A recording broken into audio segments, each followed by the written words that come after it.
do a clear code. Like it's real life, but it's kind of nice to go over with some sort of a dark thing, Um, Welcome everybody to session 98 of Forgotten Genesis Season 2. Now, as we get into roleplay questions and recaps, I'll say Megan won't have to do those just yet, because right now she's indisposed. We can get to Megan doing those later. Let me mute myself. Hold on. By all means.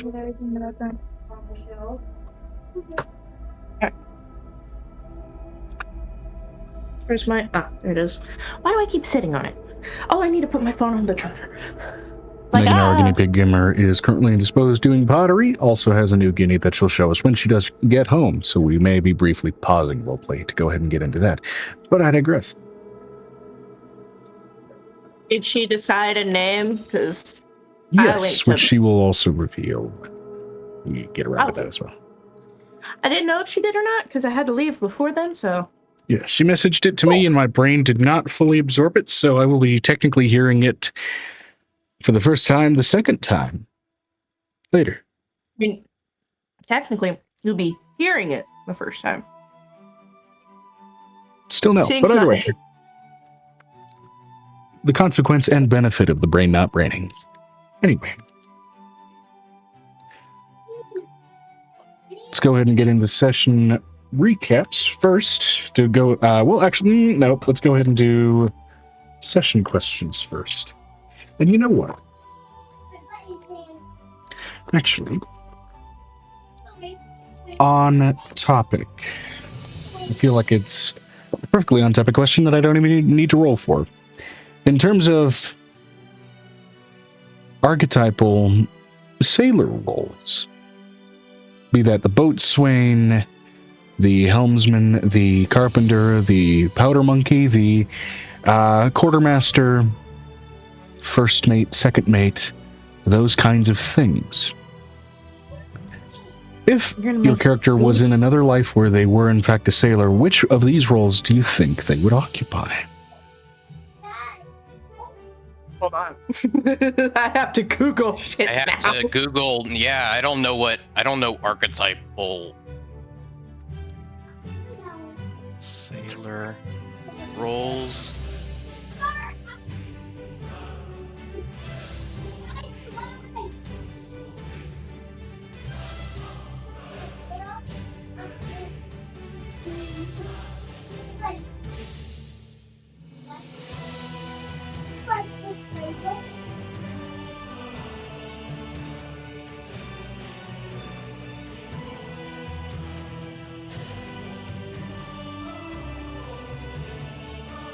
Well, Piper would be a medical officer.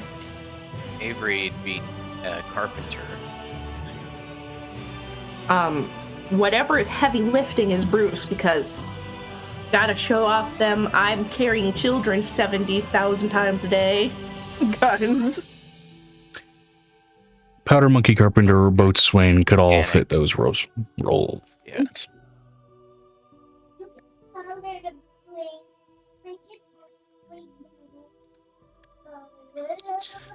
All right. And then, of course, for Venestra.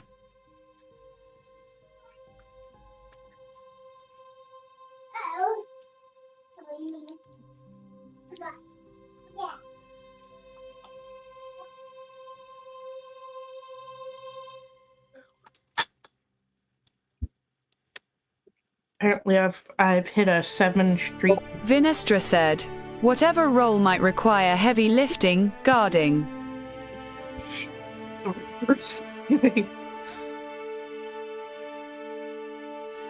Okay, so yeah, similarly, brain just turned off. Similarly, carpenter, boatswain, powder monkey, that kind of role as well. As of course, in terms of combative ability, when you're at sea, you may encounter resistance from any number of nefarious buffoons and might be expected to defend yourself no matter what role you occupy. Yeah, that's just what happens. And of course, defend the ship, because where the hell else are you going to sleep? The ocean floor.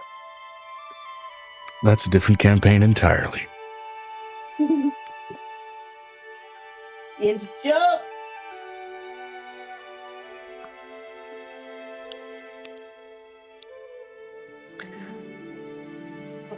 Oop. All of you get your inspiration die for those answers, of course, and now we'll go ahead and get into recaps.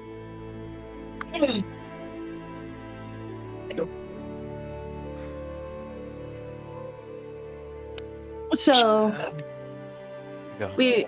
we started off with sailing, obviously. From what I was there for, because sometimes y'all explain to me what I missed and I forget.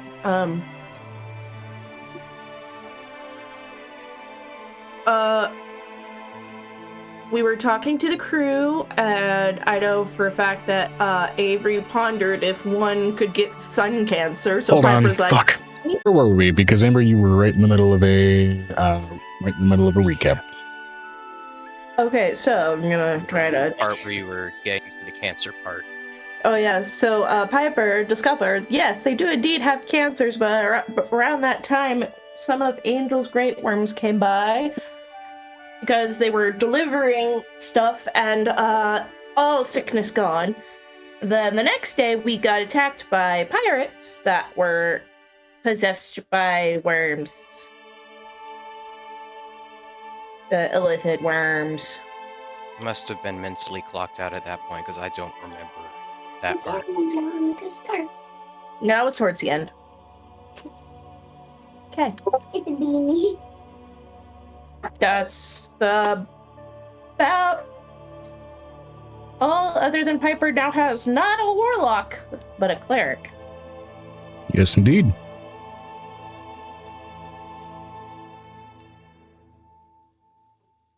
All right. As far as a recap from you, Brick, to the best of your recollection, we'll get to one from Vanestra.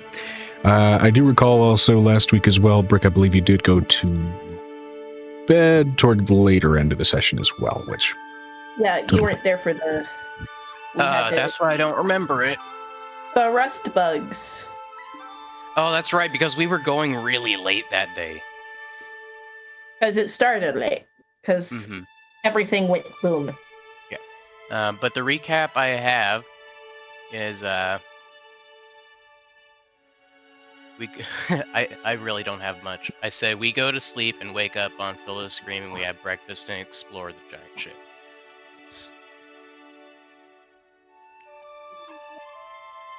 I'm Effectively, gonna yeah. use the restroom and get myself some food. Fair enough.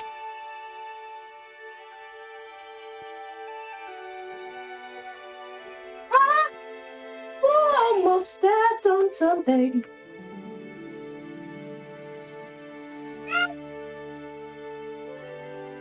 Okay, and then for Vanestra's recap, V got a new Paladin Stone Giant, Oathsworn. Angel got her own Stone Giant Paladin. Rustbugs did attack the ship, and the ship is getting repaired. Yes.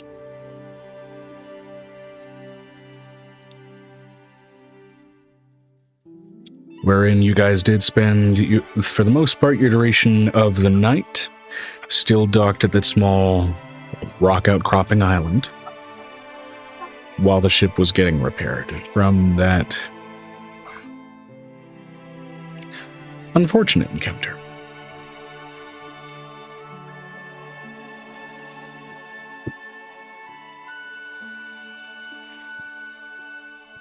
On the little rock outcropping island of Atten.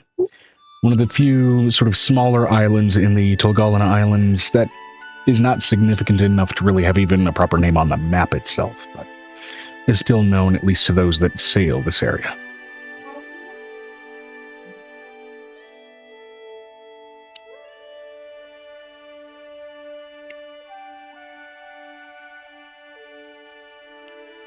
Still, all the same, morning reaches the lot of you. Through the window, through what's left of the opening, though still mostly sealed with ice and now in part sealed with whatever materials could be scavenged, from driftwood to wreckage to other pieces supplied by these stone giants that actually inhabit this small little island outcropping. And it seems like with the anchor being weighed, the ship is ready to again make sail. So with that, either brick or amber for this next day's stretch of journey. Roll me a d6. I nominate I'm not at Brick. dice. I was going to say I nominate Brick because I am literally about to have to go take the kids. I Do mean, this step. with that in mind, which of the two of you is feeling lucky? I never feel lucky per se, but if I can, you can roll for me if you want.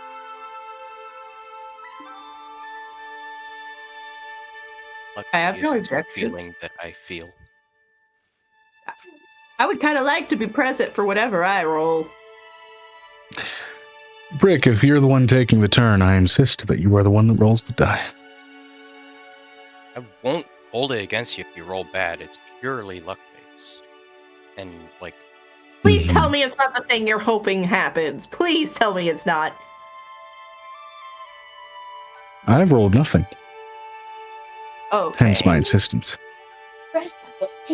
if you want a roll right now, then go ahead and roll. Otherwise, I'll be a couple minutes while I make a sandwich. We could take this as a moment's morning stretch of RP before the anchor is weighed, if you guys would prefer. Yes, let's go. Let's go. I've got to go. We got to clean. Let's go. You can do that after.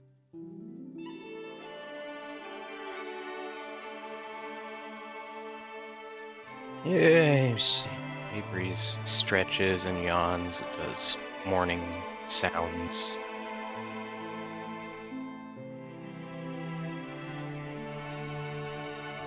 Hello.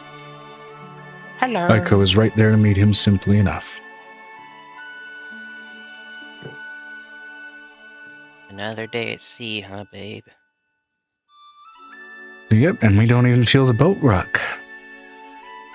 Is that hello Luxury from Megan at its finest. indicating that she is in fact home? No. Not yet? Okay. It's okay. Vinestra said, V is going to go for a morning swim, dive in the ocean. Okay.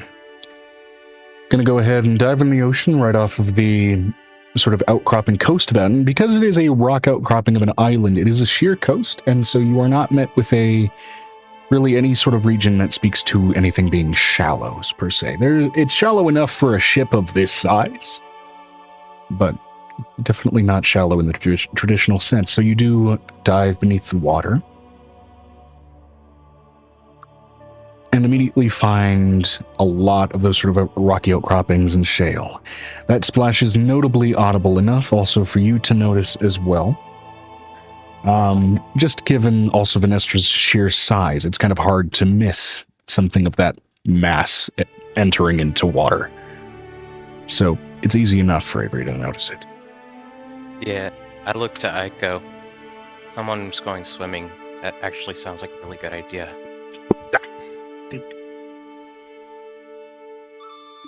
Now, with that in mind, despite this being a rocky outcropping and definitely a more hazardous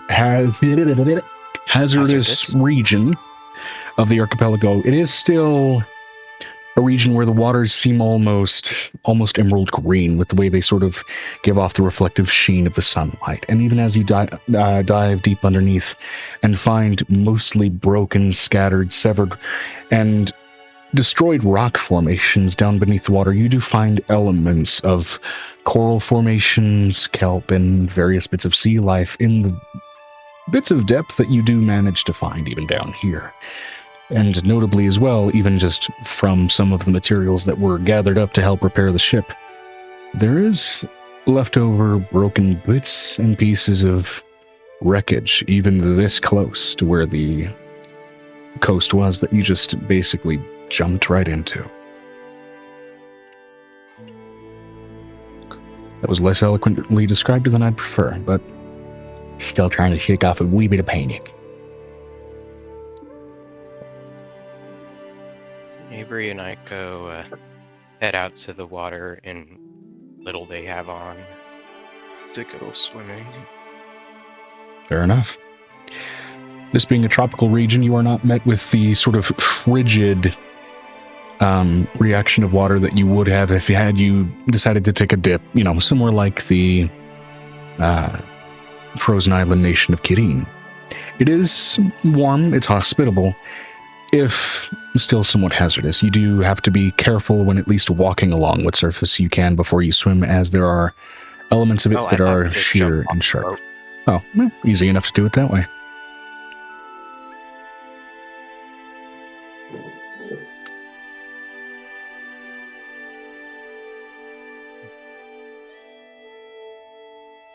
Given where you Vinestra are at... said, V is going to go searching through the wreckage for anything of note.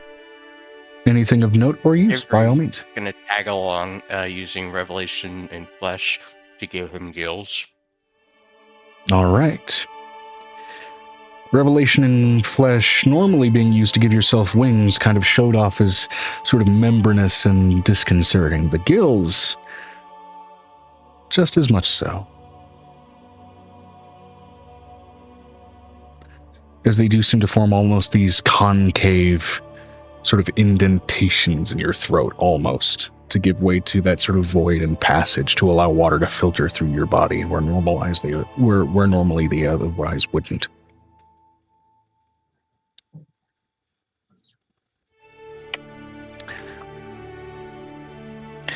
Notably with that, though, in giving yourself gills, you do notice your eyes also do sharpen to the environment around you, and you do manage to be able to survey the seafloor with a decent bit of contrast. Now, with that, I would say both of you can go ahead and give me investigation or perception checks, depending on the intensity through which you're going to go ahead and search down here. Or you can go ahead and choose to give one advantage, depending on, of course, if the other has proficiency in either skill. I am opening my sheet. Okay.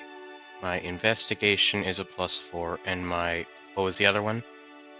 Investigation or perception, depending on the intensity with which you're looking through the wreckage. Whether you're just using your eyes or whether you're physically sifting through things. It's probably perception then. What's your perception, Piper? Or wait, no, not Piper. Vinestra? Vinestra said, loading. Low adding. Gotta do all the low adding.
Yeah.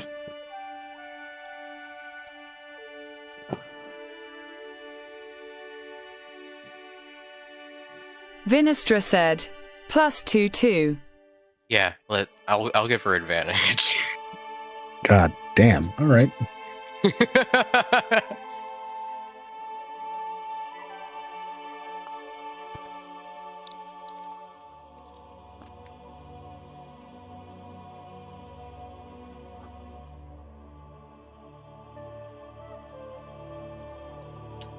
$36.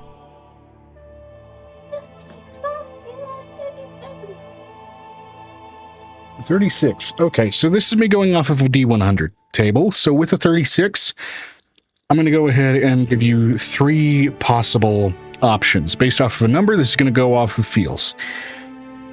First of all,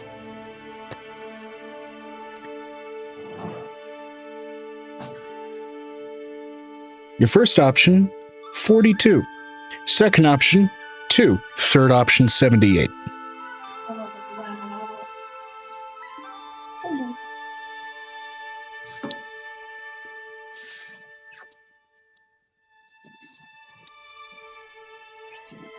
I'm sorry, what?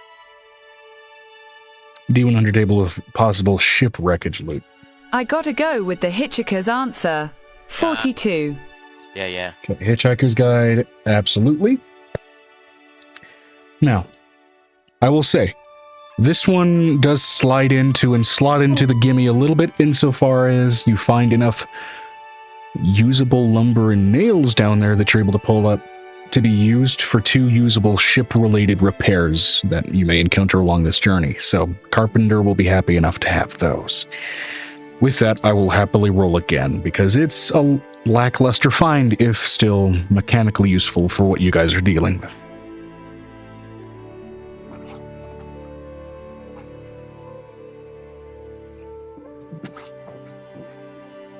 And I rolled a 5 for whatever you wanted me to roll for earlier. A 5, okay. Understood. 5 out of a 1d6. Okay. Moving through the wreckage, and I would say especially in kind of hauling up this usable lumber, you eventually, in digging up that seabed, find what's left of a skeletal arm, and at the end of which sits a crusted with coral, though golden in color, prosthetic hook at the end of it that still gleams through what's left of the rot of this long since buried figure.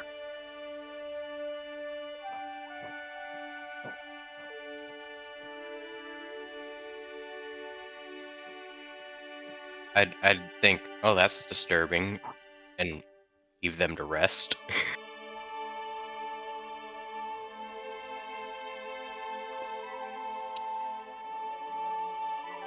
Although, I think that's not the answer the DM wanted. You can absolutely leave it alone if you choose.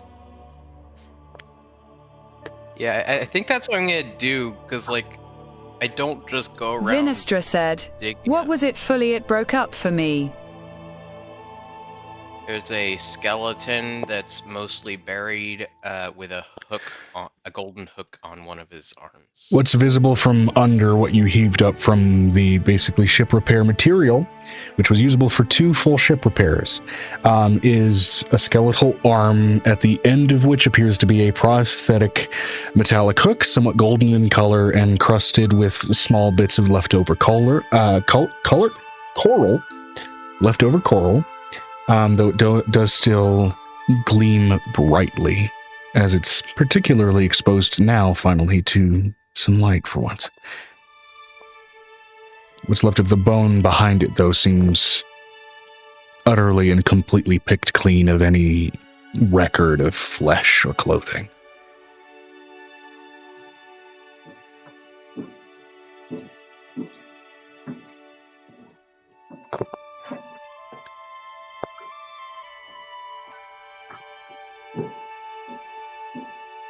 Some of these are wild. 32 is 1d8 plus 4 live chickens. How the fuck would that work? It's so Underwater.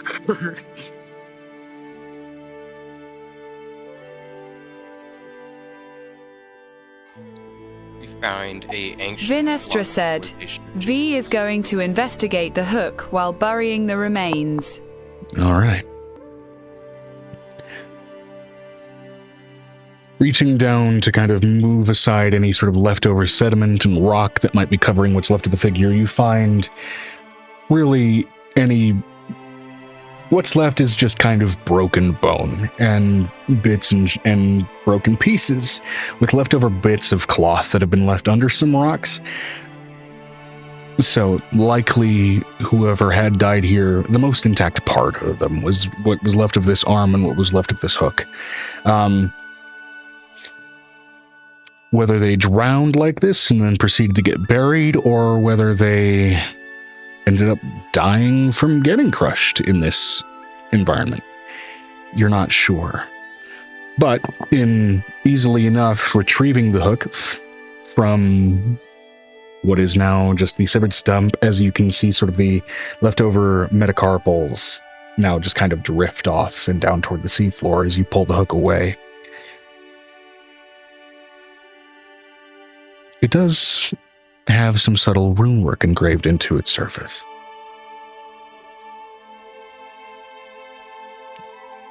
There's very clearly at least some magical quality or magical purpose and use to it. With that in mind, and with your particular background, I'd say you could easily roll an Arcana check to go ahead and understand what its use may have been.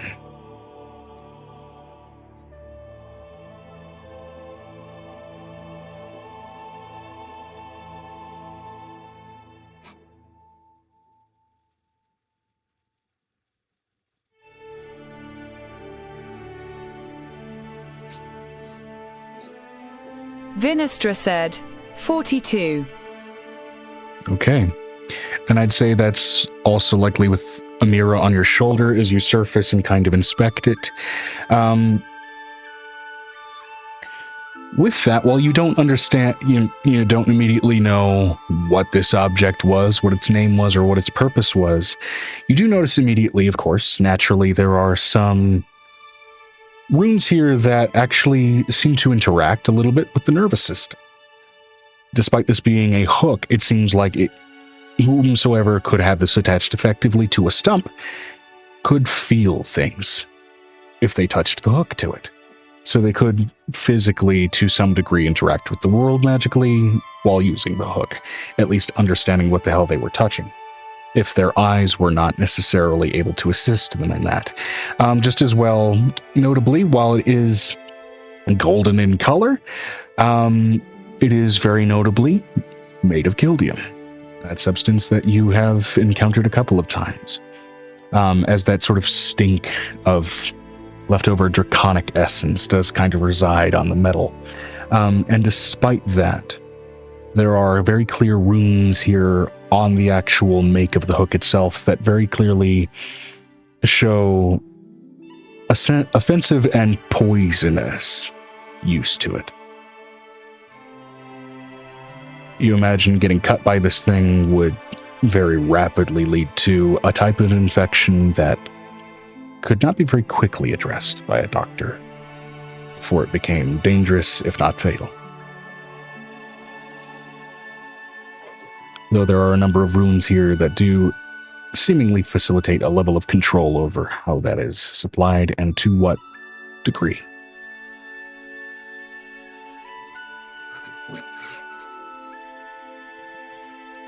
So mechanically, I'd say with that knowledge, you know functionally what it does. First of all, it can attach physically to a severed limb and supply the same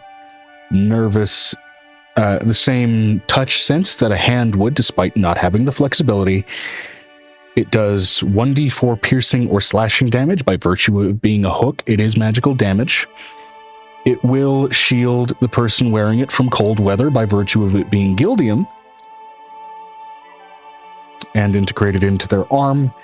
And additionally, it can deal, by the wielder's choice, a damage die rating of anywhere from 1d4 to 1d20 poison damage.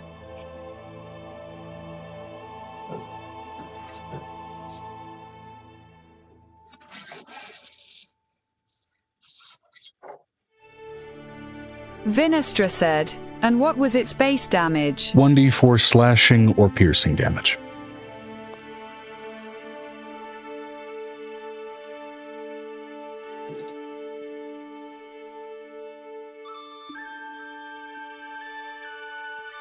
Thanks. Normally for combative weapons, you don't see range damages that are implanted like this. You know, usually if you're putting it on a normal weapon, put as much punch into it as you want. If you have runes that can give something 1d20 damage, put it on the fucking thing. Which is to say, something with ranges and the ability to choose on its use suggests that there is definitely intention in that use, in those ranges, and most likely whoever designed it or whoever it was intended to be used by was likely a bit of a sadist.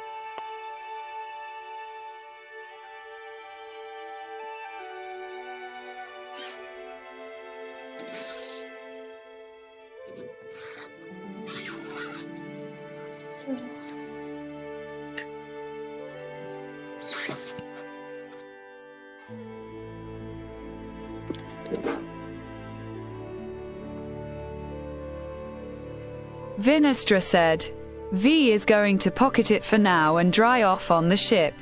Absolutely. I'm sorry, 42. One more thing that I should mention as well. There are some faded indentations on Hook that do indicate that they likely either were rune work or possibly that with extended use, they may themselves brighten up and reveal further utility to this item.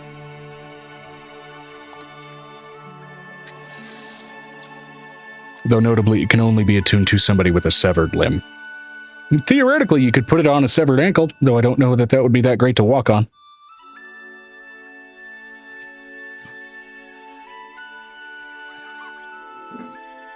Amira is going to get to studying the hook.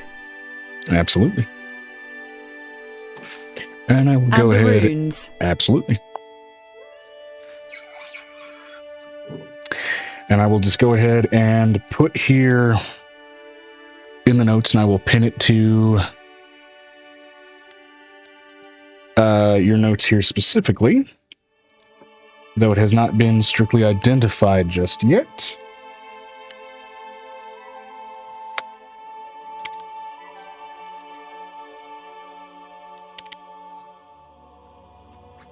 To add on by study, I mean identify. Oh, gotcha.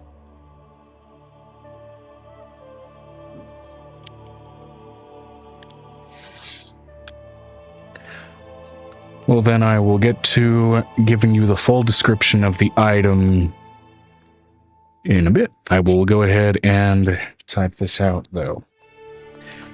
All right. Vinestra does decide to fully unearth the remains and retrieve the hook, as you do kind of float about under the by the seabed there, Avery.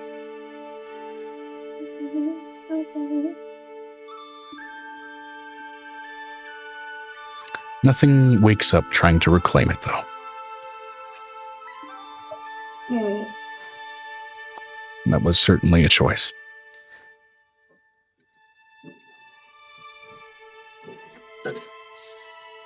Whether this is going to be a cool roll.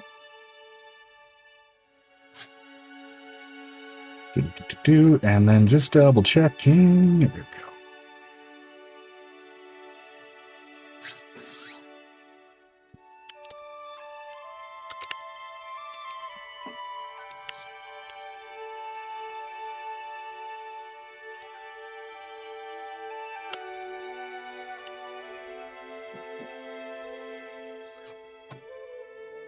Vinestra said, they would have performed an underwater funerary rites on the skeleton before surfacing as an aside.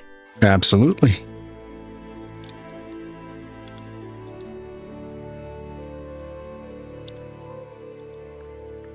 Okay.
Those 1d4 magical slashing or piercing damage.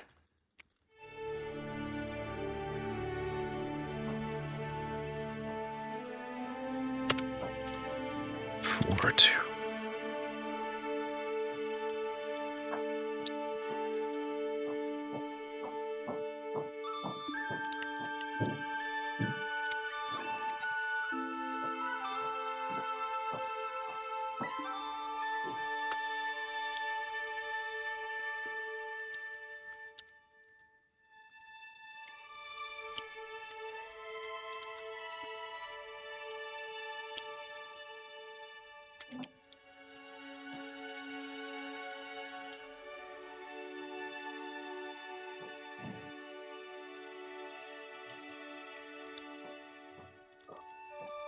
Hello?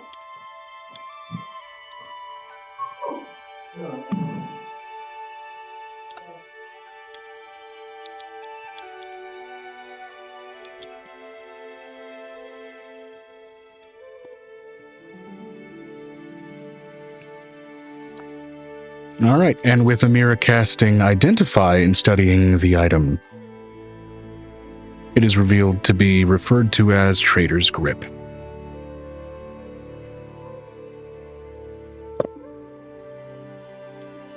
Beyond that, she does not learn any information about its capabilities beyond what was already discovered in inspecting it. It seems that even those subtler indentations are barred from revelation by use of the Identify spell.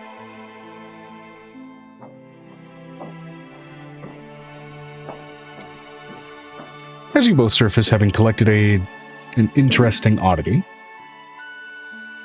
and based on its function from a likely sadistic individual whom, I mean, at least you had enough, let's say, common sense and good intention to go ahead and cast funeral rites upon to prevent from rising. At least what's left of him anyway, or her. I'd like to see him try to rise with almost all of his bones broken.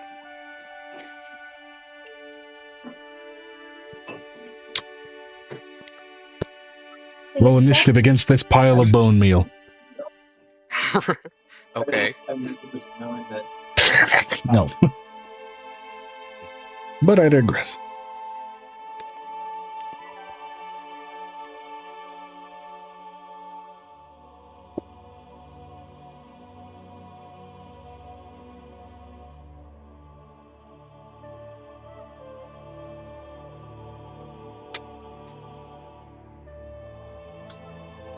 So,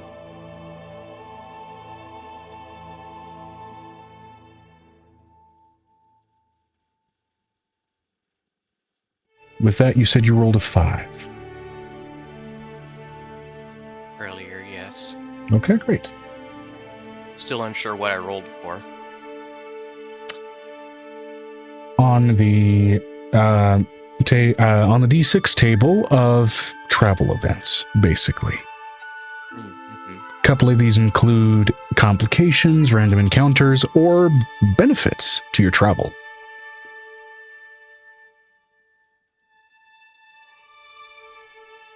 As such, let me see here. 5. After taking sail and weighing anchor, 5, which I believe Venestra had rolled in the previous session, makes for easy waves and easy winds for the duration of the travel day. No complications, no benefits. 5 is the things are going normally roll.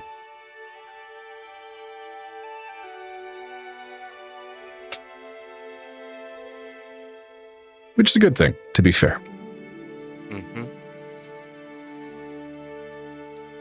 Now, that said, that leaves you all a day to go ahead and go about the deck, interact with members of the crew, explore the ship, and try and find things should you choose to snoop around, or simply progress the day should you choose to do so.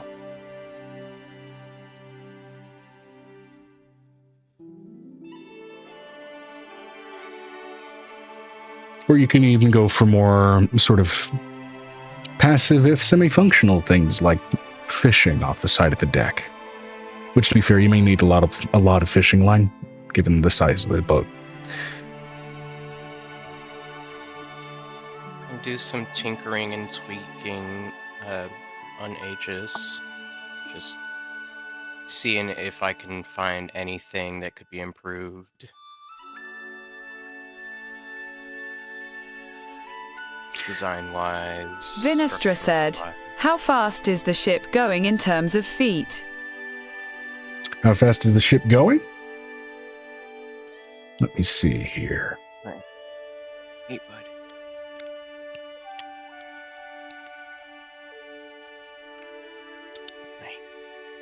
Hey.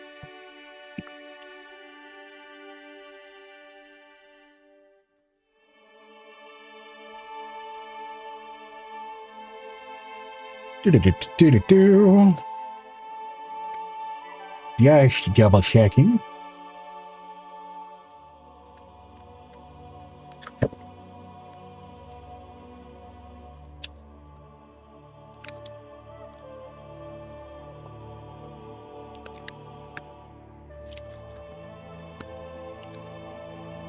Let's see. The type of boat for this one was, I believe it was a longship. The longship was the priest ship. Let's see.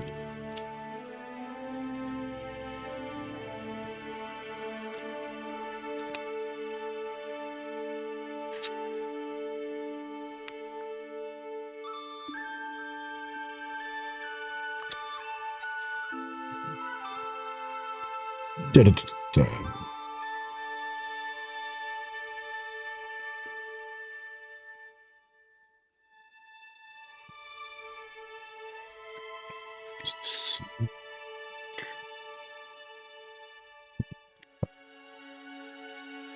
Right.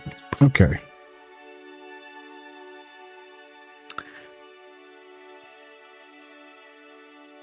Yeah. Despite its sheer scale and size, this effectively amounts to a galley. That said, it's going about 8 miles an hour. You are, for the most part, going still faster than normal ships would progress, as of course these are storm giants. At the start of every given day, every single member of the crew, of which there are 5 of them, do at varying points in the day cast basically control weather to grant favorable winds for at least the initial rush of the morning. And as such, that is sort of doubled in its duration that it is allotted, given that you guys are being trailed by priests of Merphis, the hermit god, and notably the god of the Tempest. So for a decent and large chunk of the day, you are going much faster than normal for that range of time.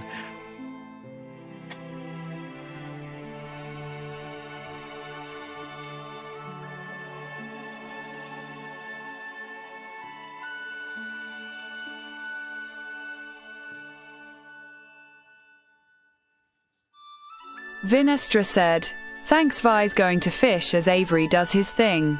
Absolutely.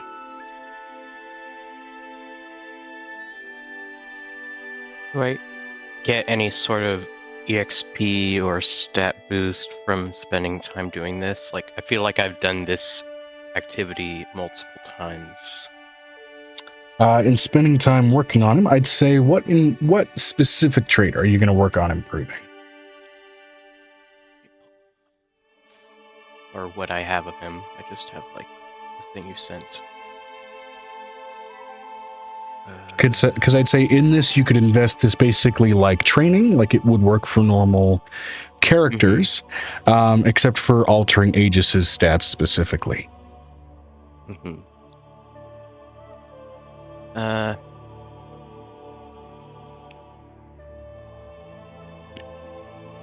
Probably his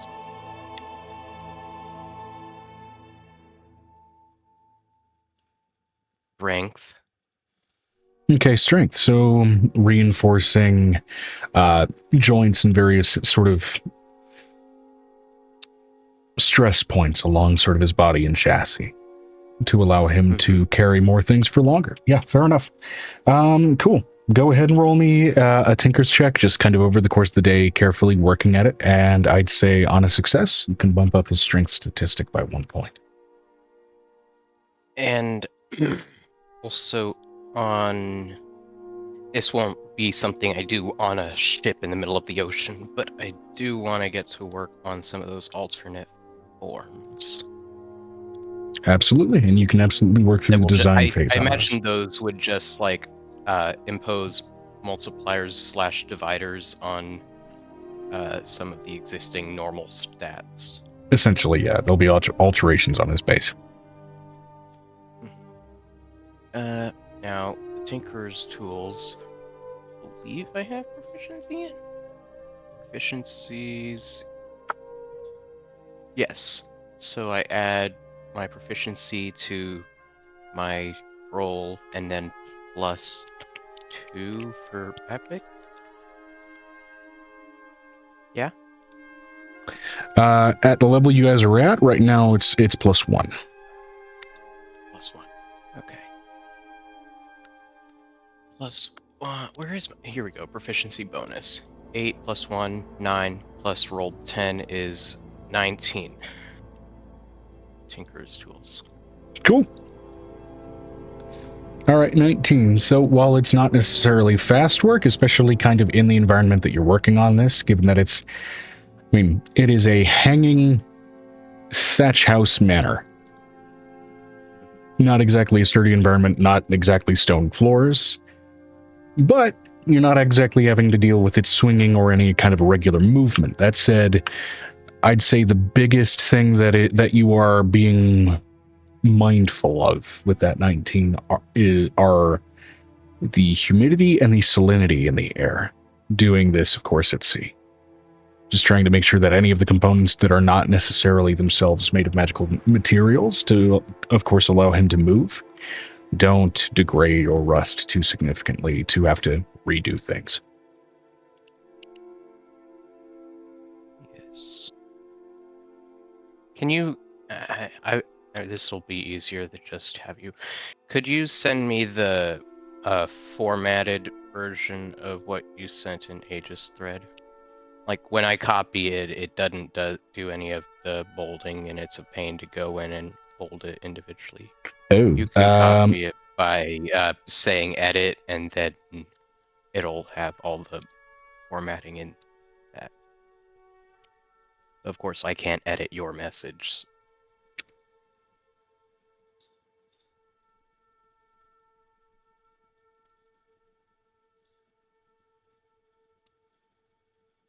let's see.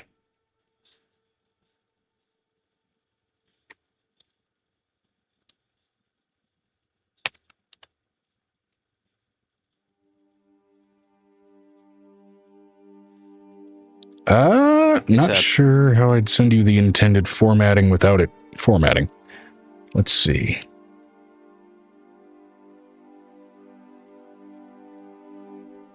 Good point. It's fine. I can just recreate the formatting. Fair enough. Because you're right. It would just reformat if you'd sent me the formatting. Yeah. So, and I'm bumping up his strength by 1. Yep. So he's at 16. So his modifier doesn't change yet. Yeah, but you're laying the groundwork. Mm-hmm.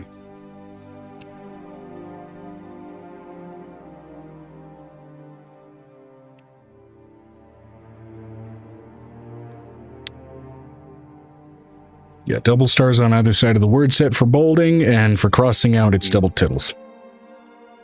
Double tittles? Yep. Tildes? Have I been saying that wrong for how many years? Yeah. Vinestra said, tildes. Oh boy. Cool.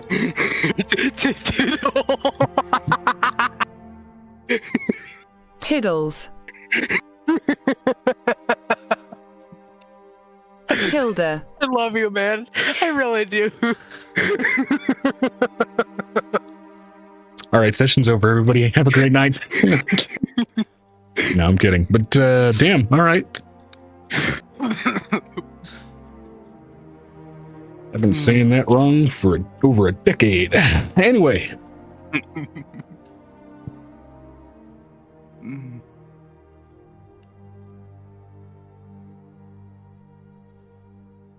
Joe, do you have dyslexia? Fucking probably I have brain damage. So tilde is said in two ways. Tilde, which is that first part, and then there's tilde, which is a completely different one. Neither of those are the way I said it. Tittle.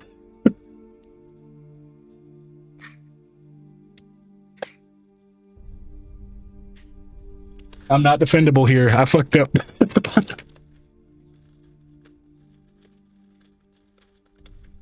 All right. All right, and I just need to toss out the chain blade. Yep. Add a couple tittles.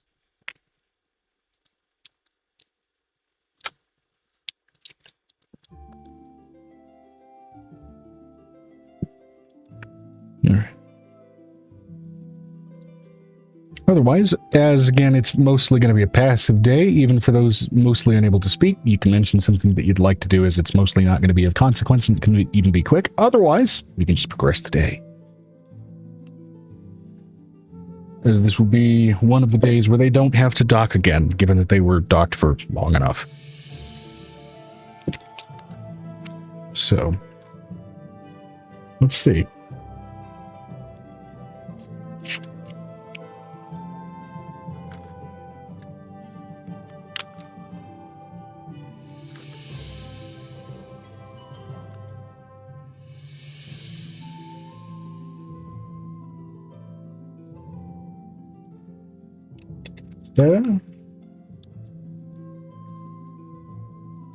And actually, otherwise, I think I can also just get back to both Amber and Megan here for what they would have done during that day, given that both are kind of indisposed anyway, and it's kind of a non-consequential day, and we can always go back and kind of fill in for that time. So, moving on and progressing into the night onto the morning of the 25th. That leaves Amber to roll. That said, occurrences can happen at any time during a day. So we just kind of skipped that day. Like we found some stuff and did some leisure activity, went to bed and woke up again. Effectively, yeah. Okay. A day that passed without any major side effects, bad events, or anything like that. So, as far as the journey goes as well, let me go ahead and see here. That means that as of this stage, moving into now the day of the 25th, there are 3 days left of the journey until you reach where at least you designated your destination to be. That said, it may be a little longer. The Giants did say they had one more stop before they get there. But today is not likely the day where that will occur. And should there be anything strange that happens, that'll be on Amber's luck of the dice. But, at least for the morning, as things crest open, mostly a normal day. Now that said,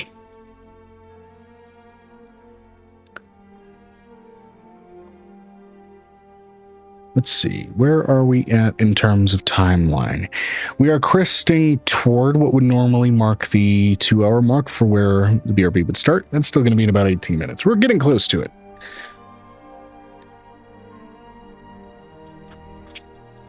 So,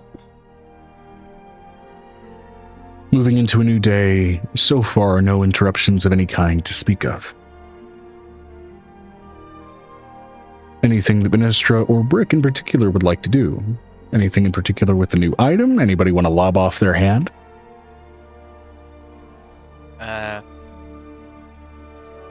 Maybe I'll draft some plans for the chainsword. That's a plan. Like, obviously, I'm not going to do anything, but maybe I can lower my DC for when I do make it, type of thing. That's fair. Yeah, planning is absolutely a means for lowering your DC. Preparations and all that. Now, That said, given Amber's lack of presence and that there are still a number of days left, rather than having Amber roll, we could have Amber roll for when she is present on another day passing, and I could roll myself.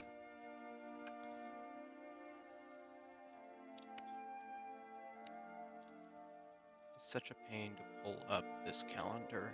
Go to the website.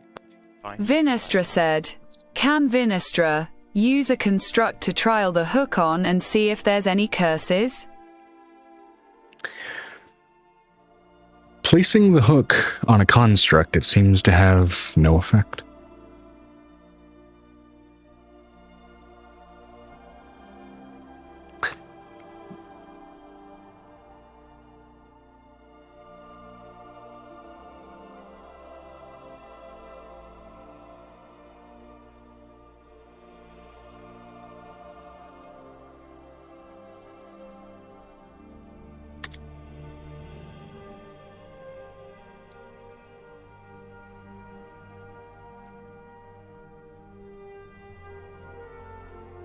Noted. We'll save it for later and do feel free to roll, Joe. Certainly.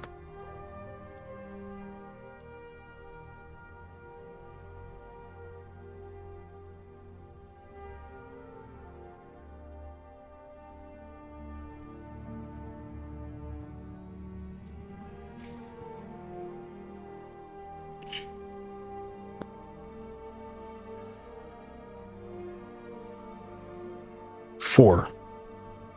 Windless skies. So, as the morning comes and the skies and seas seem calm, unfortunately that also seems to be the problem. As the boat is losing progress and losing speed. Windless skies does lose progress on the journey by 2 days.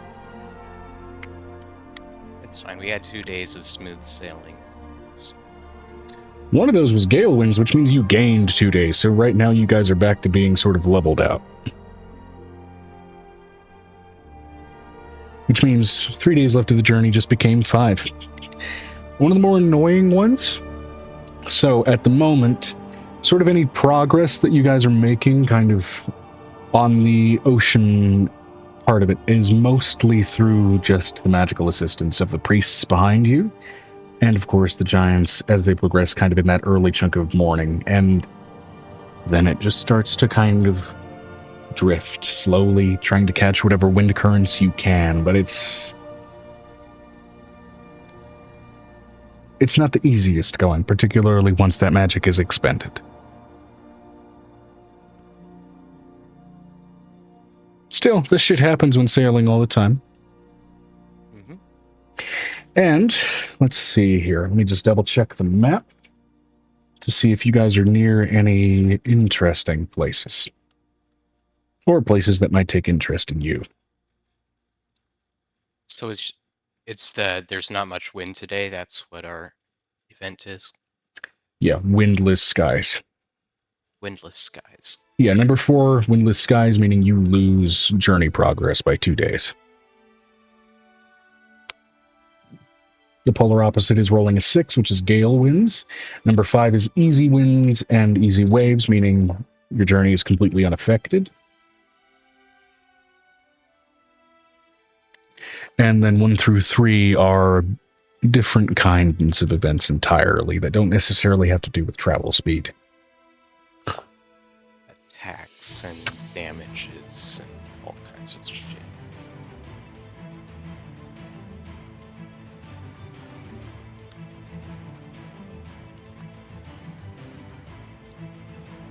Let's see here. Easiest way to get a gauge on the hexes will be to pull up Wonder Draft. So, let's see. Open recent. This area. Hey Joe, I'm here. You at your house? No. I'm finishing off my blazing so I can get everything in the kiln. Gotcha.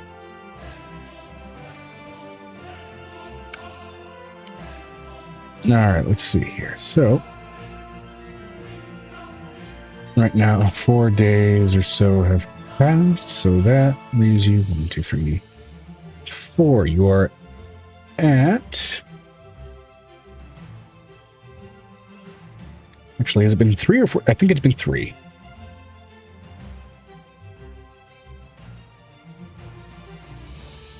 No, it's 4, Joe.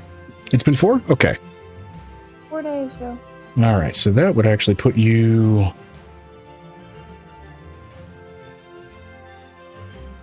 kind of... Ooh, that's... Right now, in terms of sailing routes and kind of following the current, you are on the, looks like, eastern edge of the Tolgolan Islands. So, if you were to go even a little further east, you'd end up in South Kadia.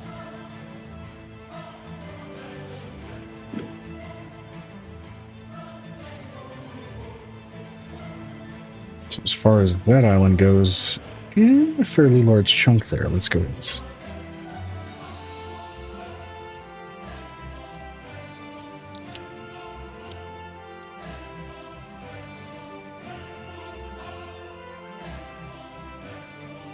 Really intensive music for just kind of a checking on things roll. So, we'll just say this, high or low, because this being the eastern edge, there's a chance you may encounter ships, you may encounter Tolgolan ships, or you may encounter South Kadian ships. Just kind of being positioned where you guys are.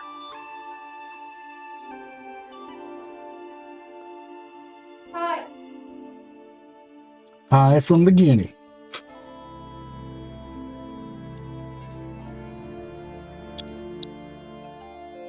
Using the black and blues. Haven't used those in a minute.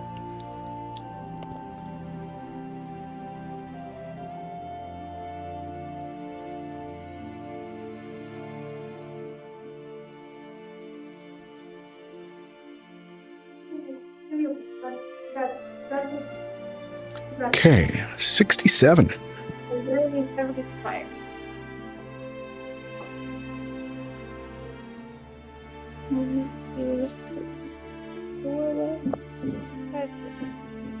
All right, while adrift mostly on calm seas and trying to carry whatever's left of the magically created winds you can, another ship does come into view.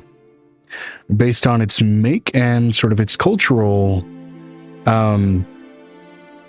indicators from its construction, it does seem in line with a lot of the Tolgolan ships that you've seen. It does not seem to have any flags raised to sort of indicate any hostile intent. Their sails are raised as well, much like yours, and even much like the whoop.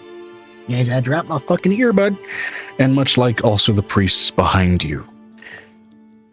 Notably, they do seem to be making their way with a series of sort of long oars, as they are very much kind of running a longboat. The ship is hailed. The ship is very quickly hailed by Starseer Cogras, and they begin to make their way. Now, for the Tolgolan Islands, there are a number of different things that could indicate ships that are willing to trade even at sea just for some basic supplies. Usually colors that they fly in that sort of type of flag. There's the normal Tolgolan iconography, and then there's effectively sort of strip flags that'll fly along that pole. On windless skies, it's a little hard to see, as they don't exactly fly in these conditions. But as it gets close enough, you do see a series kind of hanging down along that pole of a series of sort of light green ribbons. These are, let's just say, sailing herbalists, which the priests of Merphis, who trail behind you, are particularly pleased to see.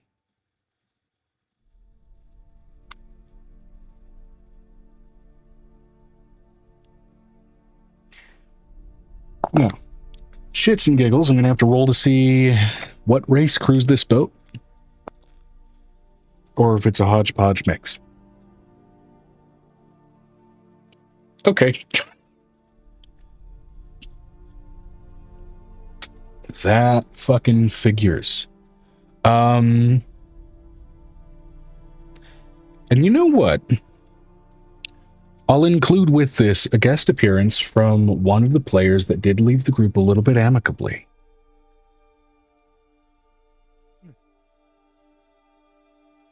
As this is a ship that is crewed by a number of tabaxi. One of which dark patches in his fur. And a rather rambunctious attitude. As for those of you that remember and recall encountering him in prior months, and at this stage actually prior years, you see the tabaxi known as Seven among this crew.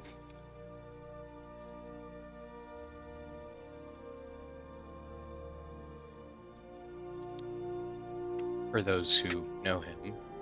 Yeah, that would be at this stage probably both Guinea and Amber, respectively, as far as players go, and as far as characters, the only one present on the ship that would know him, I'd say, would be Piper. Nonetheless, for the moment, he's hanging back, as in large part, aside from Piper, he doesn't really recognize anybody here, and I don't think he spies Piper above deck, as she's been, if last session were to indicate anything, seasick.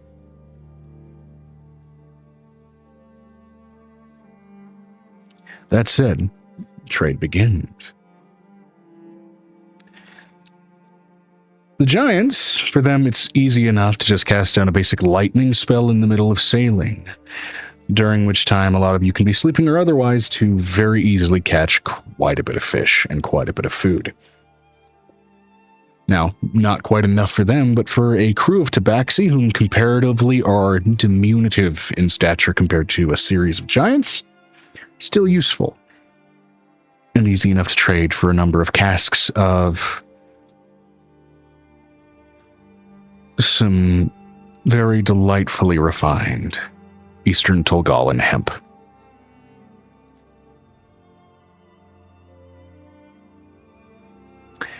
Now, among this does provide a mild shopping opportunity for alchemical supplies and other herbal spices and things, should you feel intrigued or feel a need or a want to do so. I'm gonna walk up to one of the more approachable looking ones and whisper, "Do you have any aphrodisiacs?" Okay, notably, it would absolutely be Seven who answers you, given, Seven has a bit of a thing for self-love. Aphrodisiacs, you say? I carry things like that in spades. Do you prefer inhalants, ingestants, topical? Let's go ingestibles. I'll put it in a tea or something. In a tea. Well, just about any of what we have could easily be put in a tea. Its flavor, though, may vary. Flavorless, I want it to be a surprise. Flavorless? Well, if you wanted boner pills, just say so. Although I do have a question to clarify, because at the season in this magical place that we call Zeria, you can never be too sure about species. As of course, depending on what you want, it may affect different ilk and different people differently. I don't think this is the player asking a clarifying question. I don't think I've ever seen Aiko do any changeling things, but I do believe you told me she's a changeling. She is. Okay. However, at least two, she is very rarely shifted away from the form that you know her to take. And anytime that I've explicitly described her changing form, it has notably been outside of your company. Oh. Yeah, she's a changeling. We're both changelings. Oh. Well, in which case then you're not going to want this, or this, as he goes ahead and shoves a couple of things into a bag. Because those are going to, that one will give you hives, that one will give you a rash, that one will make up, down. It's not as fun as it sounds. Oh, it's not. It does sound fun. You're at sea. Vomit will become the new flavor of morning. Fair. That's fair. This one, though. You want it to be a surprise, or what are we talking in terms of severity? Because you are a changeling, right?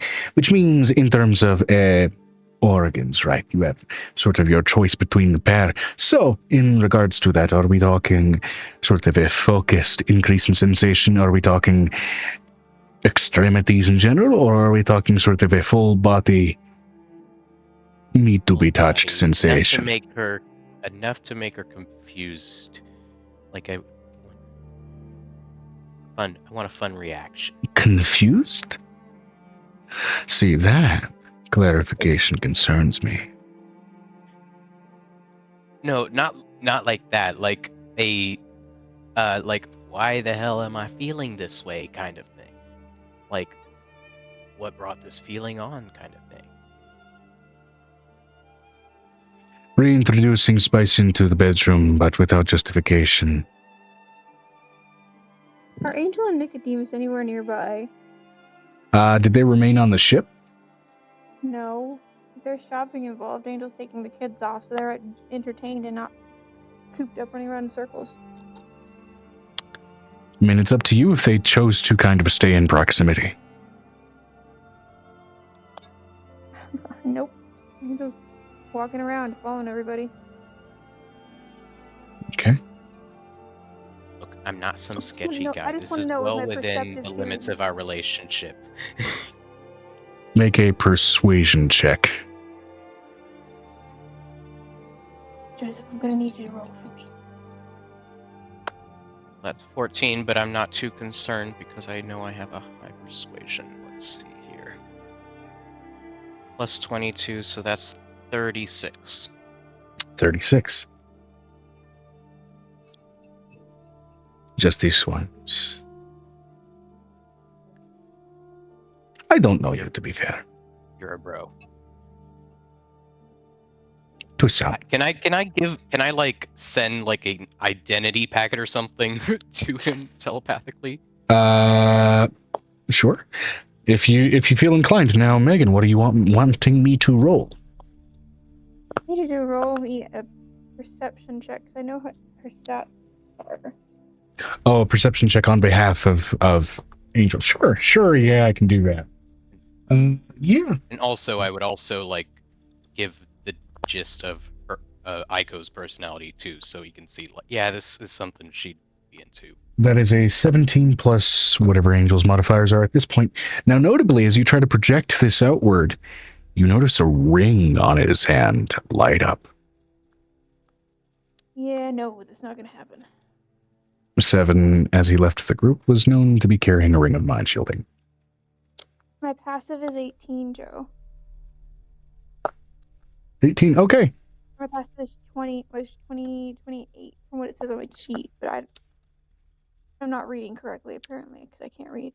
So we'll say then probably in the midst of this exchange, you also do see cresting over the horizon, riding aloft on some dragons, Nicodemus and Angel. Kind of riding Archimedes. There's a big old corgi having a good day. in flight? We're not on. We were there in the ship, Joe. Oh, right, okay. Angel's walking aloft on Archimedes then. Sorry, I got confused. In which case then, Angel, yes, you would also recognize the...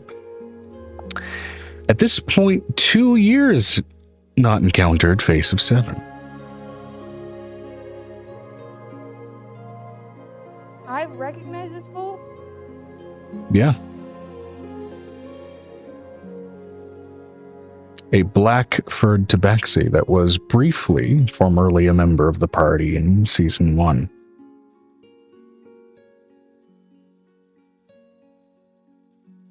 Played by an individual who now runs a West Marches Vampire the Masquerade game. He was a tabby, Joe. Tabby, did I fucking... Hold on. I could have sworn he was black-furred. His eyes were a gold-eyed tabby. Okay, well, you see his fur suddenly shift color as if that was reality the whole time. It's been a while, okay? It's been, think 2 actual years since that guy was around. He's gonna look over at 7. Well, it's been a minute. I'm busy selling drugs. Do you or your Nicodemus man want anything? We are a drug. I mean, regardless of the fact that you two are intoxicating, I get it. You know what I mean.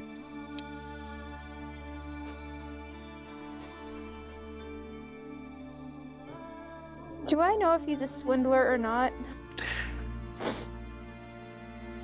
A little bit of a playful jackass? Sure. Swindler, no.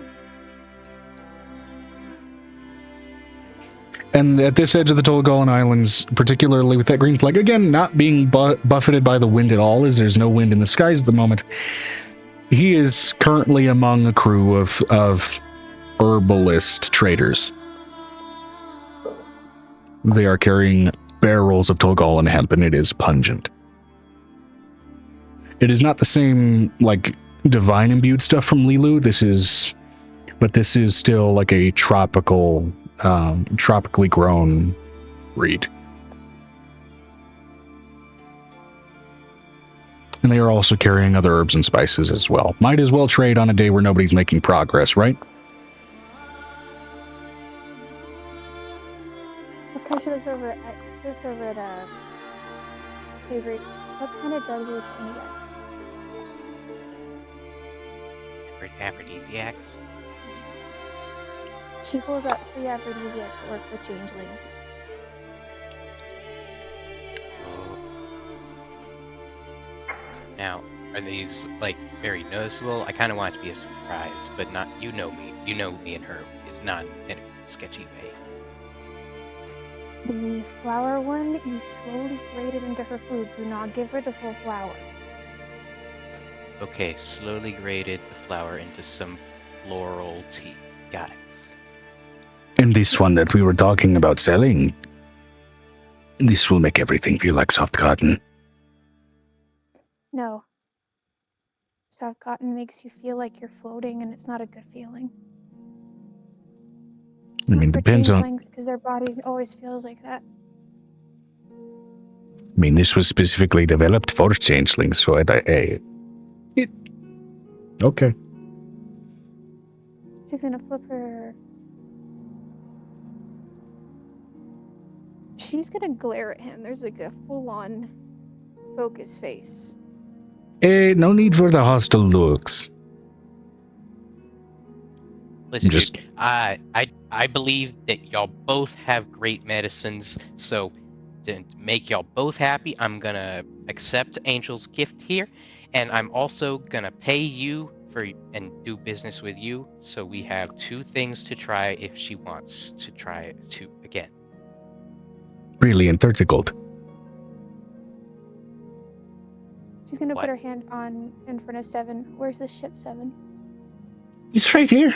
And he points off to where the sort of gangplank has been placed between the ships to allow for a trade from the storm giants, shitload of fish, to the tabaxi crude sort of roan along ship, and at this point, casks of various sort of herbs and spices on their behalf. I will pay this man. She pays tabaxi. Something to do, you know. And there's a mental thought process over Avery. And it's just a sneakily look over the side. This guy worked with us for a little while, and he kind of ditched us. Okay, but that has nothing to do with me. I'm doing business with a stranger, and I don't feel comfortable with you paying for the goods that I'm buying for me and my girlfriend. Take it as a thank you for your watching after Adam. Even though he's a pain in the ass. I'm gonna pick my battles here. Okay, fine. Go and pay for it. She felt really guilty for Adam. She's like, guilty. Pleasure doing business. We are going to make so much sashimi. It's gonna be great. You made me a promise. This is the first thing that she looks over at 7. I'm gonna take my leave now. Thanks for the drugs. I promise.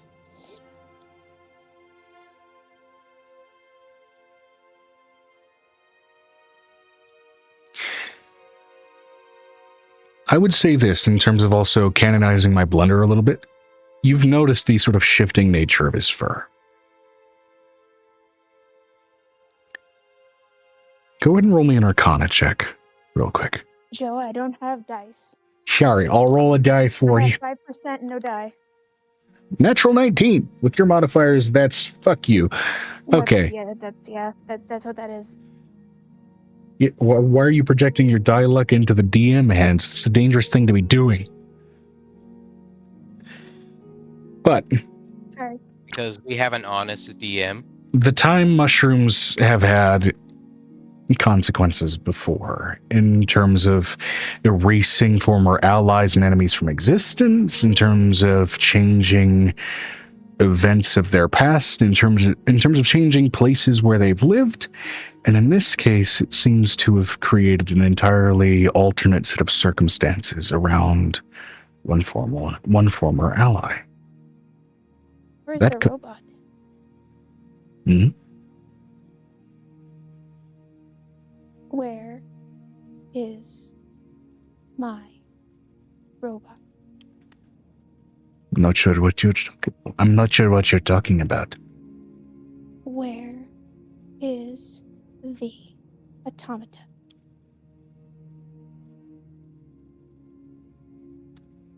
Could you be a little bit more, could you be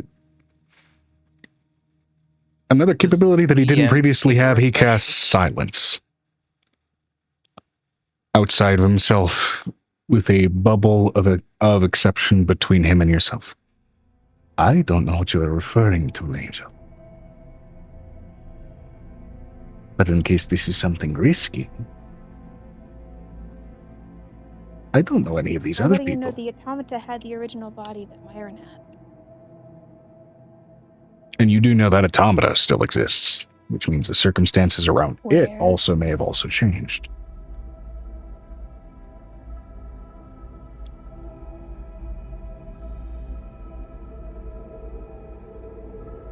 Roll an insight check for me.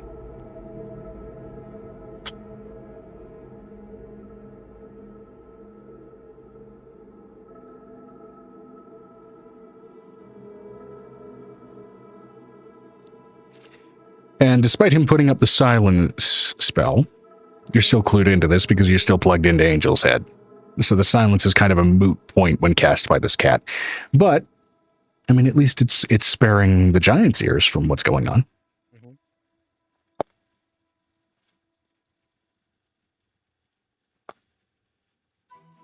And I just said, sorry. I keep forgetting that you don't have dice. I'm going to roll an insight for you. So, do you remember what your insight modifier is? That was a dumb on my part. Megan?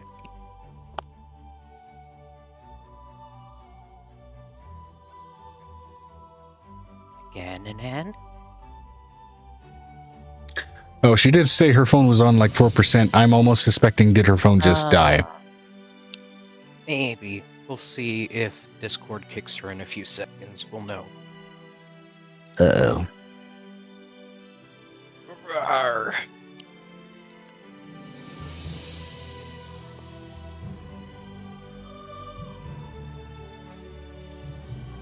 Her voice was also starting to break up a little bit, so that's where I'm suspecting that may have just happened. Yeah. Phones do a weird thing when their battery is dying, where they start to slow down. There it goes. There All she right. goes.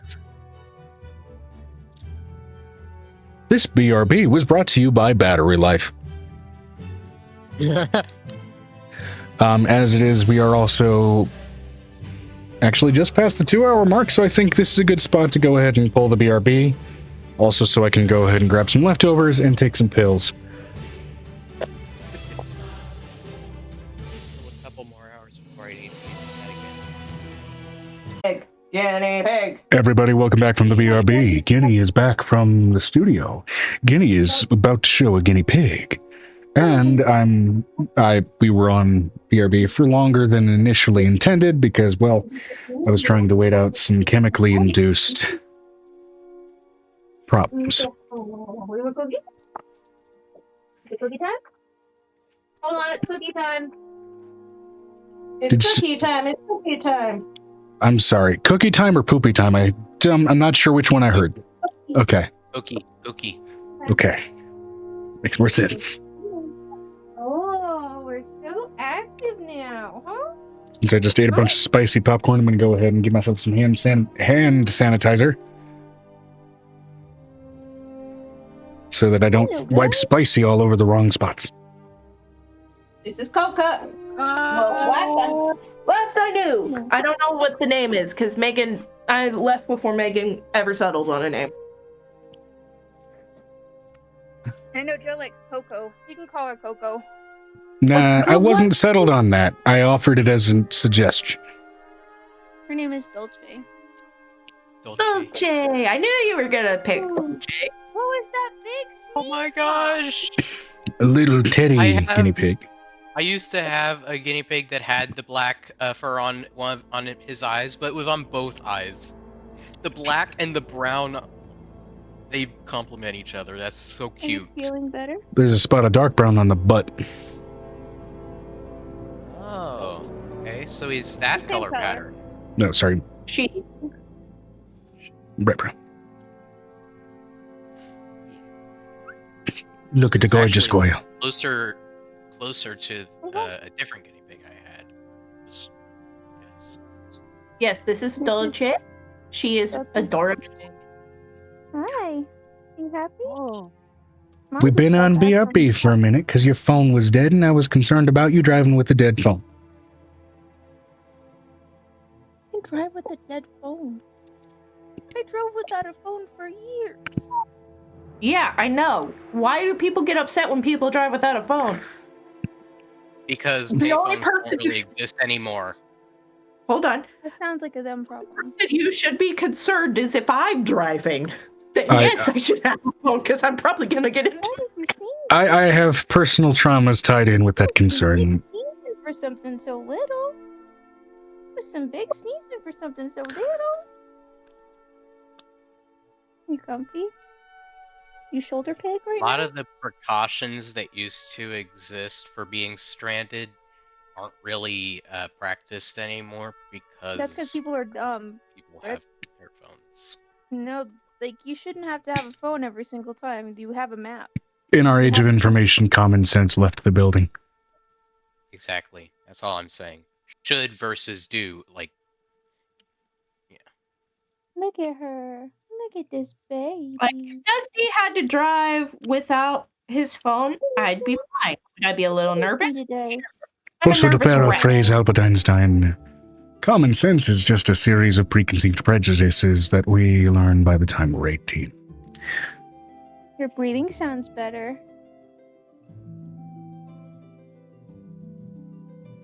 She's a good girl. Did you take her to the vet, or is she just developing better?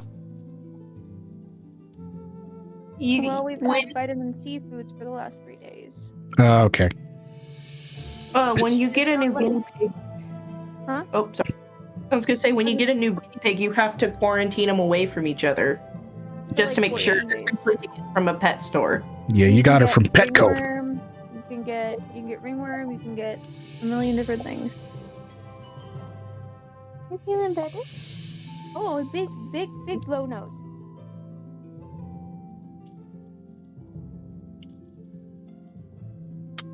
Good girl. Want to go get some more hay? She's like, I was eating before you decided to pick me up. Too bad. All right. Are we gonna start D&D again? Yes, indeed. I need to put her down because I don't need her to feel Angel's anger. Yeah, probably a good idea. I just want to snuggle on. Angel's righteous indignation. Oh, the big. Avery has good excused blow nose. himself Good because job. he does not want to be a part of job. this. He'll listen Hey. in if Yeah. he's still connected, but he doesn't want to be involved in that interpersonal conversation. Hold on. Aiko has excused herself because she ate the shrimp on the Disney cruise. Oh. Do I need That's a very order? specific joke that apparently fell flat. Okay. Ah.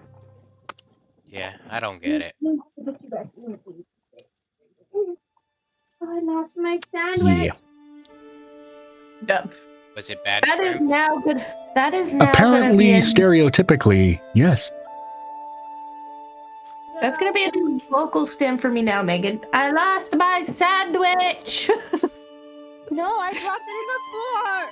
Oh, no. I lost my. Nope, that's not heavy. I lost. Nope. I'll have to work on my heavy impression. Damn it. Question I have is, do I order French fries? You need a brush. Amo, I dropped my sandwich right in the middle of a pile of poop and hay. Oh, that's even worse. Uh-oh. Right? It was just one pop of like one of the tiny baby poops.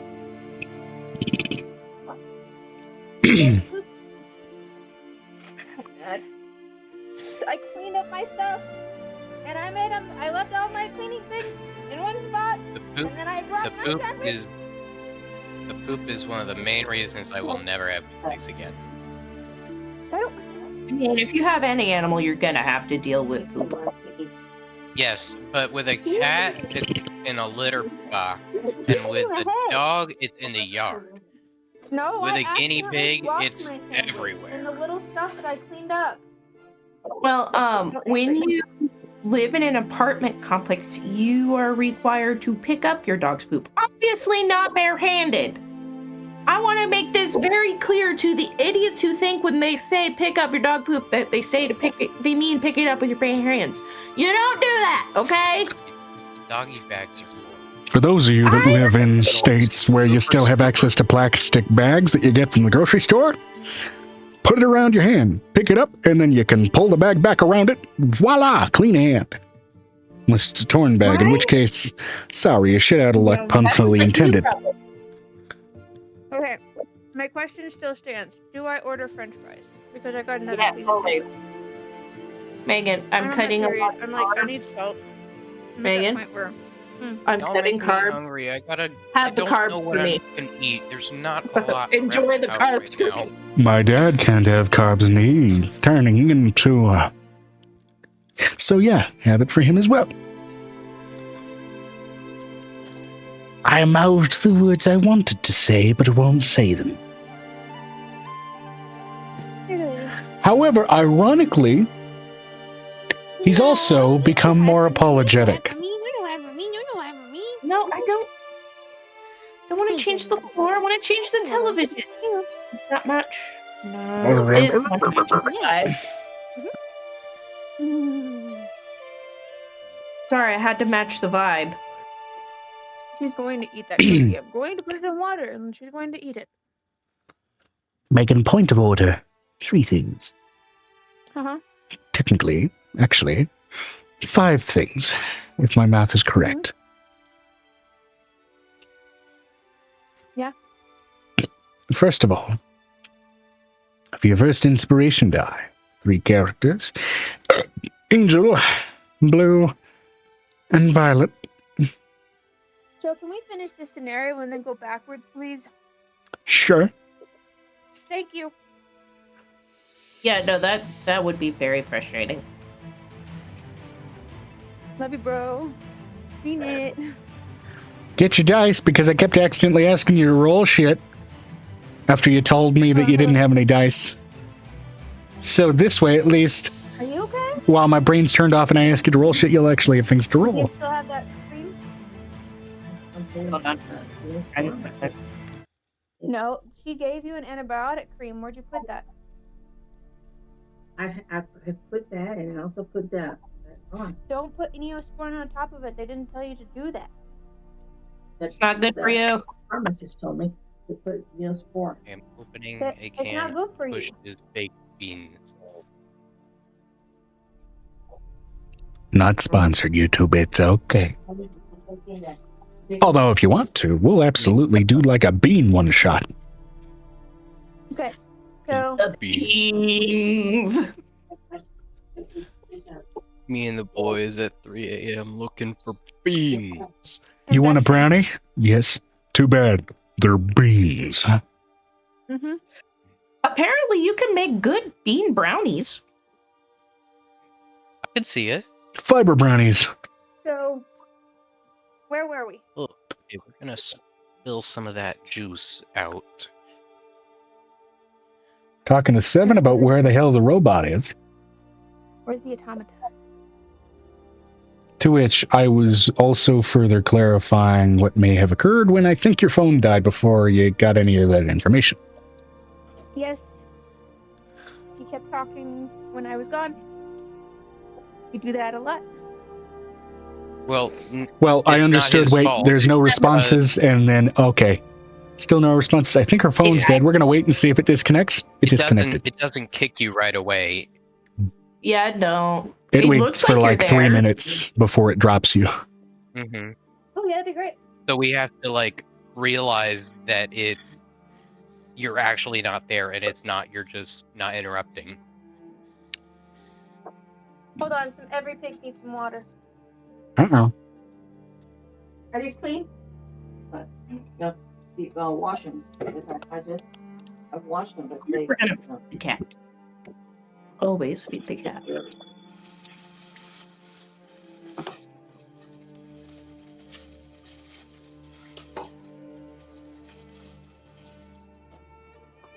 That should be enough. Hold on, I'll I'm getting heat that celery up stalk. because it will Hey, in room temperature. I asked him where the automata was, Joe.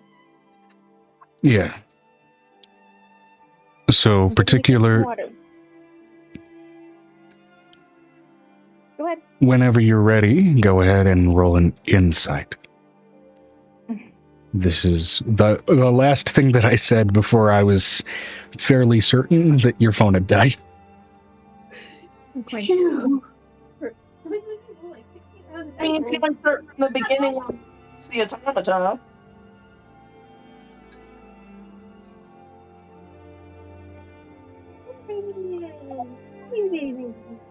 Yes. Hold on. Inside.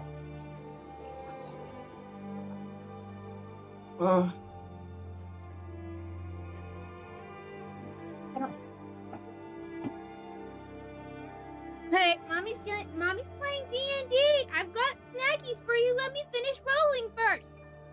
No, mother! You must give it now!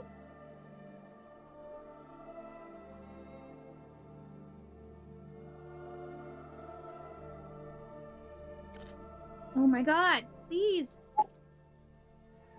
Don't cough.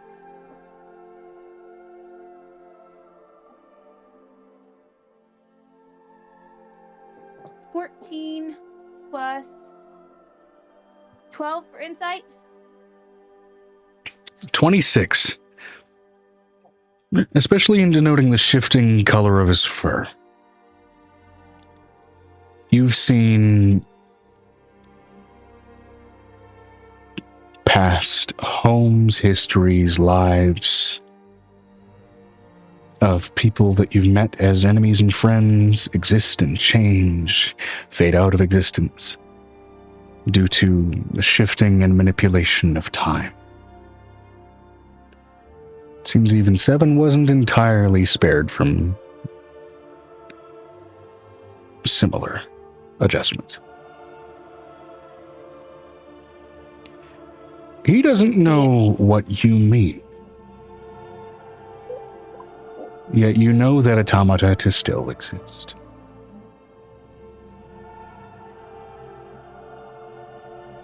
Hold on, Joe. I'm peeling off celery leaves at the top part. Come on, baby. Understood. Over here. Don't bite each other. Keep going, Joe. You know that automata to still exist, but you also know with that insight, there is not a hint of recognition in what you are asking about to Seven.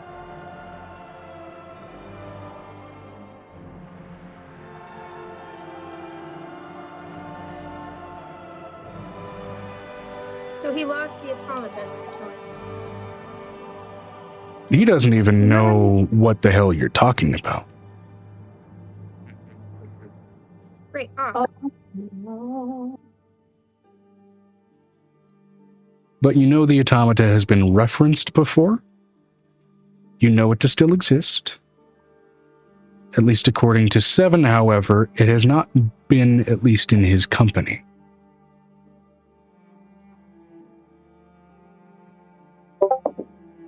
And here's gonna be the Vinestra said, the implication is time has been altered.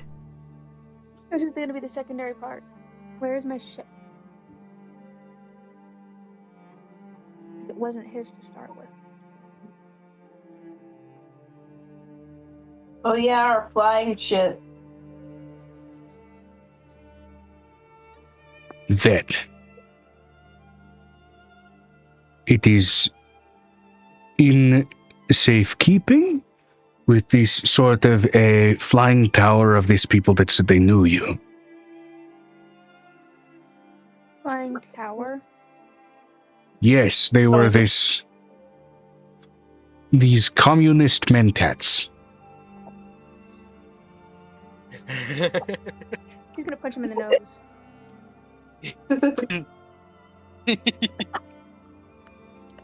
Yo.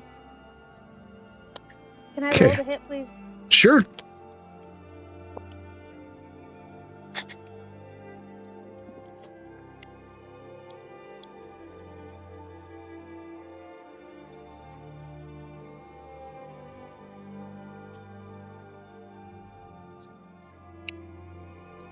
I think we're gonna use a special spell. We're gonna use Rock Dragon's Arm. Rock Dragon's something. On my few things I can do.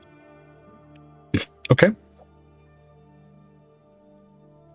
It gives me a +6 to my, +6. No, I don't know. Well, if you were made of rock, would it be +6 force damage? If I remember correctly. Hold on, let me see if I can find my book. He's not made of rock, so the additional force damage doesn't really matter here.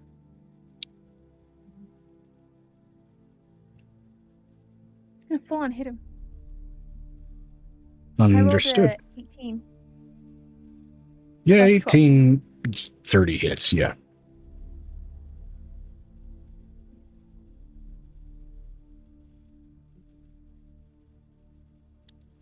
He's gonna take. I'm gonna make this a lower spell because it's like a level 1 spell thing. He takes. Oh, I was under 6 the points impression of- you were just making an unarmed strike. Oh, it is an unarmed strike. It's just my arm turns into the arms of a rock dragon and basically hits him in the face. It's a touch spell called Stone Dragon's Fist. And somatic components are swinging at something like you're trying to deck it.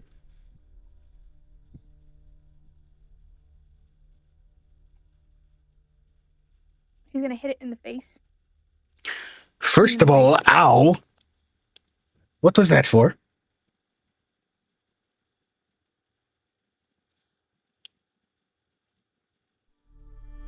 You gave it to the communist mentis. I did not give it to them. They said they would watch it for you until you collected it.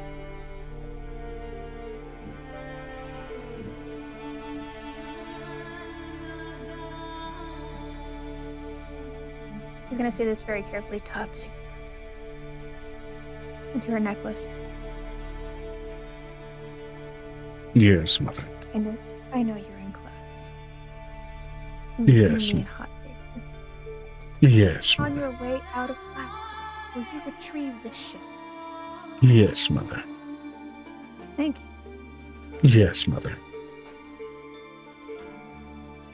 Why are you being weird? Why not?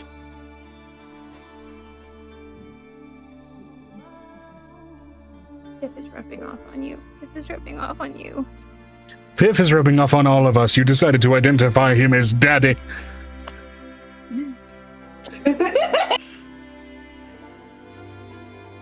He's the Fey Daddy, okay? That's how it works. You will call me Daddy.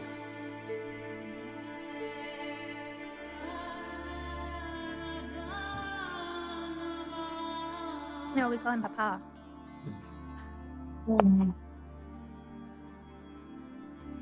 He's the I am your father.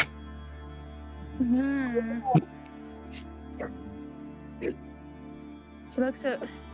I'm letting you know that Alara is spending way too much time with Piff if you're starting to get jokes. Maybe you're not spending enough time with him. He's on my shit list, okay? Eventually, you're gonna have to wipe. Yeah. I did not start this problem.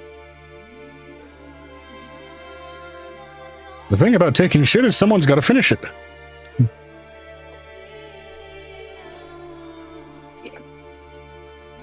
It would be a miracle if Piff learned to finish something instead of leaving it.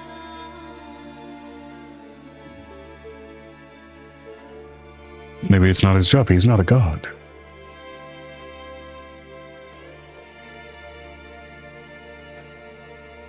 Your allowance is getting smaller by the moment.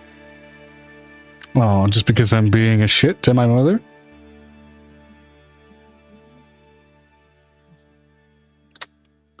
Let's not be hasty.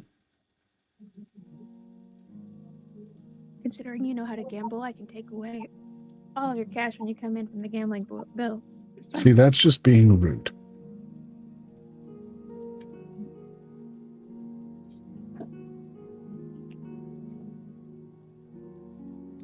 Do you want date night this week? I do. You're sassing me. I'm insisting you not be hasty.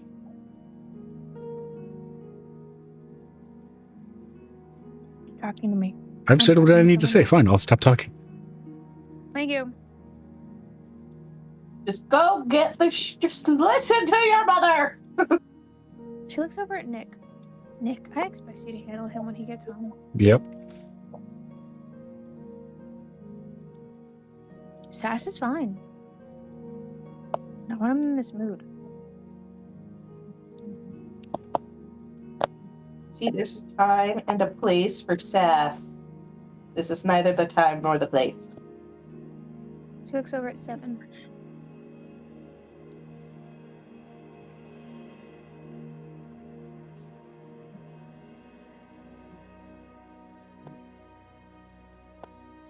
So you've lost the automaton.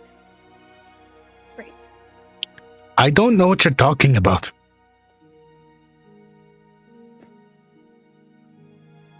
He's going to show him the automata and him walking away into the area.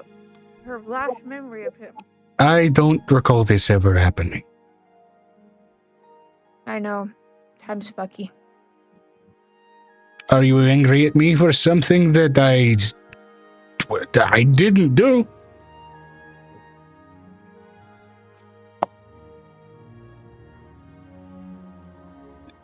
I have to find the automata.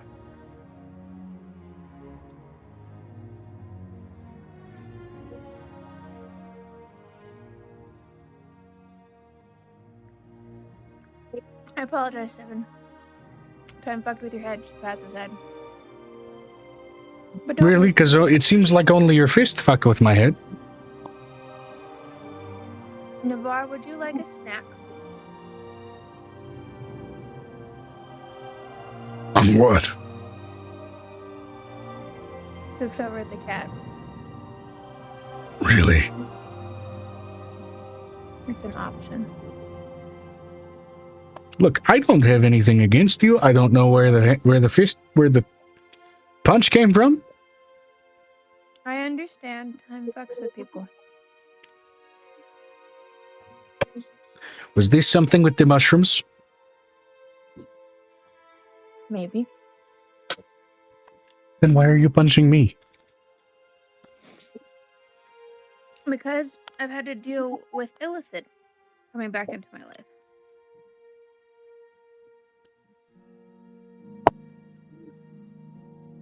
He pulls out a coin that whispers and flips it across her fingers.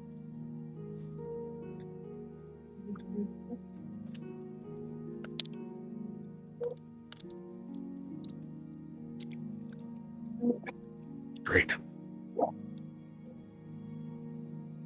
Let me just say, stay away from Jihu. I don't really plan to go near it. They're bad for business. Not bad for business.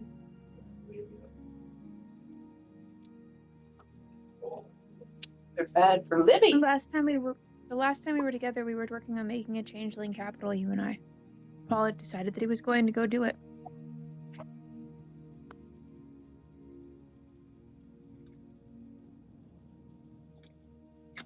Also, you watched me decapitate a a demon child. That was hilarious.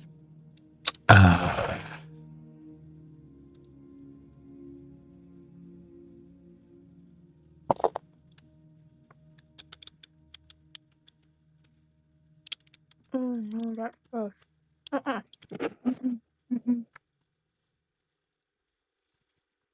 Nope. Ordering chicken nuggets, french fries, that was bad.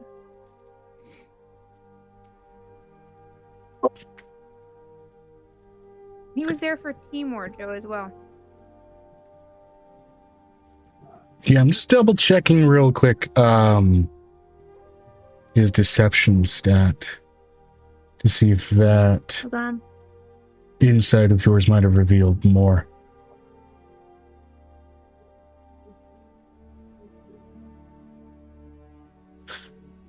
Real quick, actually, how much damage did you do with that punch? Because you did decide to just straight up cast the spell rather than narratively punch him in the face. I did 30 damage to his face.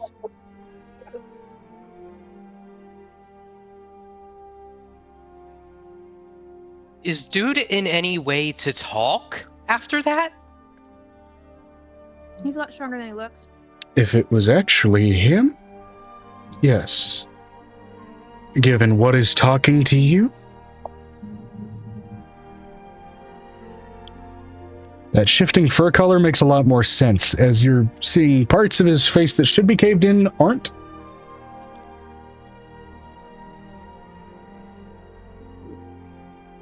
And the blood that's pouring from his eye sockets isn't red. What color is it? Sort of like a deep ichor green. Do I know what kind of... Can I do a nature check? Yeah, I'd say, Or do I need one? given who your partner is, you don't need one. You are staring at what your husband-to-be is often confused for. This is a doppelganger, wearing the visage of Seven. Which means he has the actual body. Doppelgangers have to know where their bodies are. Oh, does that mean Seven's dead? Not always. Can't be dead. He's using the visage.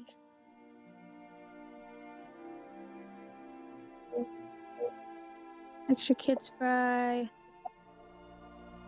Doppelgangers can sometimes abduct a character, they can sometimes isolate a character, or they can sometimes just wear their face without necessarily getting rid of the other creature.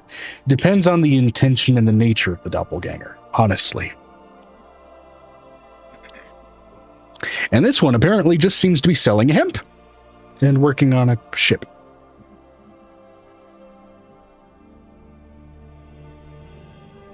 Where is the actual Seven?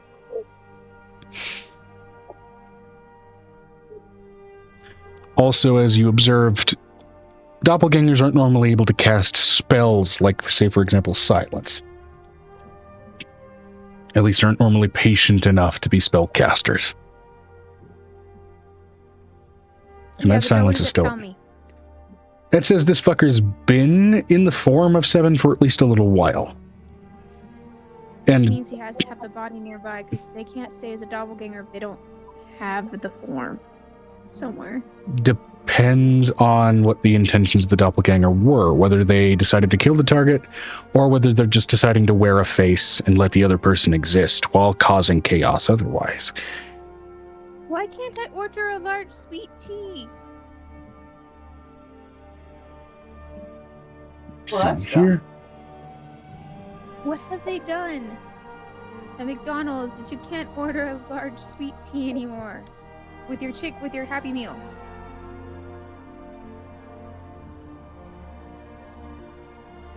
That's weird.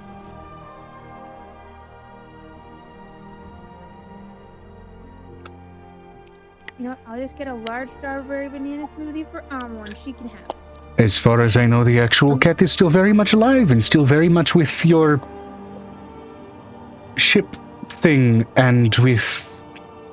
I don't know what you're talking about with this automata thing. I never met it.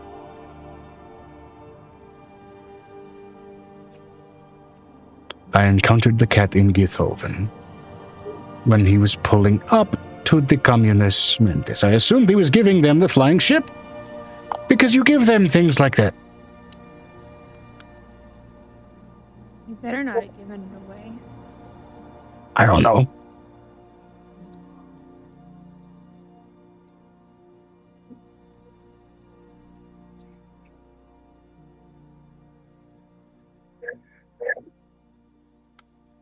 Why were you with the communist Mentis? I was in... They move between rings, and on occasion things stick to the walls. Very, very rarely, but usually like birds, like turtles, like things like that, and sometimes people that want to disguise themselves as student mages.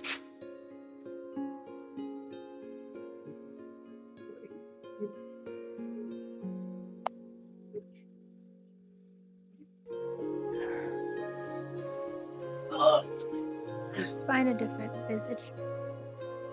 Or I'll tell him where you are and he will kill you. And don't use mine, or you'll get yourself killed.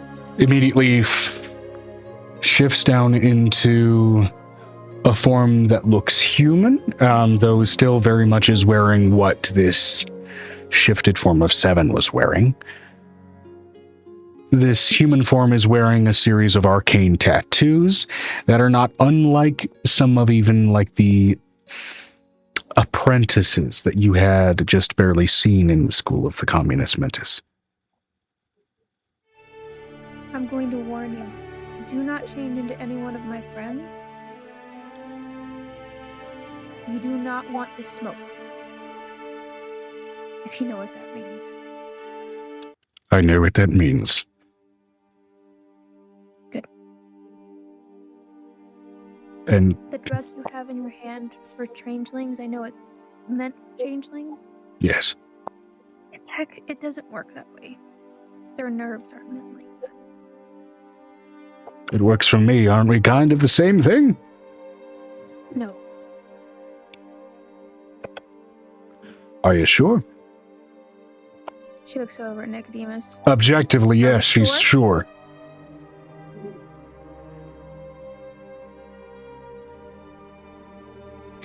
Even you, Avery, are looking at this thing and you feel just kind of an instinctive welling of disgust. Doppelgangers are one of the reasons that changelings get a bad rap. They are the reason for suspicion around shape changers. Yeah. He tosses it into the ocean. No. She takes the drugs. You have to dispose of this correctly. I know what that is. Don't do that. Don't do that. Okay, the drugs. See, for a second I thought you were like, he tosses the doppelganger. Just mid-conversation. Are From you what? like She's you? like, no. You're saying that Don't do that, telepathically don't do then? that. Don't feed the fish that. Because Avery's not in the same location as you anymore. So you just telepathically tell him that? I'm gonna let you know. She's like, don't throw it away. I'll dispose of it. Just the mental thought. I'll dispose of it. Yeah, it still hasn't revealed its doppelganger face, obviously, because that mug is ugly. Okay. I'm letting you know that'll be great for a torture drag. So she's like, don't throw it away. I'll take it from you when I get there. Ooh. Just Fun. leave it. If they're floating on air, they're not gonna come down. Oh my god. She looks over Also, at normally this guy. doppelgangers aren't this amicable, so this dude is already a couple of different levels of what the fuck.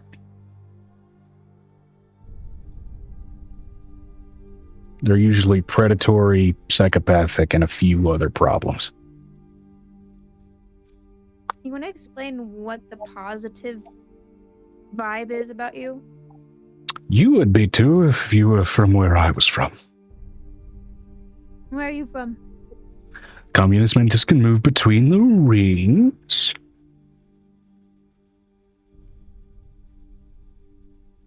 Waiting. There's one that's known to really suck. Oh. Two that are known to really suck. Two. Debatable. Any of them are better than when I was from. I mean, you mean Enver? Yes.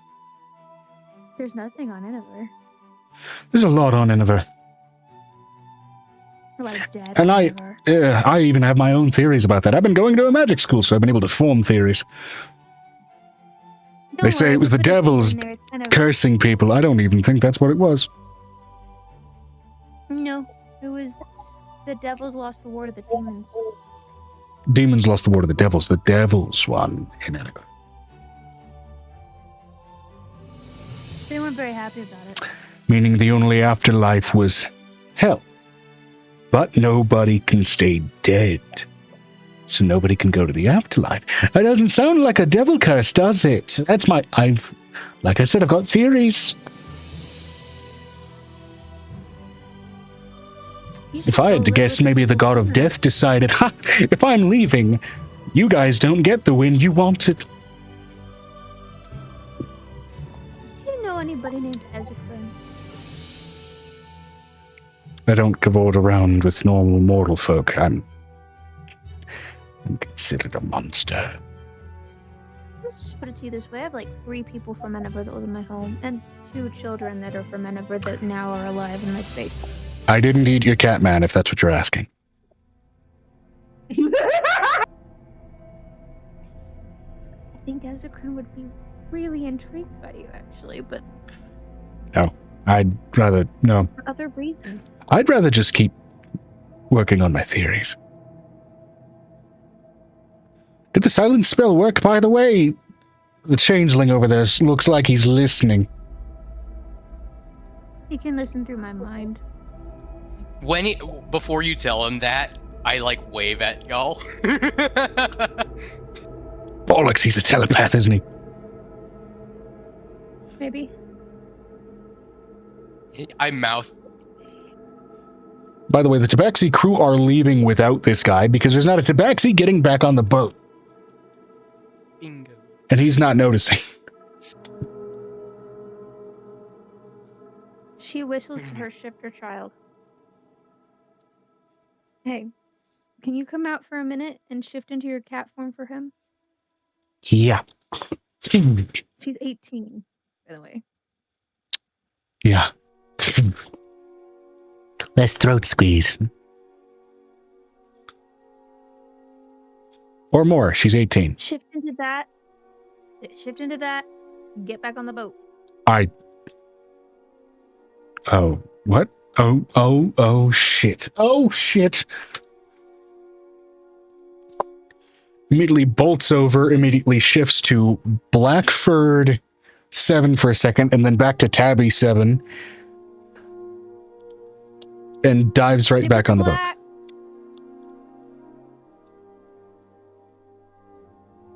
And then shifts back to Blackfur. You don't want the smoke.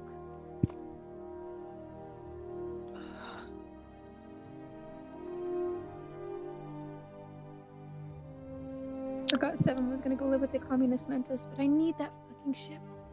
Normal mortals were doomed to undeath and Inniver. He's not a normal mortal. He is...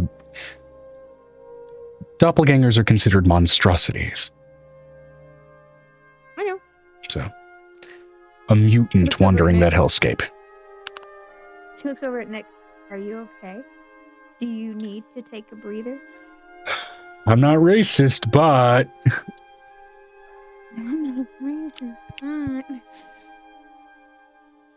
That's funny. Is anybody going to inform the Piper who's still below deck going, I'm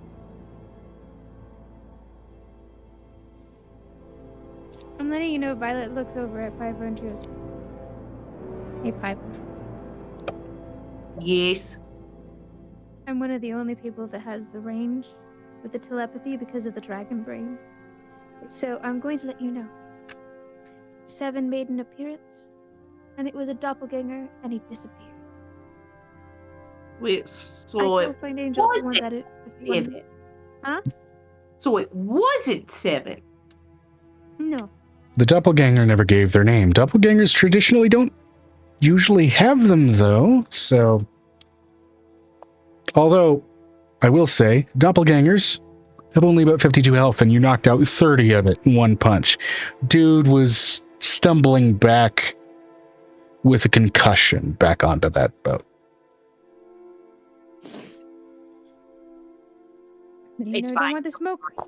Yeah, real quick, as their boat decides to row away, I'm just going to roll some death saves for that guy.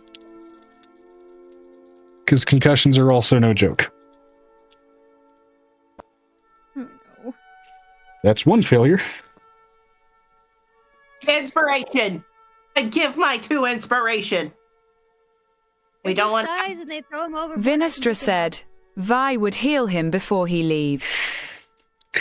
Okay, good 2 calls, because the first roll was a 3, which was the failure, right? The second roll was a nat 1. Basically, he laid down and died, and then you guys said you healed him instead. I need to lay down.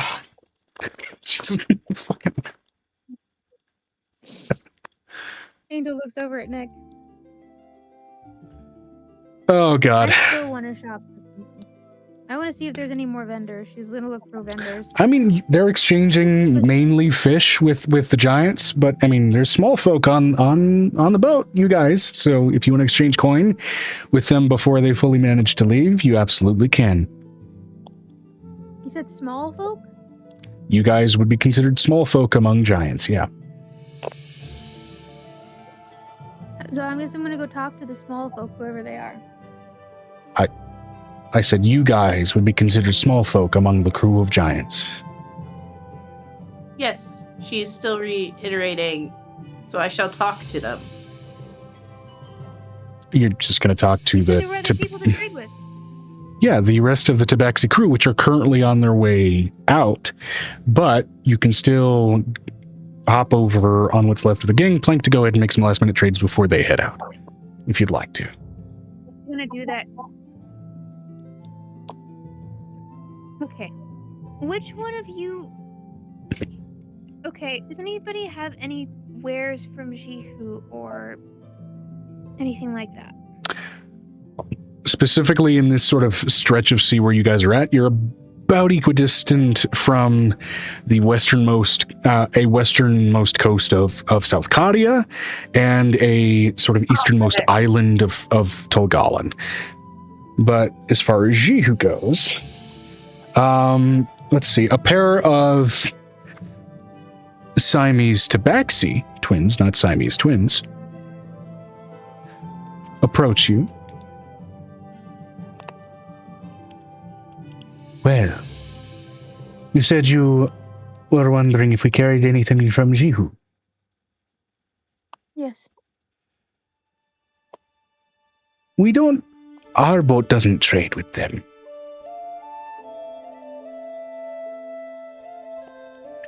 Yeah, we don't trade with them. Sorry, my brother here's a little slow.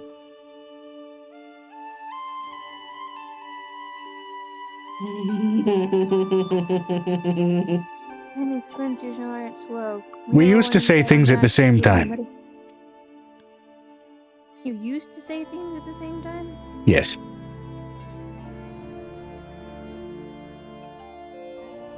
Can I roll a medicine check, Joe? Absolutely.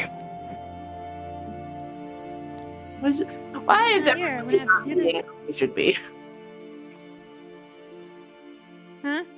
It says, why is everybody being sus and not who they're supposed to be? I know, right? 17 plus 12. While most of it's covered up by fur, you can see like a little bit of the skull's just slightly concave from the brother.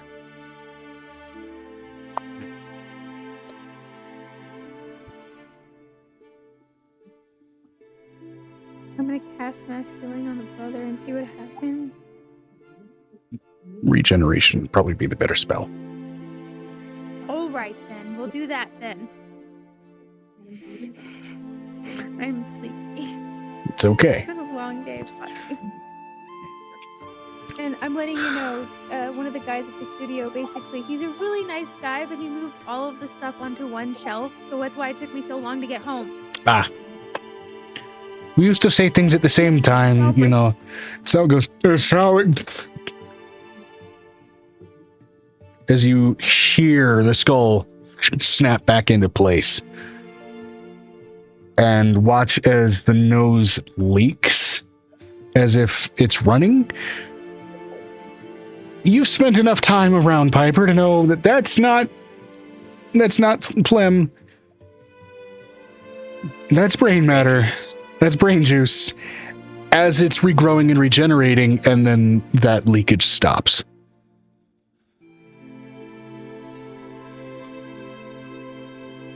Feeling better? Yes.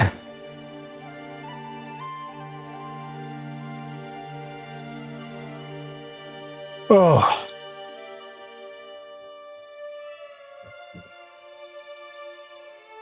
What is your name, tiny person? My name's Angel.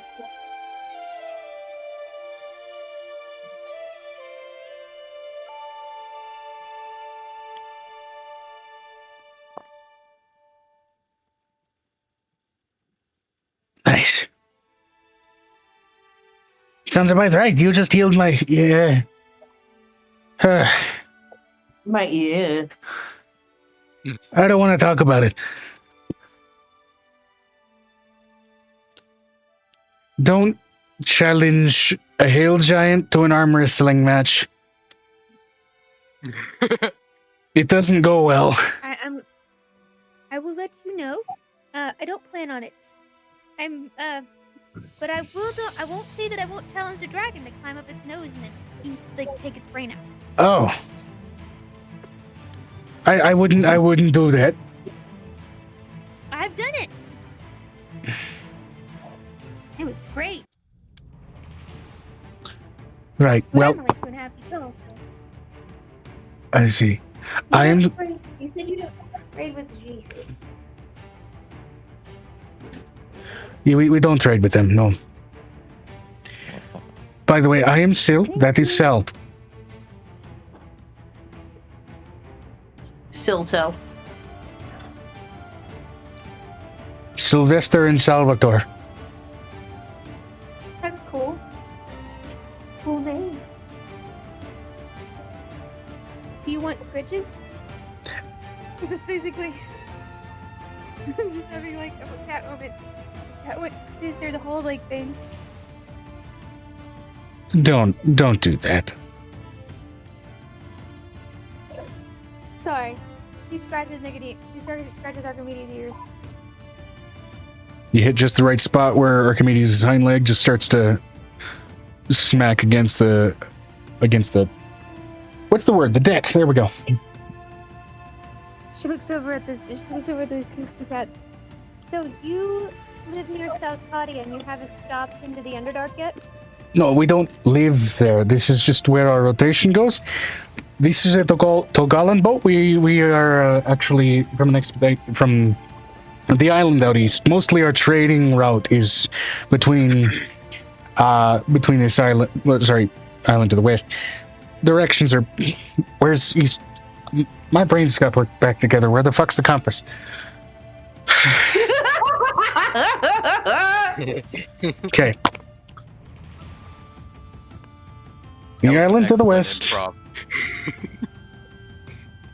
is where we're from. Its name escapes me, Sal. Can you fucking help me?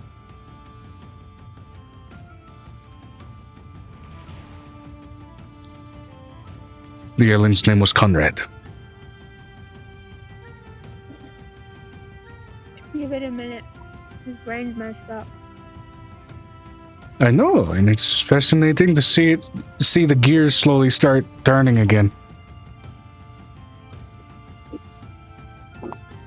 Wait, he needs to grease the wheels. Hold on. He reaches into his jacket and pulls out a fifth of whiskey. Here. Sil, take this. Oh my god. Immediately downs the fifth. You watch as the bottle empties in a span of about 10 seconds. Okay, yes. So, we are from the island of Conrad out west. We do trade with the sort of eastern edge of South Korea. It's going kind of a back and forth with that sort of route. Sorry, I have a weird sort of genetic disposition where alcohol makes me feel real good. Same thing with my brother. Either way, I digress. We kind of take after this drunken fighting lady over on the island of Lilu in sort of deeper in the northern Tolgalan. That's kind of her whole vibe as well. We kind of agreed with it, But the point being, we mostly trade back and forth on this route. We catch who we can on the sort of straight and narrow. We ventured out on occasion trying to trade along the other edges of the Tolgalan. Got a lot of what we normally get, from the Tolgalan, a lot of tropical goods. We tried trading with Jihu. They wanted to trade us people. We weren't into that. So... She pulls out a coin. She pulls out a whole bag of coins. Let me be perfectly clear and perfectly clarifying. They wanted to trade in people, like people for people. And I was up for trade, apparently in their eyes, because I was a little less than effective. So it's just not... They thought I would be a good busybody. And thought I could handle a good whipping. Which, to be fair, I can handle a good whipping. From the right kind of gal. I like Knowles. I like the way they put together the leather. Anyway. Oh boy. I realize I kind of rotated this from the sort of jester-esque accent into kind of Brooklyn a little bit, and we're sticking with it. We're just gonna... Brain rehabilitation. That's Archimedes' voice, Joe. Blah, blah, blah, blah.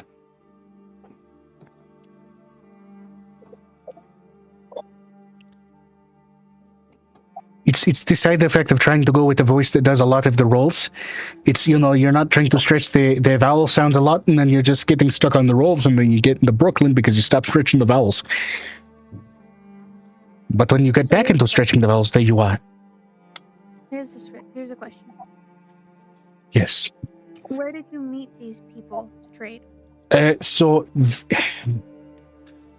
of the sort of southwestern edge, where a lot of ships kind of make their rounds anyway. It's easy enough for the fishing boats to go out, as well as sort of trades for the ships out there to kind of meet and sort of trade cargo, trade stock. That's that sort of thing, If I asked you to take me there, would you? We are ill-equipped for that kind of journey, especially since apparently there's a war going on over there. But I'm not. How about this? We can mark on the map where we had that encounter, yeah? Because we're not going. At least I'm not. They eyed me up like a piece of meat. I'm not keen on that. I'm going to give you a 411. What is a 411? The information. Okay. Oh, now the song is stuck in my head, Joe. God damn. Operator information. Give me online. God damn. You're a bard. Be a bard. And so she looks over at the two of them. I need you to spread this word. I need you to spread it far and wide. And I We need can you to do as information far spreading, but we won't do it for as free. you can. in Sharni. And I will give you a payment far past what you expect. That is an Underdark port. We are also ill-equipped to sail below the crust. But we can venture. And they venture again. She pulls out at least 1,000 gold out of her pockets. We could make some upgrades with this if the captain is amiable.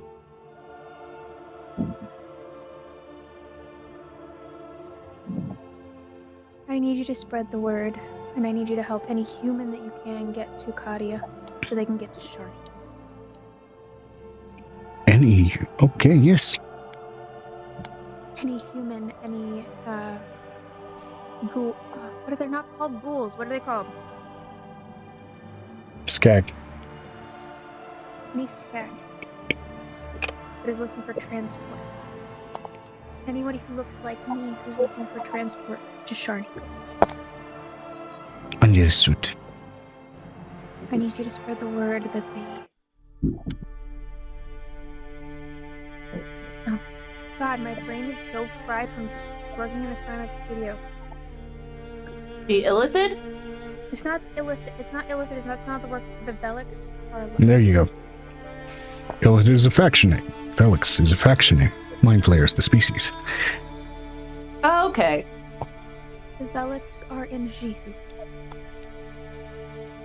Do not trade with Jihu. Understood. We don't trade with Jihu anyway. I need you to warn any traders that you know. Okay. And she pulls out a silver coin that whispers. Sel wanders off to the captain on the boat that you're on and tells him not to trade with Jihu. I need to give them. I'm going to give them the information. I need to talk to the captain. Okay. You go ahead and you walk over to Osdom, or do you want to go ahead and talk to the captain of... I'm sorry, the boat of the little trade vessel that you're on? The trade vessel that I'm on. Okay, yeah. Easy enough. Of which you do kind of approach this, the amount of hair that's coming off of this tabaxi. It is hard to... He is absolutely a long-haired tabaxi, and you're not sure where the hell his eyes are. You're not sure how the fuck he sees. Do you need a trim? No. I can see just fine. I can smell the air with my whiskers. And where it hits us. I just want to pull blue. I want to pull Snips out. Snips! Wait! I mean, you can if you want to. Snips, can you help him? We.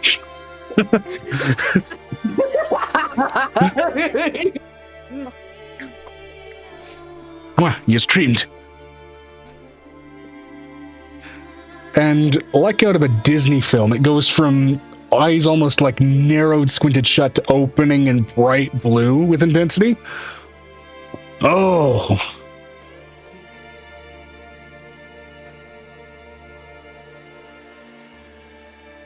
Wow. Okay. A tiny vacuum.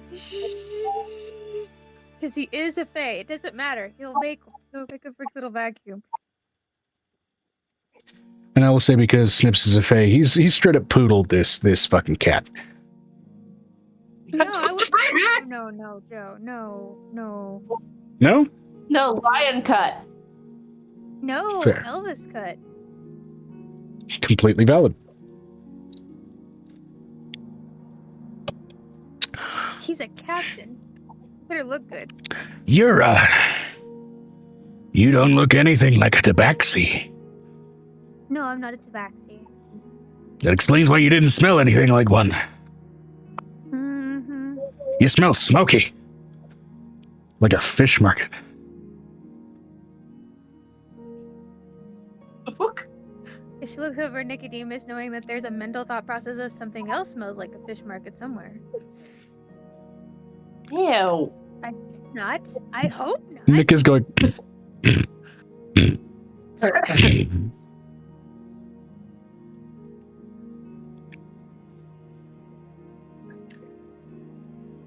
She looks over at this tabaxi.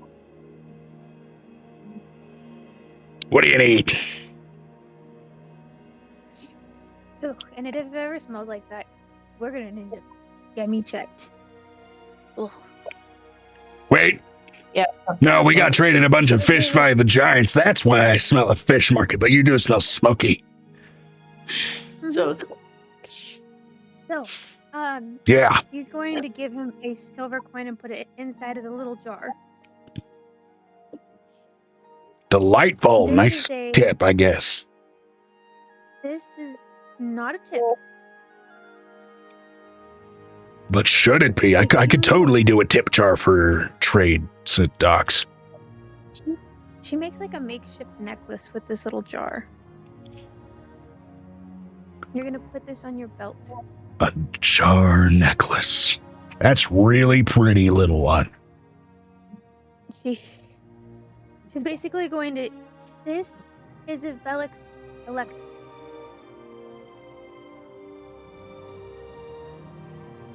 You're watching the loading wheel on his brain for a second.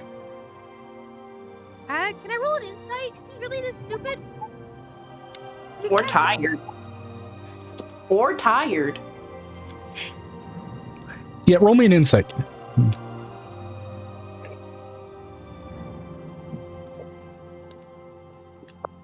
It's a 19 plus 12. His eyes are exposed. He can see things, and now you can also see just how heavy the bags are under his eyes. This man's exhausted.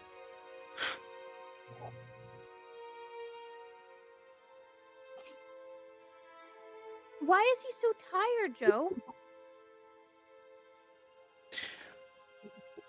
Well, ask. Do you ask that out loud? Yeah. To him or to one of the other crew members? Like Sil or Sal? Well, that's what I'm gonna ask the other crew numbers.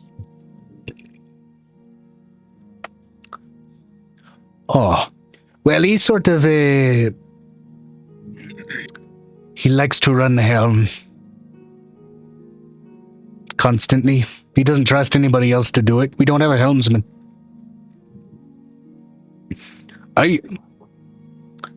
Sil used to be the helmsman, but then Sil got into a arm wrestling match with a hell giant.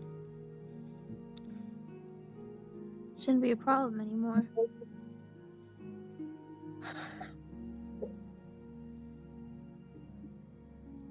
Also, normally you sort of have shifts for helmsman when you're doing things throughout the night, but he doesn't like the...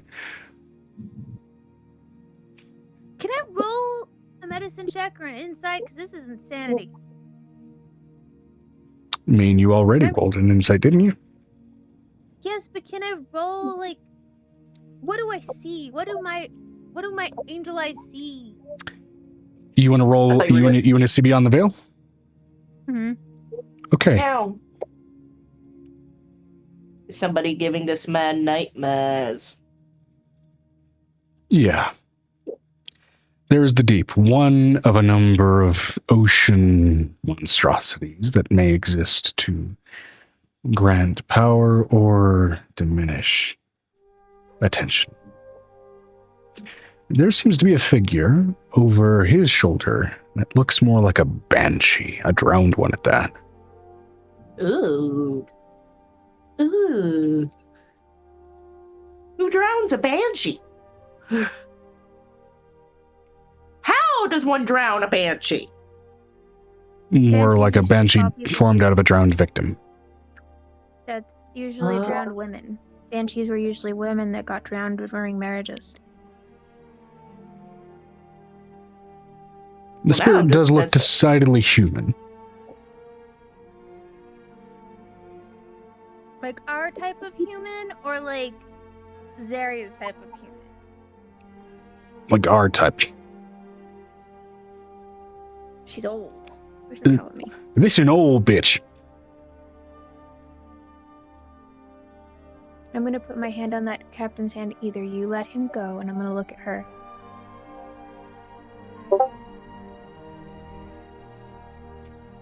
Or I'm going to hunt your nightmares. nightmares. Roll me a charisma saving throw.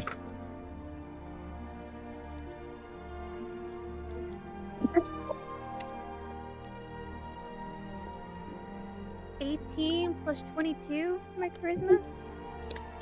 With a 40, 25 for my charisma. you naturally feel that hand touch yours and try to hitch a ride on your life force, but failing to do so, as if clashing against something greater than it is prepared to latch onto. And it recoils from the attempt. You just resisted a possession by this banshee. By a long shot. You would have had to roll like shit to get possessed by it, to be fair. She's gonna look over at Nick. Do you see this? Please tell me you see Yeah, I this. see it. Can you do that thing you do with your arrows?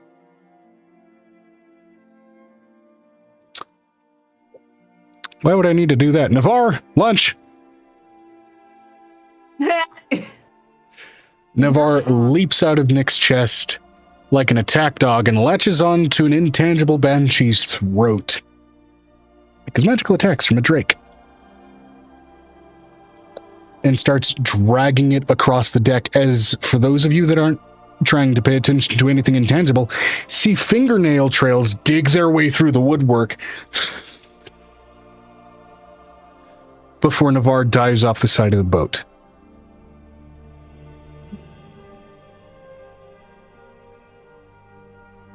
And you hear a thunderous animalistic burp. Vinestra said, Vi's going to hop down and approach behind the two and will grapple Navarre. Why? It's a banshee. It tried to possess Angel.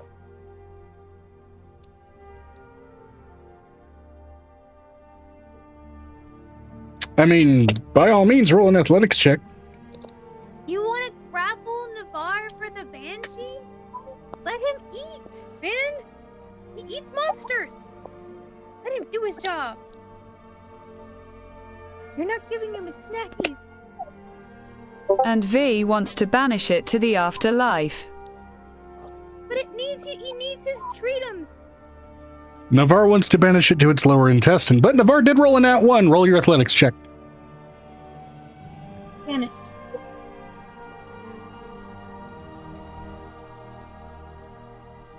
So he needs his freedom and his snack. 41. You gotta get Why do that I- dog. You gotta get that dog in you. You gotta get that divine dog in you. Okay, so this is very much akin to grabbing a dog by the scruff of its neck while it's got an already dead rabbit hanging out of its mouth. The disappointment. And Does he have those little draconic eyes turn to you with that disappointed sound, like, come on. You swear you could see the horns go back, where otherwise ears, if he had any, would.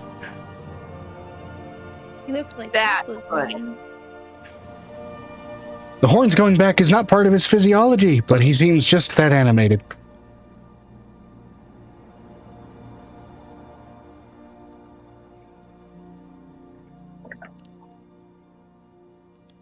Okay, Navarre, I promise I'll give you the next one. V just gives Navarre an annoyed glare. Release it. Release. Fine. He looks over at Navarre. Disappointed dog, craned neck, just drops it. And a banshee, a terrifying undead of nightmares for most common folk, drops into a crumpled heap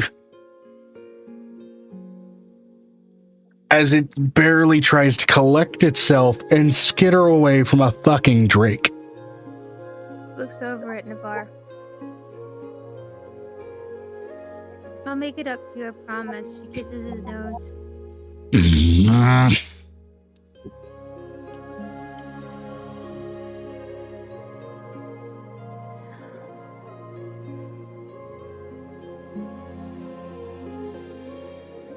What if I let you do a hunt this evening? Deal.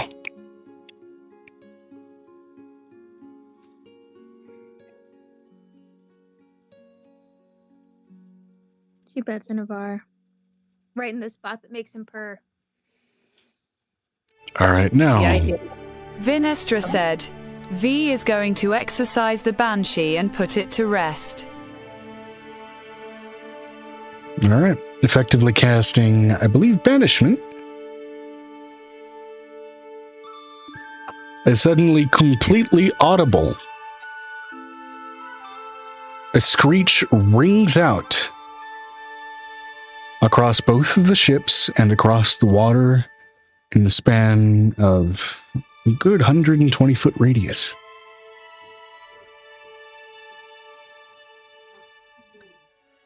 And in a moment, all clouds that hang in the sky, despite a lack of wind, dissipate entirely. As the Banshee 2 and its spirit gets engulfed in fire and dissipates.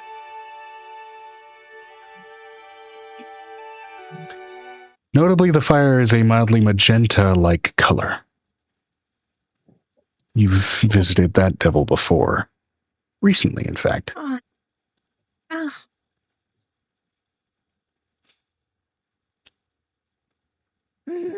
Angel gets the shivers. No. It seems, it seems that Banshee apparently was heavy enough on that sin to go to that hell. I'm letting you know, Joe, that Angel gets that shiver because that woman has propositioned her and Nick more than once. So it's just her like going, no. No. No consent. I mean, the point of propositioning is an attempt to gain consent.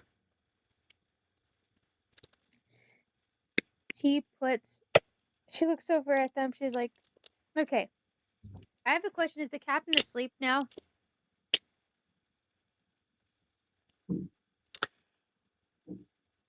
All How's he of the gone? baggage under his eyes dissipate completely, and he looks like he got a caffeine shot.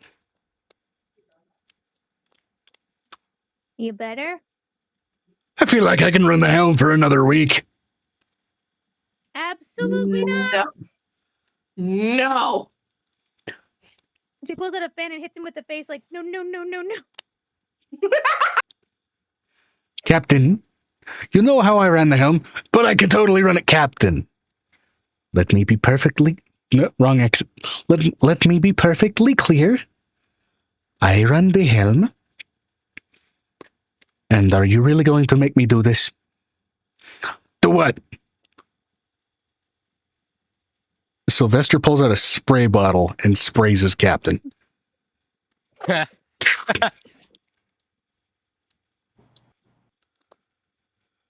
to the captain's quarters and go to bed. But I like turning the wheel. Go. Go.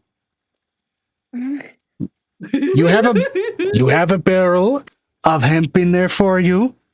Smoke it and go to sleep.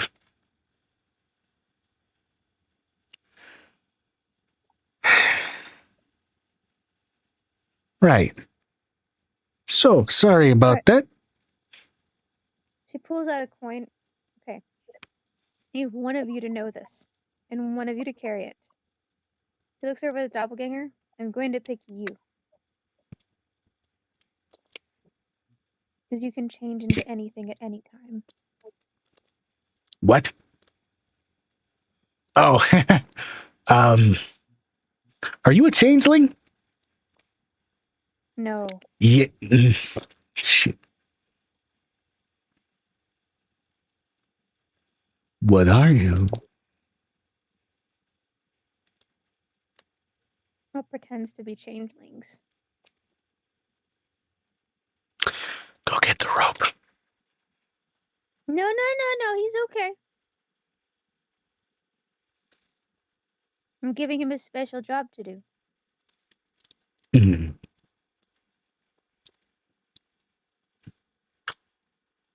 She pulls out the coin within that fluid that she had made in. I want you to shake this jar Joe, Yes. I want you to shake this jar. Okay. In front of anybody, and I want you to have it on your person. Understood. And if they can't stop following you in the crowd because they can hear it, whether they want to hear it or not, that tells you that you all need to leave. Understood. And you need to change shape as fast as you can. Understood.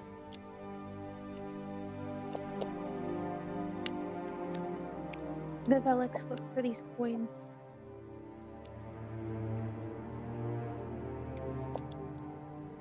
The original Illithid would just apparently fuck them. The worms would just fuck them. So they died. Pretty much. Put them in the fluid. That's really weird. Now, again, the explicit statement for what those pheromones would do to the coins, the only explicit statement was that the Mind Flayer worms would basically try to fuck the coin, and in doing so, they would basically start ripping their body apart across its actual surface.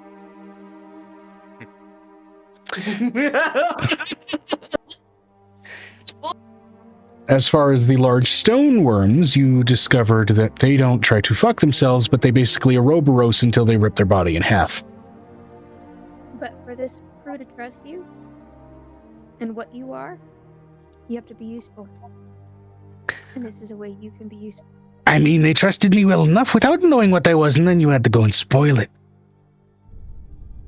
They would have figured it out, and then you would have been dead in the middle of the water.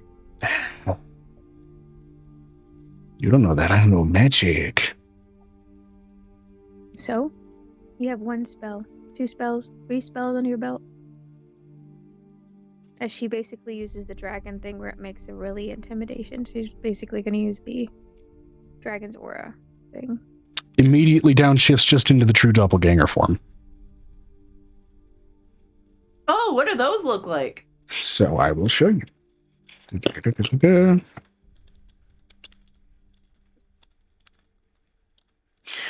Because unlike changelings, these fuckers don't have mouths.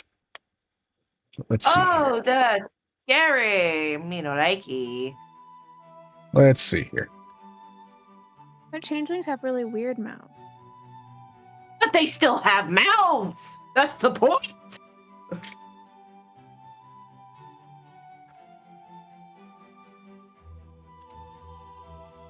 Nah!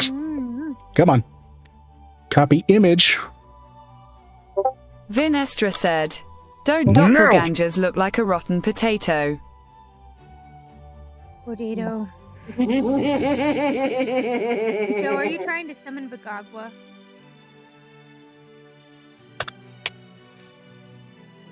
There it is.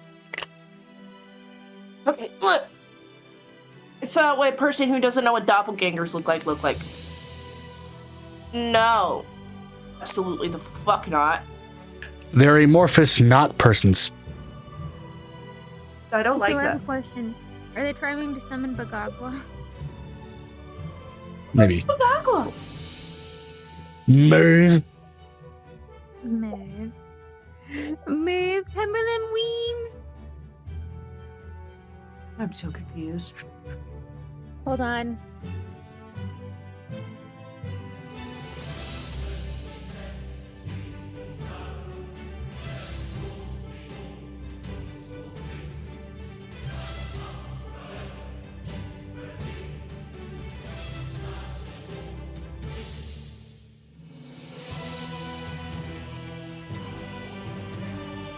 That said, despite the preemptive kind of distaste around doppelgangers, on the rarest of occasions, changelings can spawn from doppelganger and mortal pairings. Ugh. But that requires a lot of genetic fuckery. And usually a fae putting their spoon in the Angel, pot. blue. Violet said, "A link."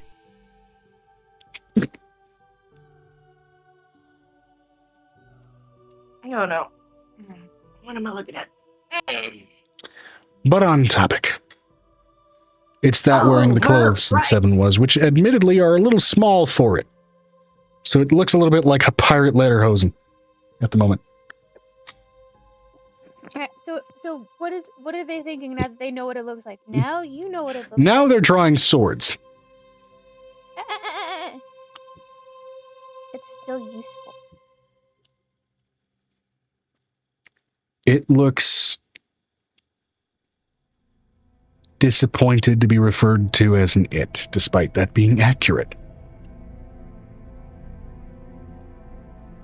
When you have decided what you're going to be, then I'll call you something other than what you are.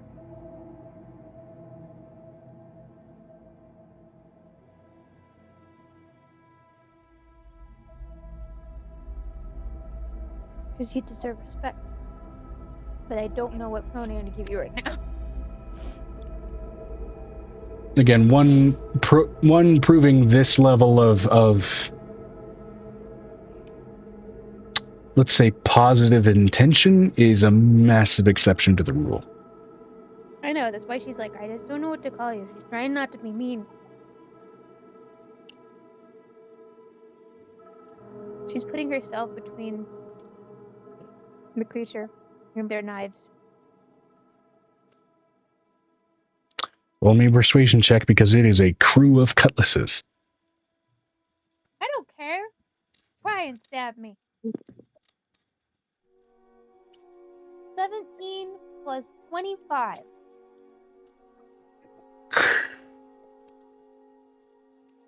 Yeah. They begrudgingly put their blades away.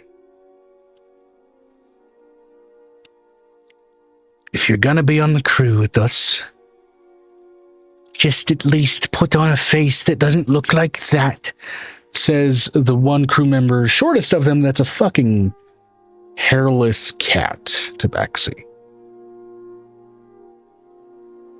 Of the cat breeds that are known to be fugly, he's the one saying that. What? Me? You gave me a child of that. I have Yep. a child. It's a hairless cat. Hello. Put on another face.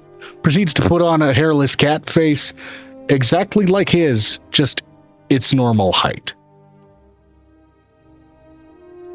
Fine. I won't shank you in your sleep.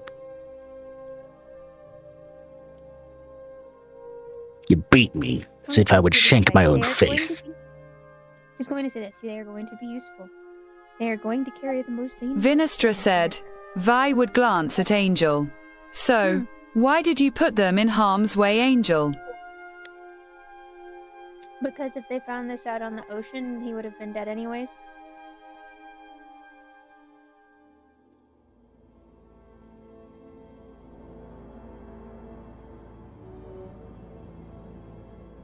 And I want him to feel useful. She hands him the jar. It's how you earn people's trust. What assurance can I have that they won't kill me as soon as you leave?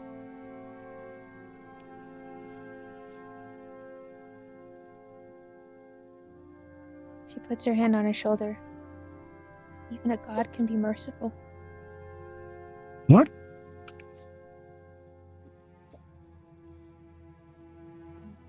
She's gonna look at him for a long time and let him figure it out.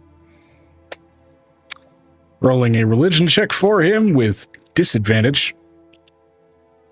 Even as learned as he has managed to be, doppelgangers are not known to learn about this type of shit. Can you give him what? Can I give him advantage? Or just flat? You can level it out to flat, so I'll just reroll here. That's a nat 1. He's an atheist.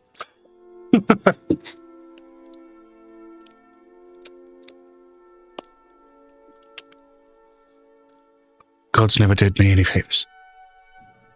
They just did. I don't get it. Sometimes Yeah. gods walk among you. You're speaking in too many symbolisms. I'm getting a headache.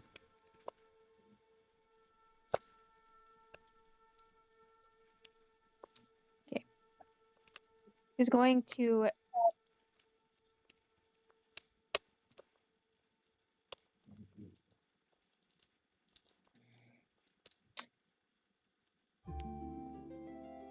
lean over to this thing's ear. Nicodemus and I are a god. I hear orange juice helps with scurvy and sea madness. She pulls the dragon out of her pocket and out of her hair. I'm letting you know, all the kids are going to react to that, not giggle. They're going to be pissed. Pull the what out of your pocket and hair? He's going to have the changeling dragon is basically going to pull his head out of her hair, considering that's where they're hiding right now. Mm-hmm.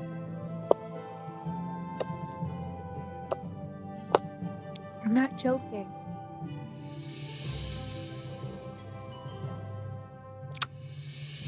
Whatever you say, I'll do what you asked about helping the humans and the skags. She looks over at the tabaxi. What am I?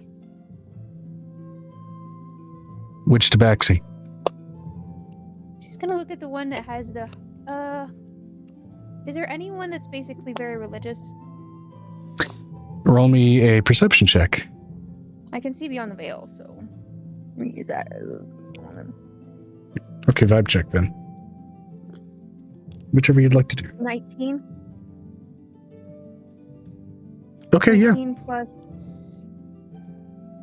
20 something. For my arcane. Oh, you said religion. Religion is a plus. No. 15. I said vibe check. Vibe check. Perception or vibe. Vibe. Let's do vibe.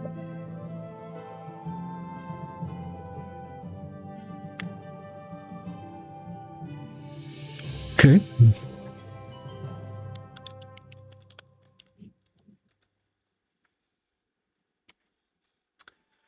Fantastic. So, Vinestra said, Angel, as fun as it has been to watch you assault this person and repeatedly threaten him, we do have a more important job right now.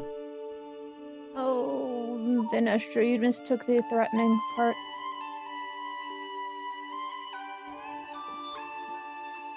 It's like the third time you've done that. She looks at her and like there's a slight bit of annoyance. The first time, she doesn't show it very often.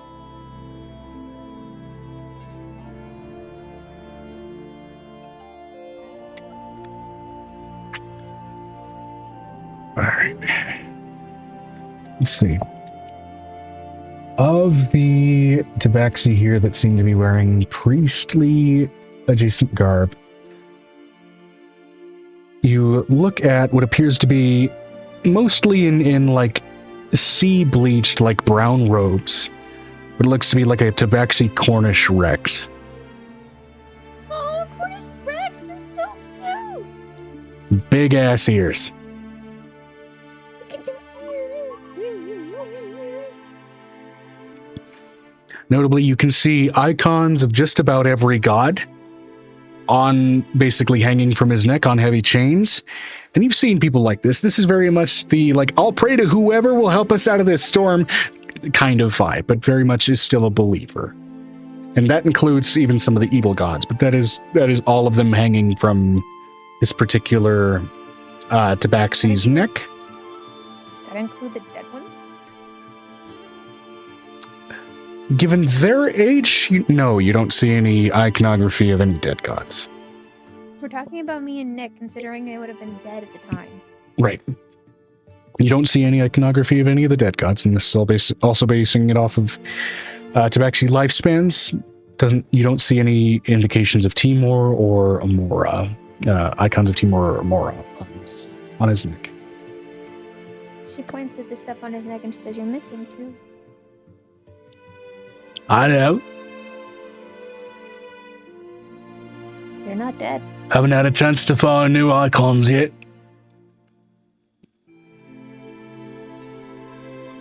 She's gonna take one of the heart-shaped gems out of her pocket and a little bit of a pocket watch that she's got. Oh. One of the little clock watches.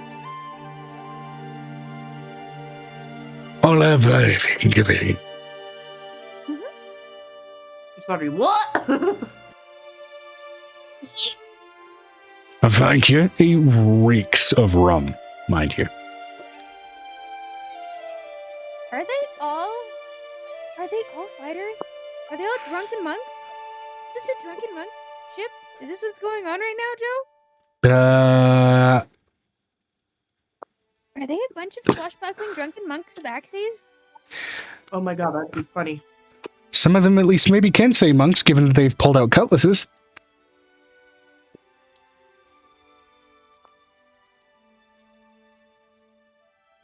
Also, pirates just like to drink. All the time. Thank you. Go ahead and get these latched onto the chains.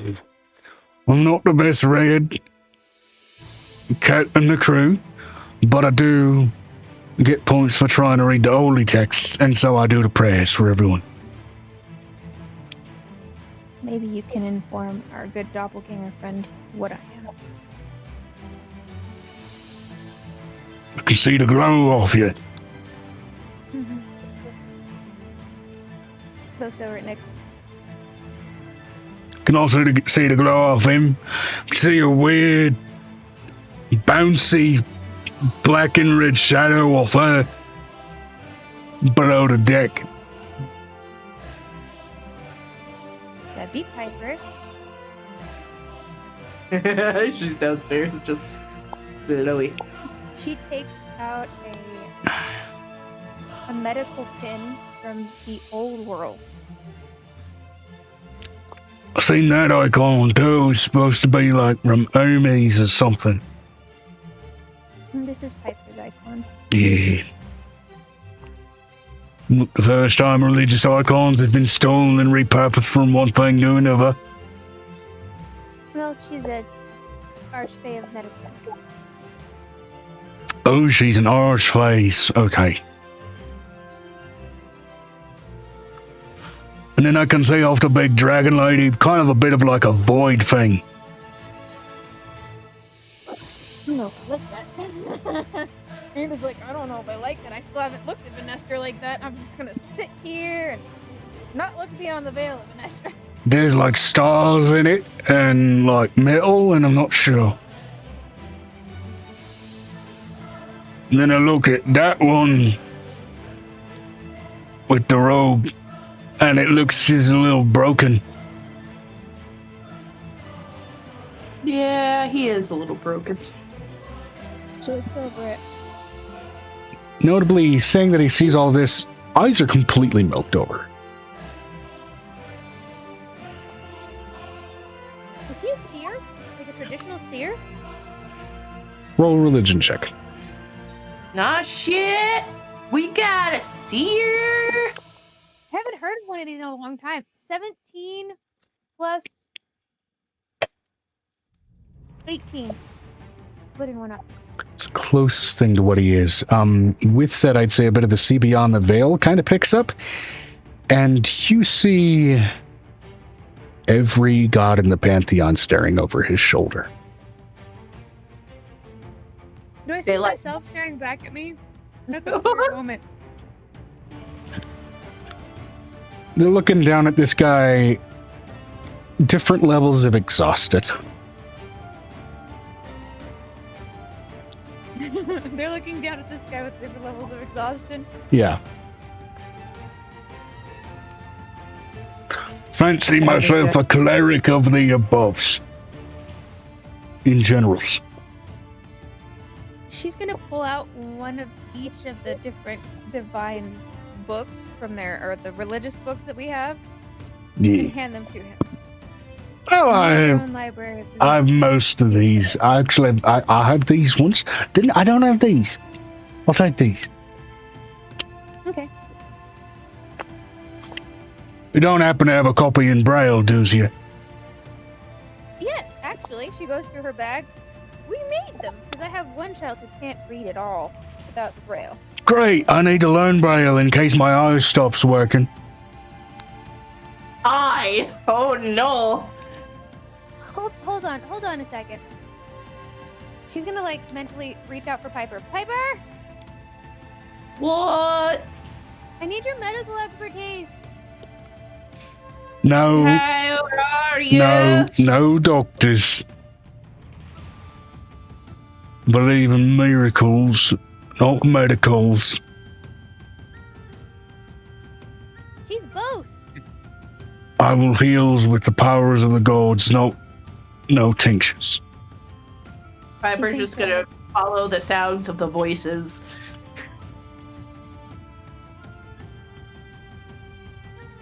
I let Angel looks over like the astral basically start the giggle, considering the giggle's a thing.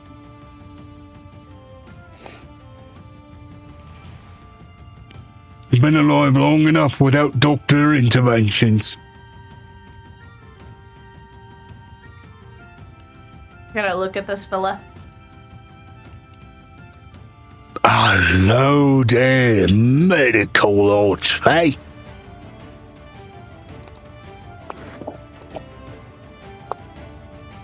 She does have miracle coffee. I haven't made any healing coffees yet, but what I can do is channel divinity life preservation, I think it's called. How is you? Angel's got healing coffee. You need some for me.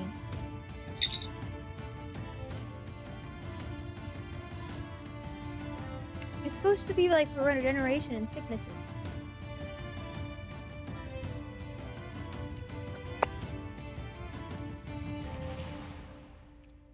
Hello there, medical arts, hey? How is you? This is Piper. Piper is the queen of medicine. Piper, descendant of Hook and the greater older.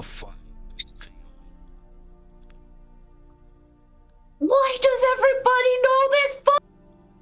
It's not everybody, it's just a couple of your friends and me, 'cause I get the whispers from everything up high.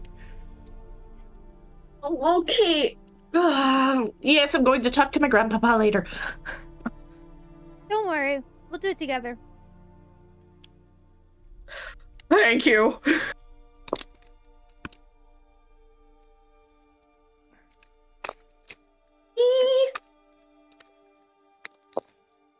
Angel's not gonna let Piper go by herself.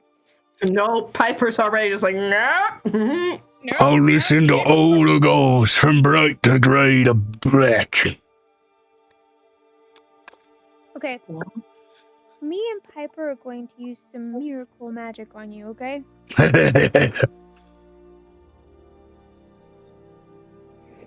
You can look at all of the very tired gods who have been watching after him. I got this. It'll be okay. How broken is this man, Joe? Piper and Angel, both roll me a medicine check. Okay. 18 plus 14.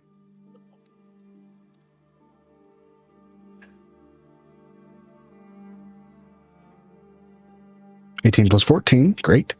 18 plus 22, goddamn. Okay, both of those are enough to tell. The only thing young about this figure is the body. It's a lich? No. This is a body that has been regenerated by divine magics over and over and over and over and over ceaselessly. Now, that said, a lich is technically an occupation typically associated with the arcane, but a lich in its explicit description is only tied to being someone who can cast magic. Theoretically, a cleric lich is possible. You've never encountered it before. You're staring at it. It's staring back at you. This man should have been dead 1,000 billion times over. He looks at me, and I look at him. And is a lich by virtue of a magically suffused, prolonged life. Not necessarily entirely undead, but very much kind of an unlife at this point. what constitutes clinging on to life is at this point no longer something that is of his will. He doesn't necessarily want to die, but it's like every god in the Pantheon has been drip feeding, just keep going into this body.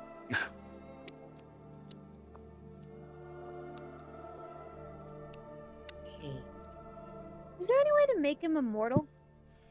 Technically he is. Okay, but a better state of immortality. I mean, as long as the gods don't get bored. In the state that he's in and what he is at this point, trying to turn him into anything else would just kill him. This is a unique circumstance. That is only holding together in this particular precarious fashion. Would healing him at least make his body a little better? As far as you can tell, he's being healed by literally every god. But they left his eye off his face. He can still see, apparently, just fine.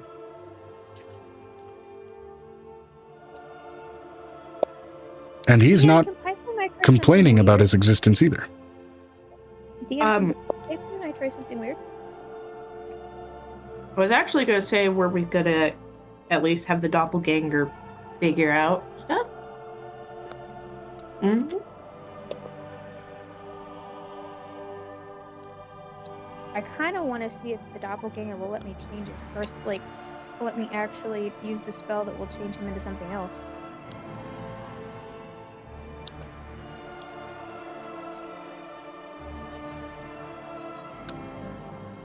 But I also want to try something weird.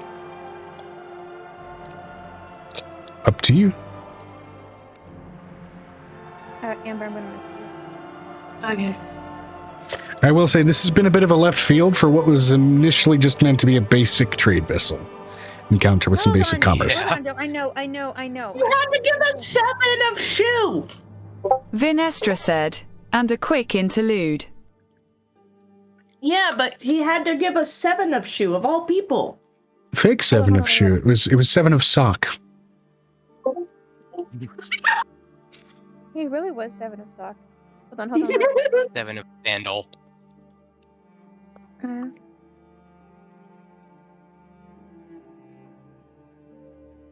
I'm gonna AFK, be right back. Okay.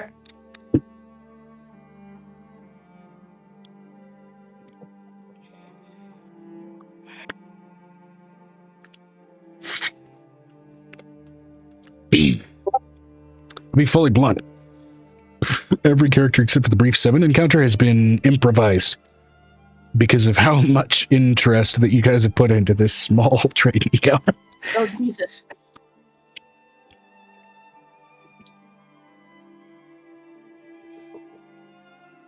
Is that what you're trying to say, Joe? Check the messages.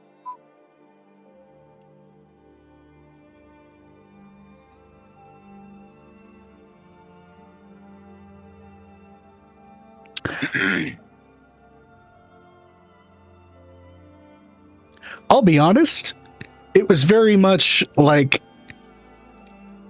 take the grouchy old cleric, put it in a young body, beat it up a lot. Take Remy from the Mummy, you know, where he had like a little necklace of literally every religion to try and ward off the mummy, and put literal, actual divine power behind every single one around his neck.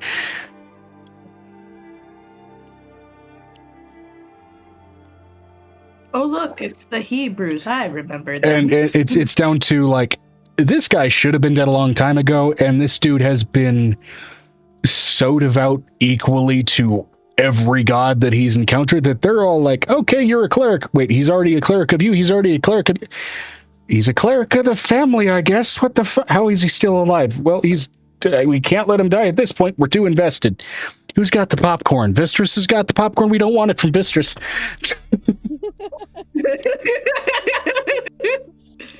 She puts weird shit in the popcorn. You can't put I mean, he does. popcorn. Which is to say as well, in terms of technically dead gods, he does have an icon of a Stret on his neck. He does not have an updated one of Kyphion. He's gonna pull out a Kyphion one and grade it out. Yeah. Fair enough. She pulls out the symbol of Kyphion. No. I need that one. She picks up the Estret one. Oh, look, I have it for memories and history's sake. I got her Bible right here, too. It's not really Bible, but I heard that word used when talking about religious stuff in my brief stint down in Githove. Still need to find the priest in Githoven. Promise me I could find the priest in Y'all have Githoven. never gone to You've gone to Githoven all of once with the former BBEG before you decided to better the guy. Twice, excuse me. We went for a party the second time. Right, with the same guy. Githoven is a significant story. In case y'all have avoided like that. No. Right now we're trying to figure out what we're going to do with this guy, and she looks over at the doppelganger. Do you want to be something else? I'm fine with what I am at the moment. What if I made you kind of what I am? I'm fine with what I am at the moment.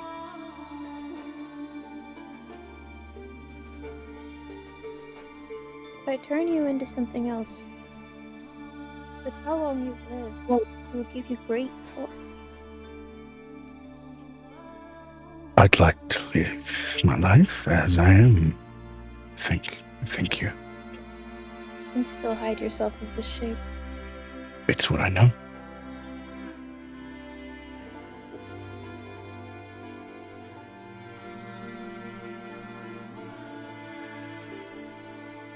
She looks over at these guys. If I turn him into something else, will you not kill him when I leave? All windshield eyes don't kill him. You gave me books. Least I can do is ensure those won't kill him.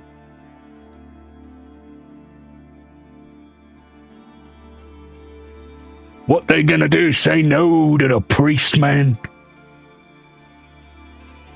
I make the food. Oh, he makes the food. He looks over at Nick. Do you think he needs to be something else? I don't want to touch that with a 10-foot pole. He won't get any stronger with what he is. He's stuck where he's at. I don't know. He learned magic. That's a new thing that I didn't know they could do. Yes, but he's older than both of us, and he's not good at getting any stronger.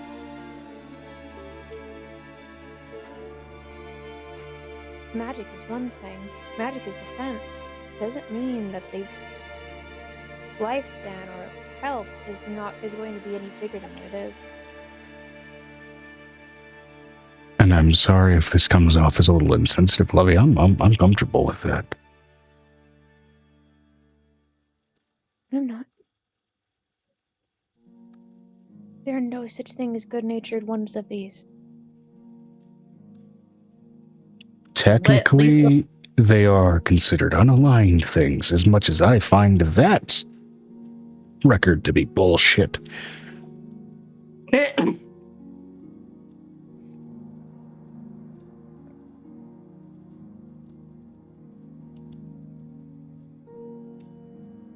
What if you gifted him to be like you? That just does not feel right to me. Vinestra said, Vay would glare at Angel trying to force someone to change everything about them to be what she wants them to be. I don't want him to die. People die.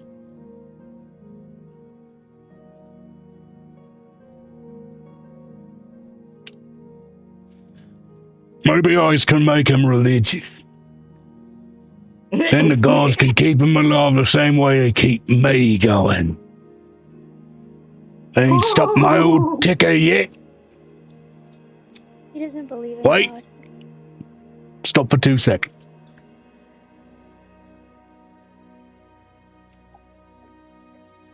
Well, I can make him believe. Look at this. I'm his polar opposite. I'll put him through divine boot camp.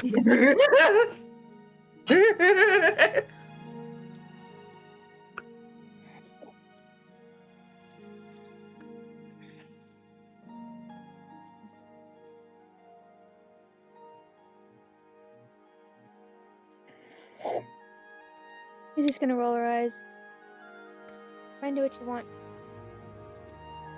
Gets back on Archimedes. I can make you the promise that he's not going to touch him. He makes the food. He don't fucks with the man who makes the food. I And you he's don't got screw it. with the man who's under his protections. You don't mess with the cook. He's got a point. I can make sure they all have the shits for a month.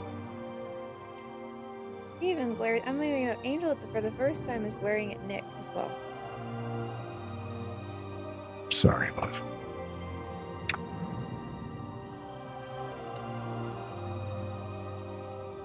And she's glaring at Venestra as well.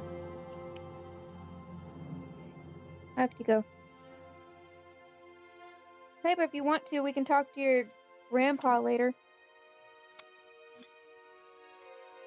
Not, yeah. But right now we got Her internet went out. Vinestra said, V cares not about Angel's glare as she did something straight abhorrent to her. It's fine. I'm sorry, I just imagined like mid-sentence Piper popped like a bubble.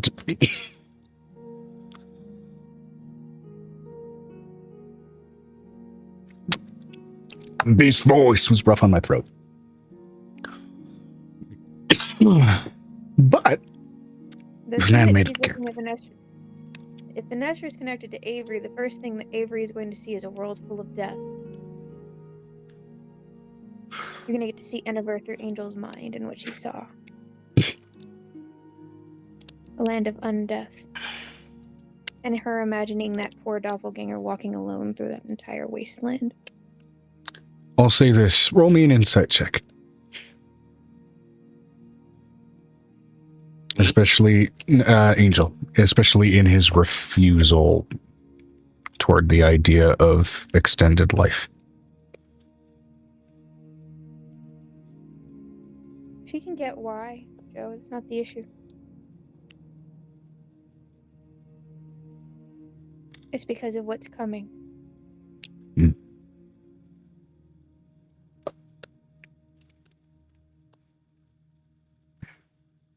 And this is for the first time where Avery is getting to see everything from Angel's perspective. The blood war and what she saw was going to happen when everything fell apart. Yeah. You're getting an information dump that Angel has never given anybody before, considering she saw too much from what people showed her.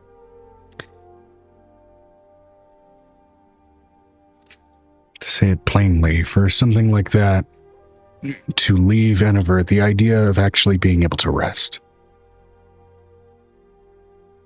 To be able to actually go somewhere after resting. Sounds far better than just continuing. But he'll make the most of a far less dangerous life as much as he can.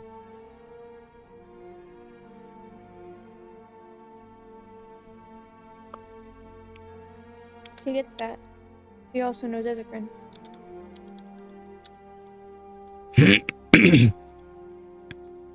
The creatures that survived Enniver, she has a soft spot. That's fair.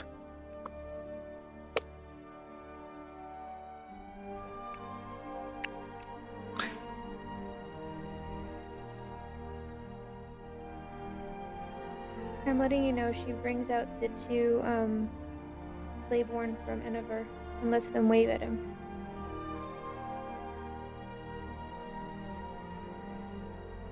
I'm going to roll to see if it recognizes what they are. Because, I mean, for Layborn in general, that's a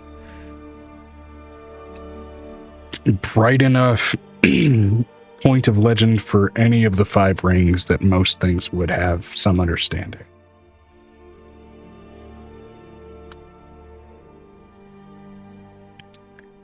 And it is a soft,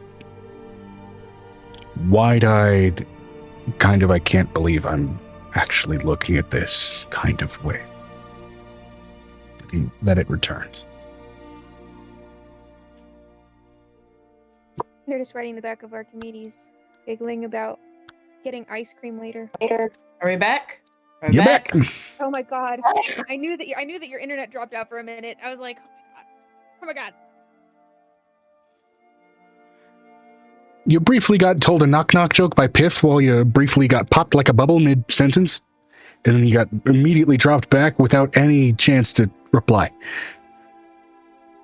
The knock-knock joke made no sense because Piff was drunk.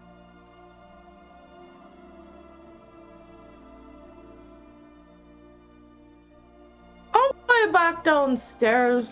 I don't want to. Oh, you're pregnant again? I don't have sea legs. In fact, I lived in the court of the flood. Don't have sea legs. Now that is ironic.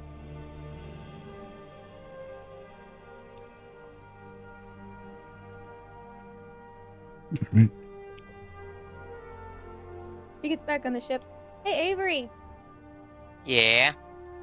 I'm sorry. I think you saw way too much. Cool. We've seen lots of crazy shit. It honestly didn't surprise me too much. The gangplanks get lifted. I mean, the Blood War. Kind of a lot.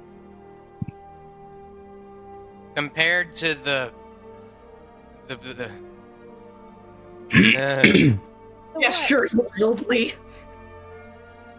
the fuck the getting stabbed in the brain and tasting all and feeling and all that. It's fine. It's fine. Everybody's I'm brain so is sorry about struggling that to again. brain.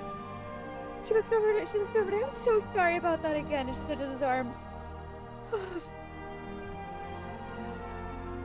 The gangplanks get lifted and the ship full of cat merchants begins to make its way.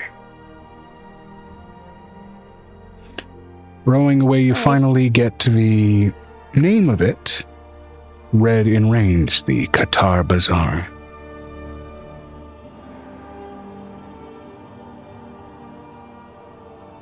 Nice. It's either that or the Tabaxi Taxi. Anyway, I love the Tabaxi Taxi. What do you mean? It's got to be the Tabaxi Taxi. Should have been yellow. Should have been a yellow. the green flag was indicative of them being herb sellers. Yellow means they sell, you don't want to know. No, I don't. I really don't. I really don't.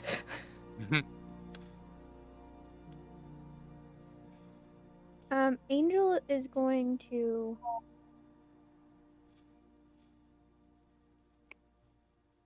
just get on the ship and spend time with the kids from Eniver and the other Leybourne for a little bit. Nick joins you.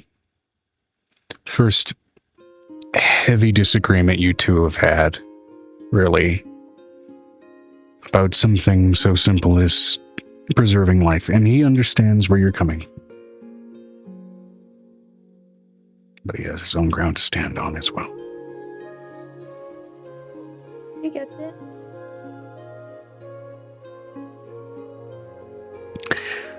And I'd say the day shifts forward as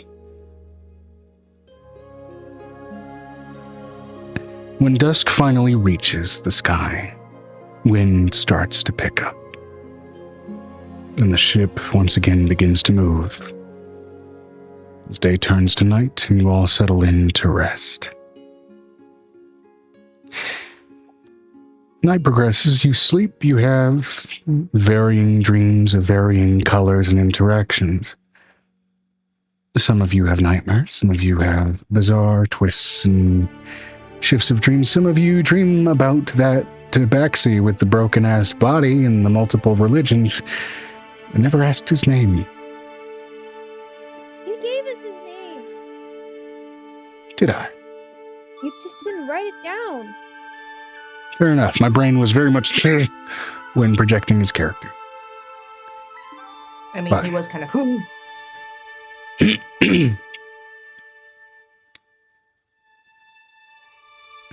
You all reach the state of a full, long rest when at the crack of about 4 a.m., the whole of the ship bows and pulls, and you hear a crack of thunder.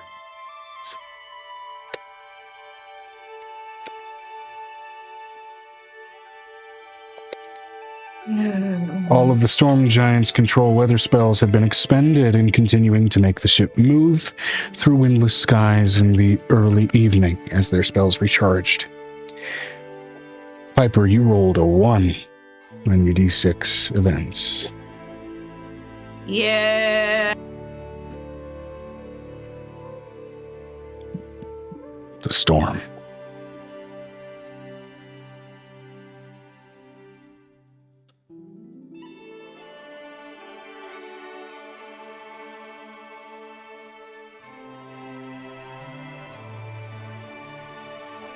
So let me get some proper music going. I think chase music will be probably closest for this.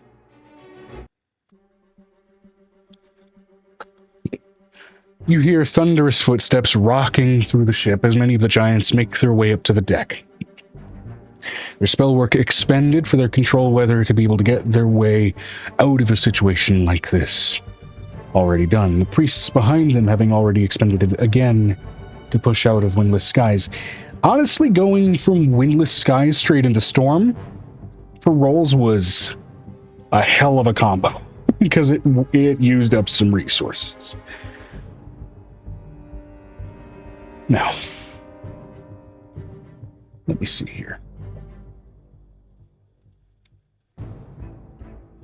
We've got to get into step 1 of this. Mostly right now what you are dealing with is buffeting winds. As those of you who choose to do so make your way up to the deck, you can see in the dark, barely lit morning sky peeling through the sort of building storm cell, it approaching. It is maybe half a mile off. You have time to start to prepare before shit starts getting bad, and it looks like it's going to get bad. So there's... Hello? We're yes. here. Okay. So there's no way I can just take this as a stormy lullaby. Nope.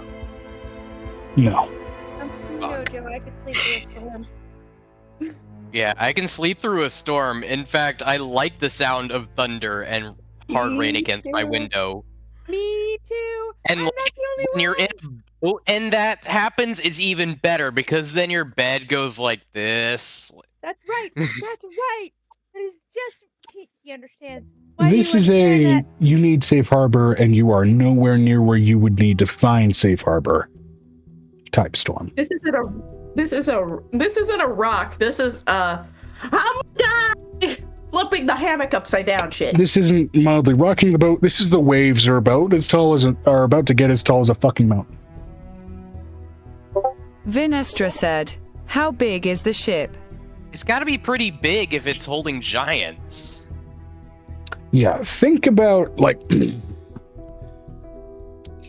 sailboatify a cruise ship, shorten it by about half the height.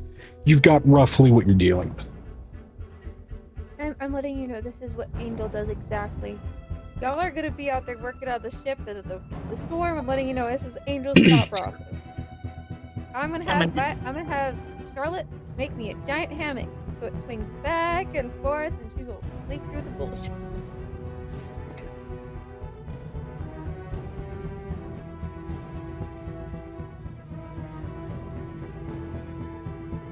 So, First things And first. Violet can sleep through anything, so. In the position that you guys are in, you guys are highly skilled, far beyond the rate and power of normal adventurers. Your best bet's going to be to assist the crew. Pick a member of the crew each of you would like to assist. It cannot be the same one. So, I'm going to go ahead and repeat here. There are 5 members of the crew to pick from. There is Osdom, the pit gladiator. He is the captain. There is Lagria, the cook. Alternatively, she can be used for glue and reinforcements, as well as lacquering. There's Hithri, the boatswain. This will be for sturdier physical reinforcements. She will be doubling as the carpenter. This will be for battening things down. There's the quartermaster. This is about stabilizing the actual crew itself. And then there is the Starseer Cogris. This is going to be about navigating the storm.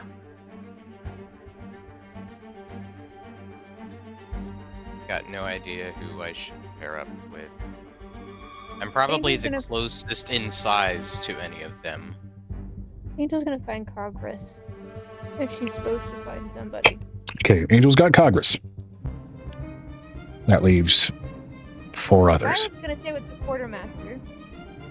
Okay, Violet's got Chagra.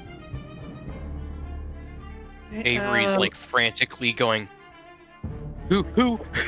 That leaves the Who do I boatswain, the help? cook, and the captain. I'll help the cook, I guess. Vinestra said, "Is there any way to make a wall of force spell larger to encompass the ship?" You can stretch the limits of a spell with an appropriate vibe check. That said, Wall of Force is a stationary spell, and the ship is moving. We're on the sea.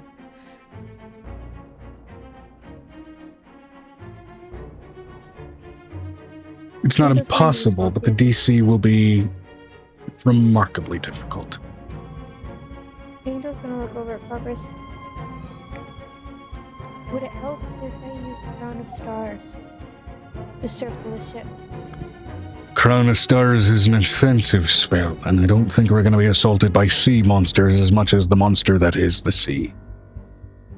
Well, then what if I just swirl the sea to protect us? Crown of Stars may not be the right option. What other spells you got? Got a lot.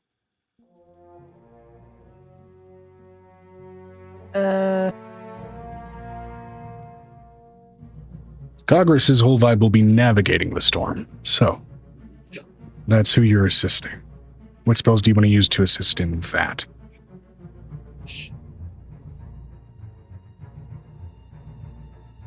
I said navigating, Joe. Yep.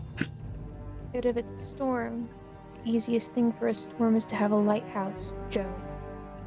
Sorry, part of your words got cut off by other background noise. Crown of Stars is a glowing light of stars emitting You from don't have your to use hand. it. Fair enough. Does Crown of Stars mainly operate as a light source? No. Okay. But it can. They're small meteors in your hand. Mm-hmm.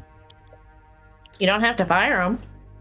You Fair could enough. just hold them. I will say above board there may be better spells for that, like Dancing Lights or even Dawn. Dancing Lights would have a similar effect.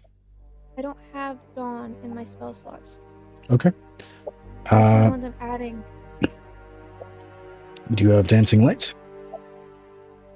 I do have Dancing Lights. I have it as cantrip. Okay. That would be the... Dancing Lights cannot be leveled up. True, but it would prove to be the better light source, I would say. So you would prefer something that doesn't Vinestra make you said, run out of "Does anyone have control weather?" No. I do, but I don't know if Joe will let me use it. I absolutely will. Well, you haven't asked. Only reason that they're caught in this shit is because the giants have used theirs up. Well, it's part of my natural dragon spells. It's the stuff I've been learning. I got to pick a couple. One of the ones that Aurelia would have taught me would have been Control Weather.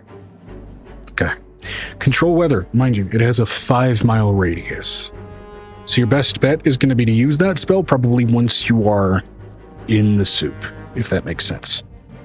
To basically kill it right at the center mass.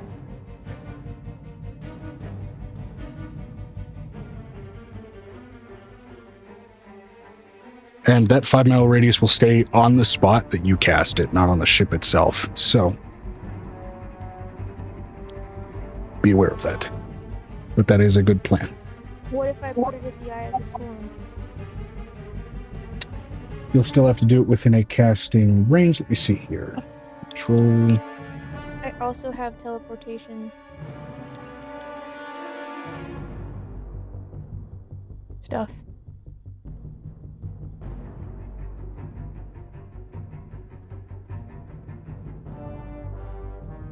Do the storm clerics who are trailing behind us not have anything? They used theirs as well, again during the windless skies portion. Particularly even into early morning when their shit had just recharged because it was still windless skies. And then it rolled into the storm day, which was starting to build up, but it was too early for them to catch it.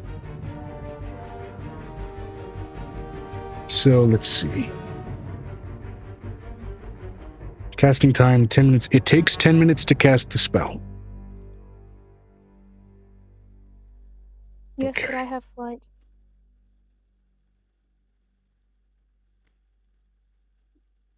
Okay. So you want to go ahead and try and fly into the eye of the storm to go ahead and break it there. Yeah. Okay.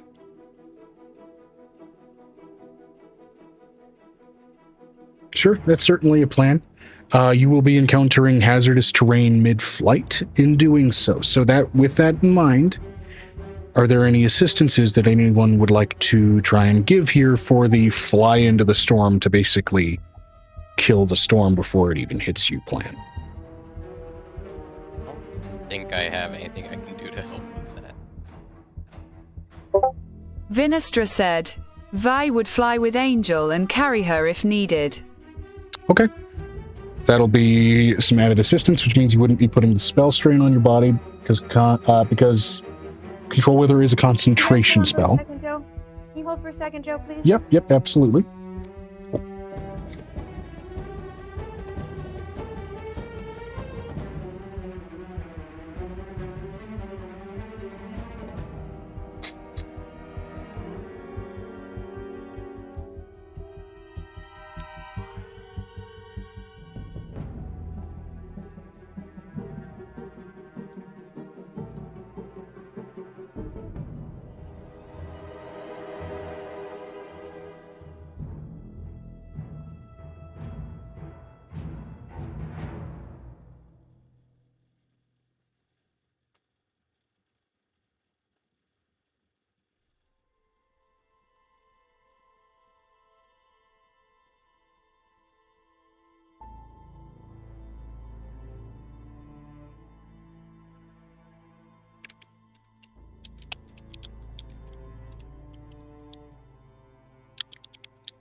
Dreaming of a barbecue Christmas. That's how hard it was this fucking year.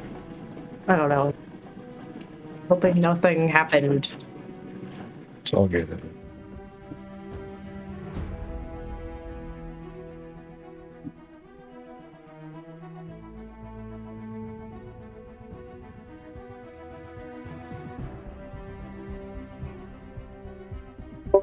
Vinestra said, I mean, speaking of hot, Australia hit 40s last week. Oh yeah, and this is your 48 winter, Celsius. your summertime. This is y'all's summertime. We were having summer weather.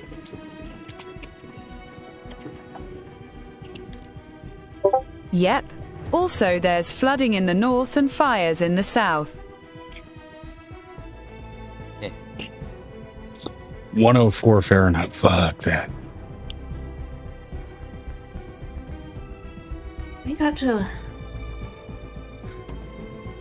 That gotta be awful. That got to be awful.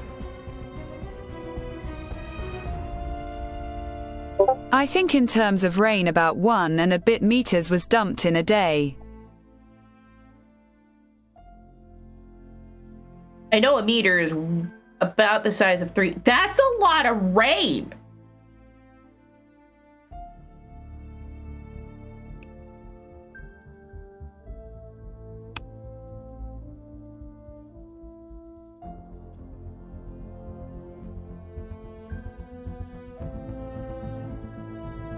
Yep, and that's over a large, massive area too.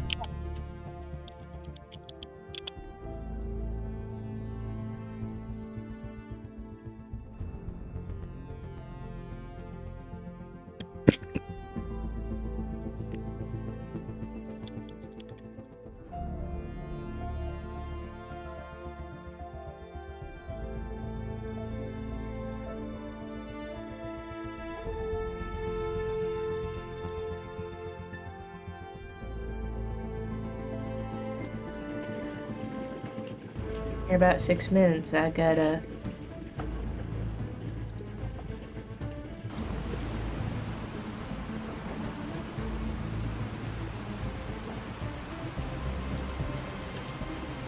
I gotta head out in about 6 minutes because I gotta I'm right here. go to bed early. You like to be up early? Yeah. That's in about like. I know what you're saying. I know.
Front of VRBS for a quick second, I think.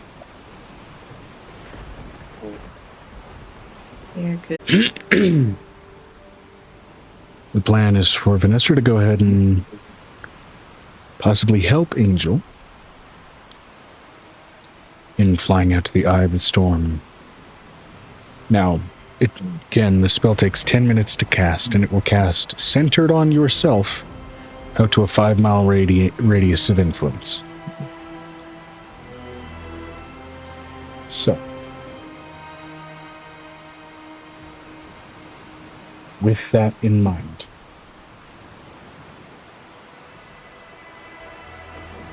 there are 3 factors that you can change: precipitation, temperature, and wind. What are you going to change here? Because wind may be beneficial toward your travel. Just the state that it's in may not be. So, first of all, precipitation. You have a choice between clear, like clouds, overcast, or ground fog, which in this case would be a, the word's not moil, the fog that goes over sea. Rain, hail, or snow. Or stage 5, a torrential rain, driving hail, or blizzard.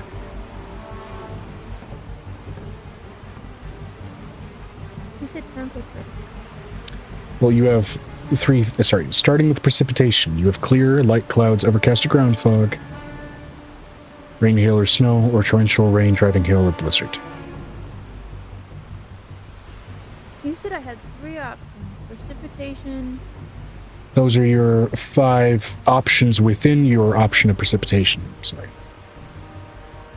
I'm not picking precipitation. So It's clear. Temperature. You gave me 3 things. Temperature itself can literally change the situation. And the way that the wind is going can change it. You can turn off a storm by going the opposite direction.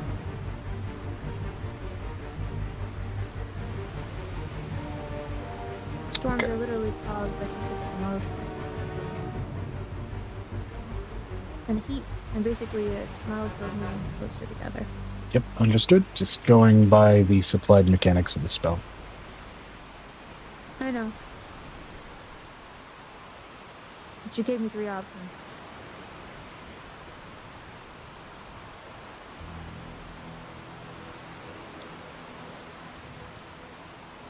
Here, let me do this.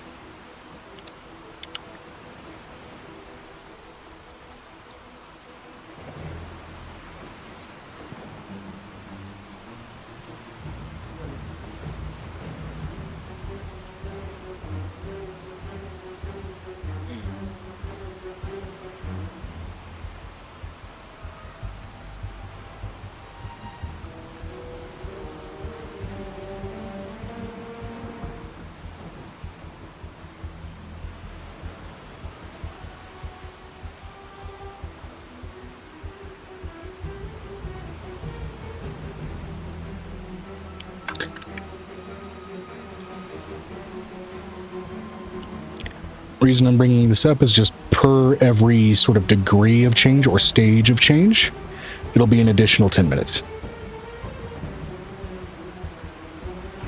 That you have to be in the center of the storm effectively to get it cast out.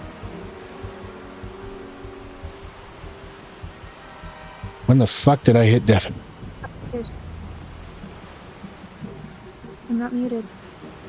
I know, I No, not accidentally you. hit... I was talking to Joe. Yeah, I know. And I said, when the fuck did I hit deafen? So...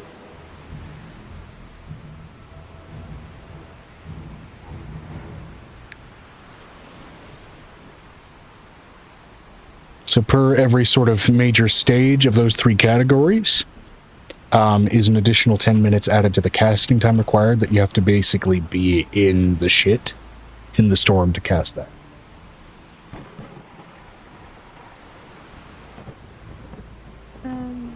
Yeah, she's gonna fly into the eye of the storm.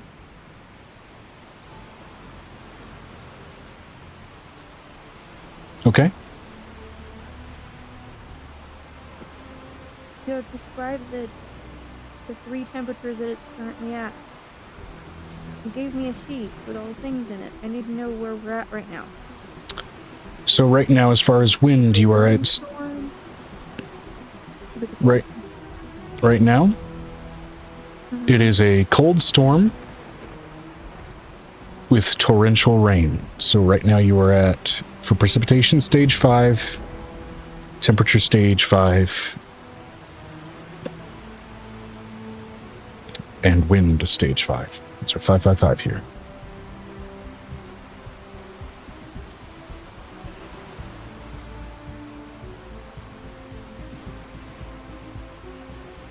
It's a cold storm in a tropical environment.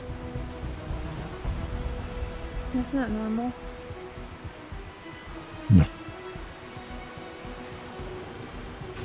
What's causing the cold storm?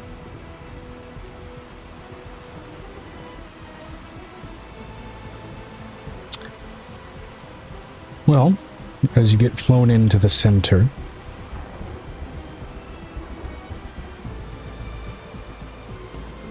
you find... Okay, if you want to do it that way. Just understand you may be dealing with further impediment in trying to get through the storm that way. It's fine. So trying to fly through the storm to get to its center. I need you to go ahead and give me, at being at stage 5, I need you to give me 5 dex saves. Vinestra said, V is going to fly Angel there, as she can fly without any difficult terrain. Okay.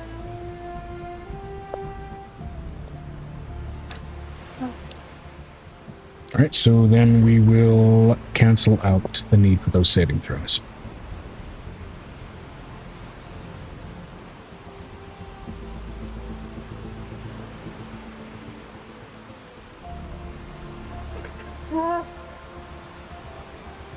Give me a minute, please. Okay. I'll find it after this. I know where it is.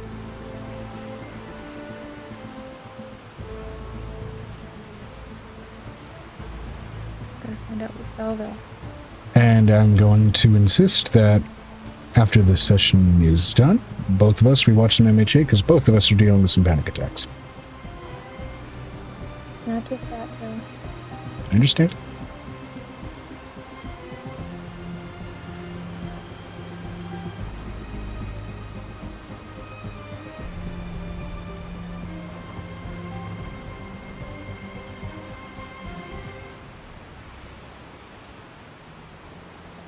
I dropped a die. Let me put it to you this way. This entire box slid to the side. Oof. She asked me to go and do the stuff. So I'm trying not to freak out right now. There's stuff in the crack right now and I have to go down and get it. I understand. They're my favorite dice, so I'm trying not to panic. Just did a lot of work today.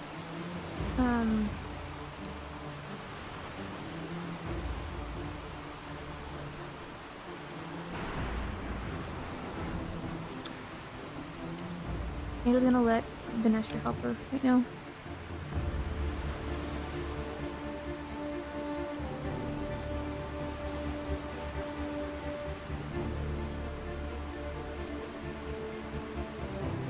Okay.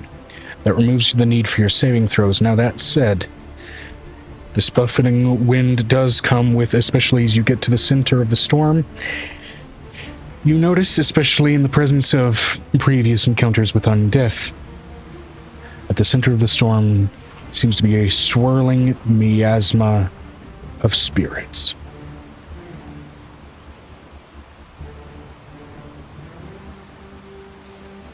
So, with that, in trying to break this weather, Where'd they come from? the storm seems to be billowing down into a maelstrom that seems to reveal the very bottom of the ocean free of any water. And they seem to be further billowing up from wreckage down at the bottom there.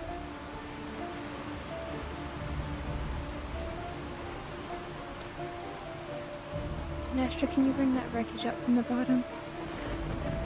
So we can put them to rest.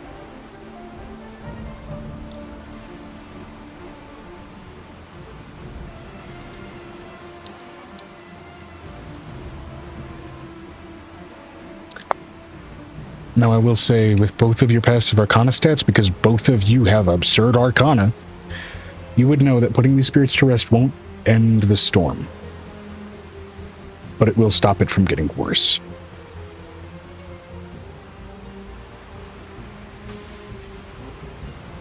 What's the race of the spirits? They are moving very quickly, so I will go ahead and say, give me a perception check with disadvantage to go ahead and see if you can catch a glimpse of one detailed enough through this mess to catch something you can recognize. Okay. Natural 20. You said at disadvantage? At disadvantage. 19 plus whatever my perception check is. Okay. Knowing your modifiers, it's going to land you in excess of 30, even with a plus 11, and plus 11 was what you had at like level 16. So, yeah. You catch a glimpse of an old, sort of desiccated, best you can tell, human face. The attire does not match what most people are wearing in this region, let alone what people are wearing in this era. Looking down below, you know there are scattered old human ruins all over the place.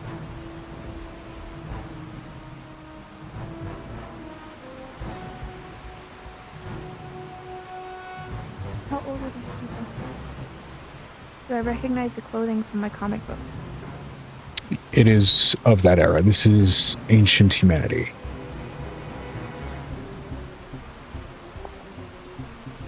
Do I And- see mind players in the mix?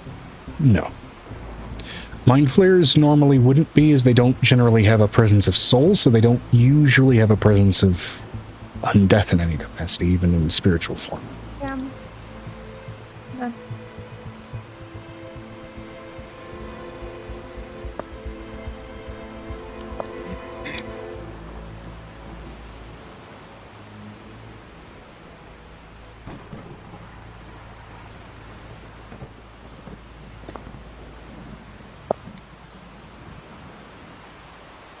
Vinestra said, V is going to ask Angel before she dives down. Can you keep yourself steady here in the air? But she will be able to answer once the player Megan returns. She got pulled away once again, so I'm going to go ahead and BRB once again real quick, just because I don't know how long that's going to last. So, go Or ahead what and... stage she'll be in when she gets back. Right. So, let's just make that brief. We're back. Now, to go into what I had said last, just before we briefly went on the BRB there, no spirits of mind flayers, as mind flayers, again, typically don't have souls, so they are not present among the specters here. This seems to be mostly ancient humanity, again, even pre-presence of mind flayer. This seems to be more so deaths resultant of the shattering. Based on at least era that you're seeing in terms of how uninterrupted it is. Now, you would also know, as mentioned before, exercising these spirits won't put an end to the storm, but it will stop it from getting worse. The control weather spell will still have to be used to put an end to the storm itself.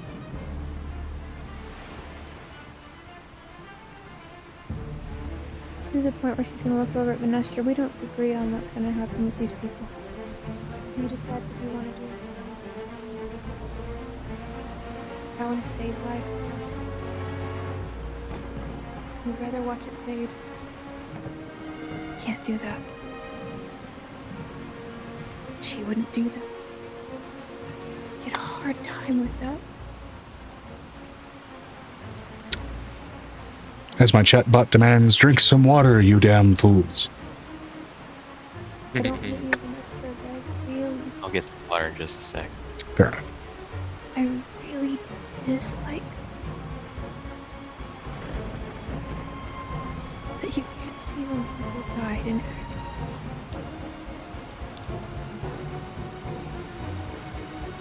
You can't feel their pain running through your body. Just looking at. A ghost is not something to be exorcised. They were humans and they had lives. Are the results of our world, the results of the shattering.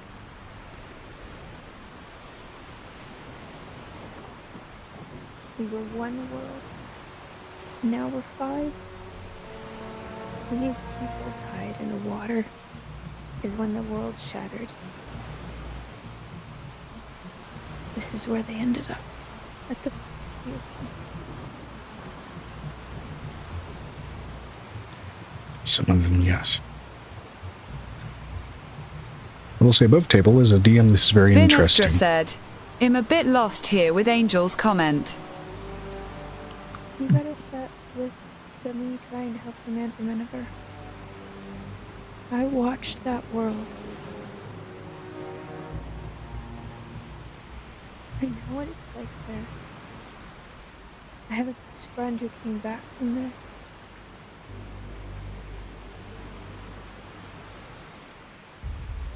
I have 2 children that were walking barefoot on that land when it was something.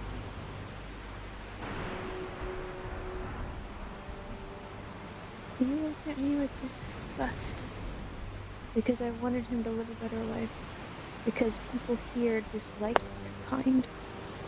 And I know what it's like to be disliked.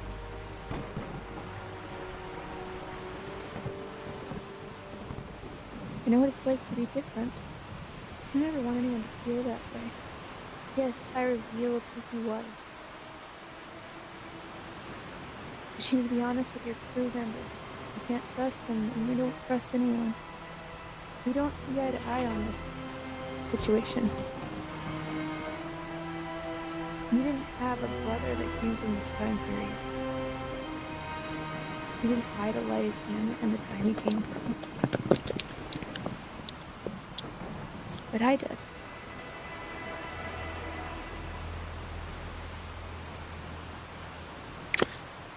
Does a 30 hit you both?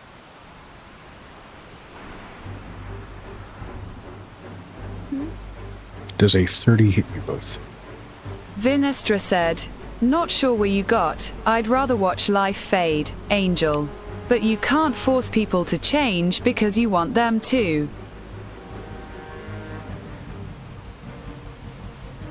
I asked him, and when he said no, more than once, that was enough for me. What made me angry was Nicodemus's hate towards him.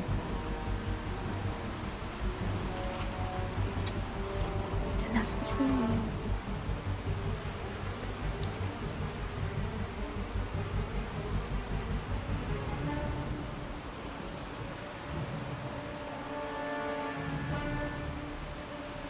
Also made me angry because you thought that I was more angry about him.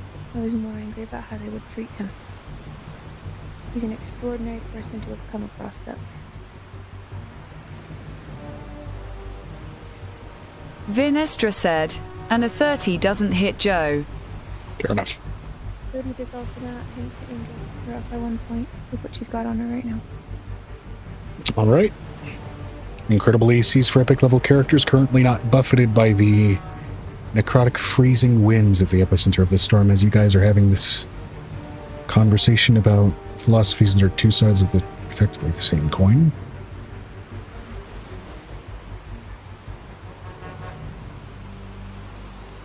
These people didn't get a choice.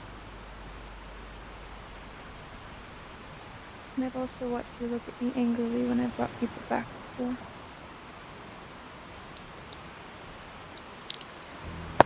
But I can't bring these people back. They died too long. And too long. I'll alter time again if I pull them. It's too long.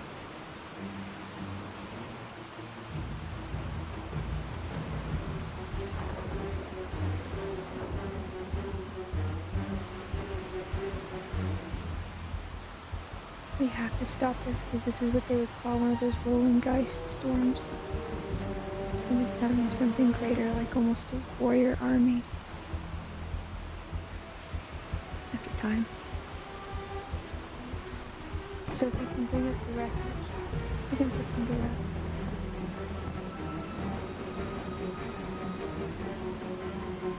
rest. Shit, you not. The stat block for this thing is called a hurricane. I know what it is. They're like ancient. Vinestra said, "Aye. Now can you keep yourself steady in the air?" I'm fine.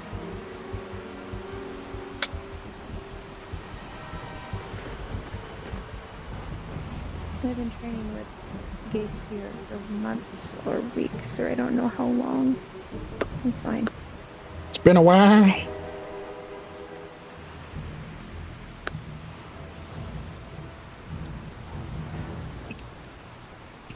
All right. V is gonna let Angel go and just dive bomb down to the ocean. All 240 feet a turn. Okay, great. Which you can do very easily at that speed.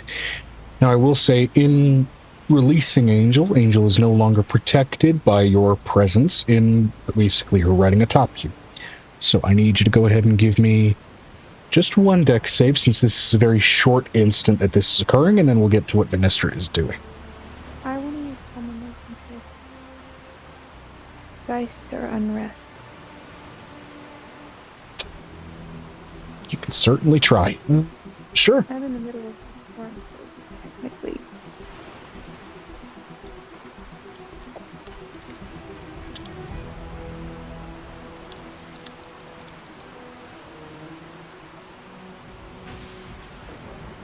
See here, you attempt to suppress the strong emotions of a group of people, which this would technically qualify as.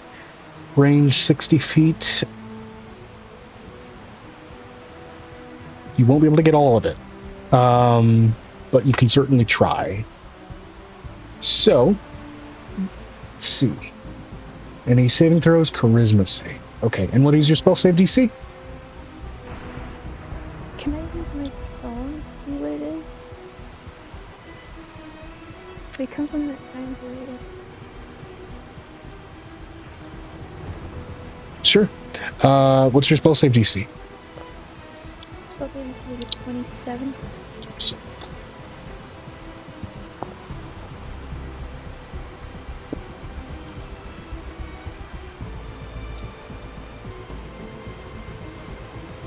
there's a couple of natural 18s. Plus a decent amount. Lucky. I haven't used it today.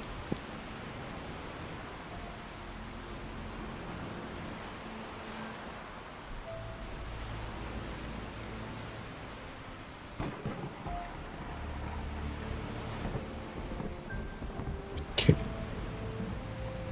Still high. Yeah, they do have advantage against magical effects. So it does beat it out. That said, you do notice the shifting of the storm starts to turn irregular in reaction to the song. There is some recognition even from these disembodied souls, though their fury has in no way died down. We're starting to have some level of effect, though.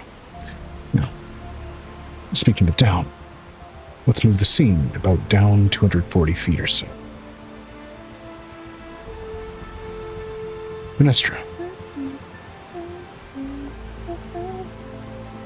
Yeah, unfortunately, with the range of like 60 feet on calm emotions, you'd be able to get like the top, like head piece of the storm, if that makes sense. And this is a column of spiritual rage. With the amulet around my neck that gives me an amplification? I mean, it wouldn't bump you to 600. It would butt me to 300. Okay, you'd get about, I mean, they still made their save either way, but still, good looking out, and you're going to be able to try it again on your next turn. Let's get to what Vinestra's trying to do. Okay.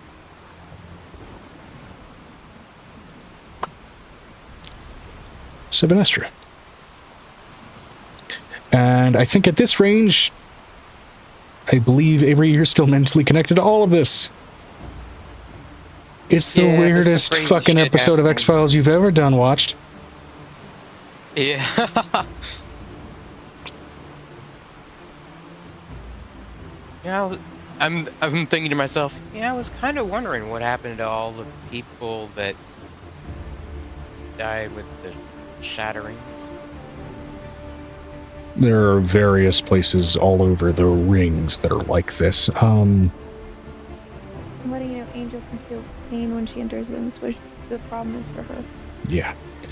Actually, with that, I will say both of you have done some work on vibe checks, and there is such a thing as passive vibe, like there is with any passive skill. Both of you do feel like this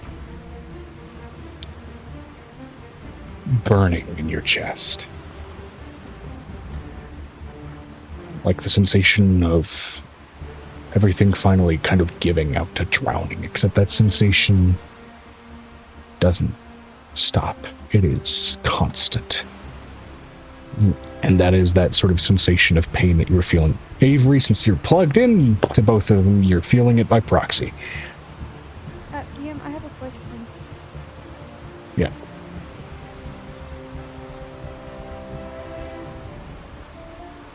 It's a really stupid question, maybe. There's no such thing. I don't know. Oh, stupid questions. Is there any way if we collected the guys together, they could be advanced? Y'all have pulled some strange shit.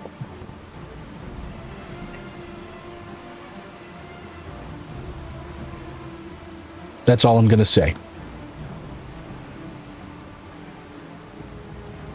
Vinestra said, I mean, V could go full undead queen on them. What I'm trying to do, Vinestra, is I'm trying to get, because we have to fight the Velox. If we can get a leg up on anything, that's why we have, the Kraken is a leg up, right? The Kraken is a leg up. Whether we like it or not, he's a leg up, okay? That's an undead monstrosity. It was a monstrosity. We can handle that. And the thing is that if we could use the Geist of the world that was shattered because of them, because they were part of that. They were already there.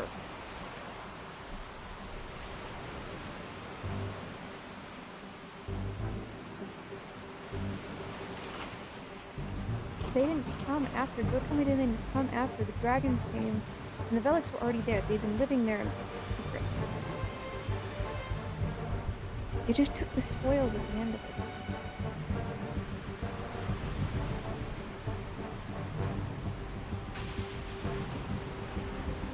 They may have even helped do it.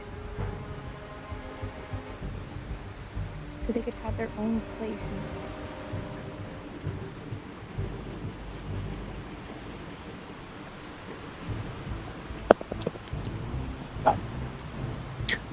That's Angel's theory right now. I love theories.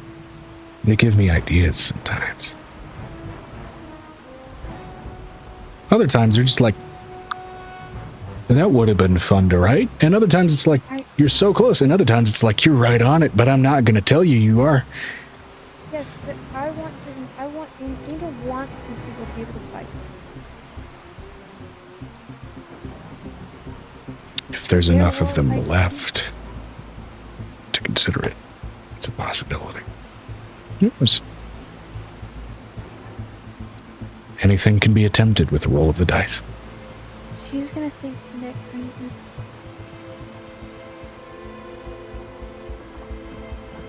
We have to do something different. Nick, like always, is your shadow and is right there. Now, She looks over at Vinestra. I need your help this time. Because I don't know how to talk.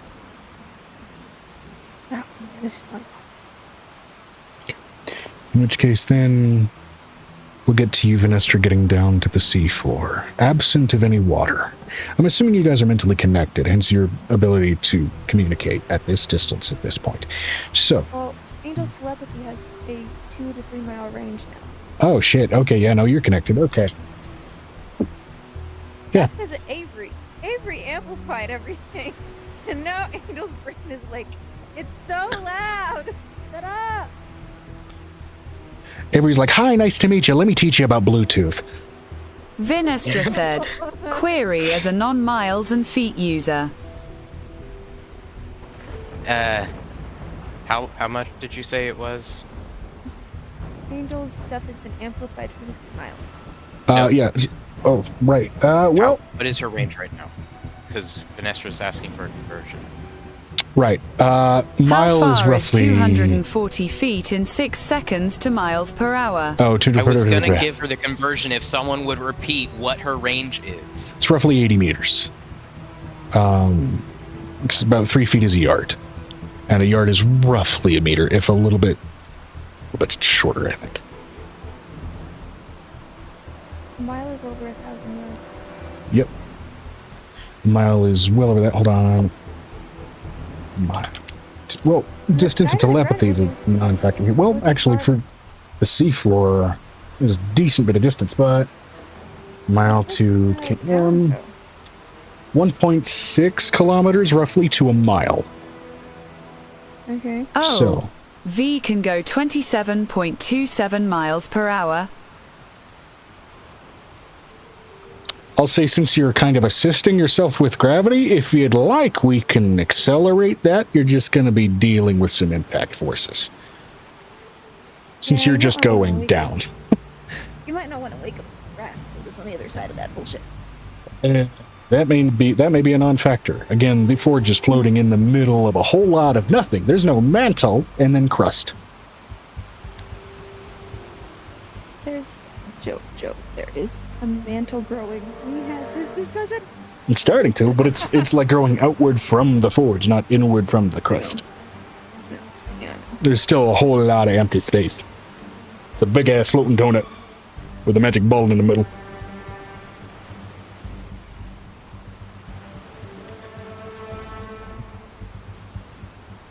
Eventually it will become a sphere.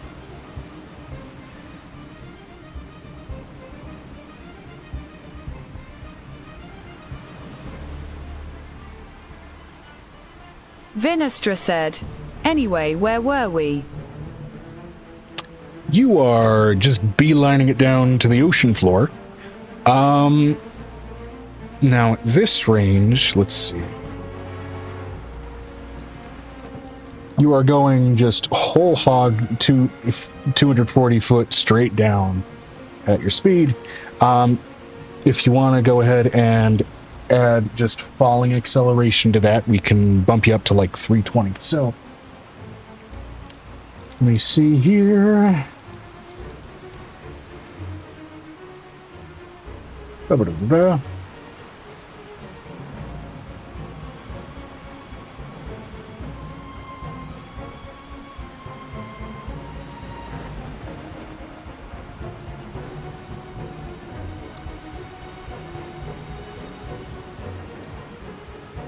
You know what?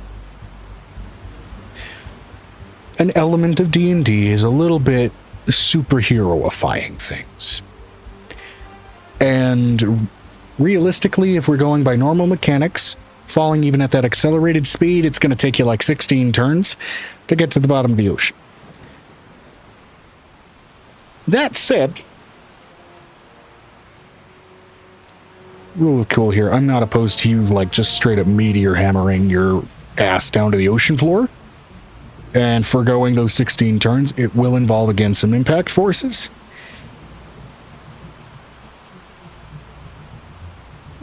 The thing is that when Vernestra, this is what you hear in your head. I don't want them dying. I don't want them exercised.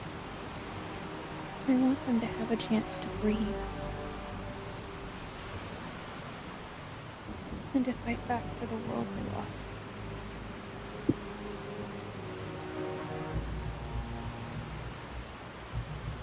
Because even in I's code, the Velix had hacked into her mainframe. That was another part of the stuff that we found out like 5 to 6 sessions ago. They did so later on, after experimenting with ancient human tech, after finding it.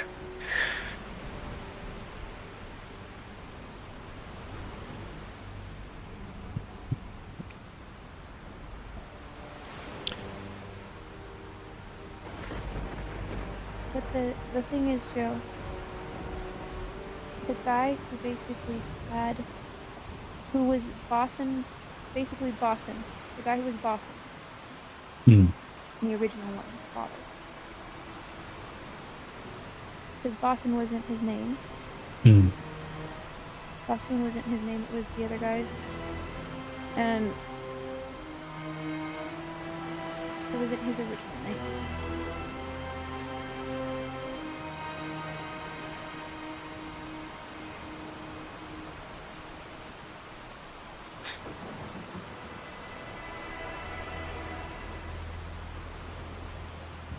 The problem is that you also said that he had learned the tech from somebody else.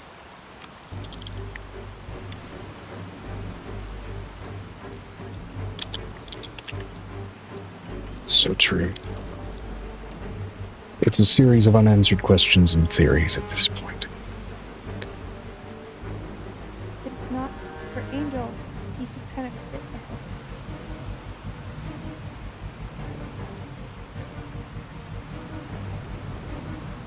So, That's okay. Arm's hurting.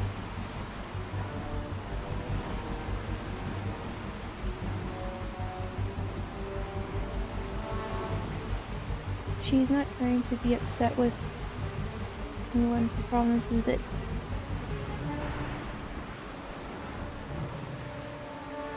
if they died here, and we need people to fight these other people, why not use them as they are?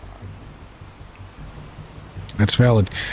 2 seconds as suddenly all of the liquids I've consumed are saying hello. I'm gonna BRB for a sec. Okay. Back, everybody.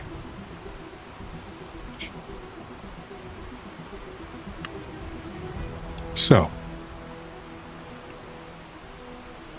back at it. Yeah, pretty much. Am I right? Am I right, Brick?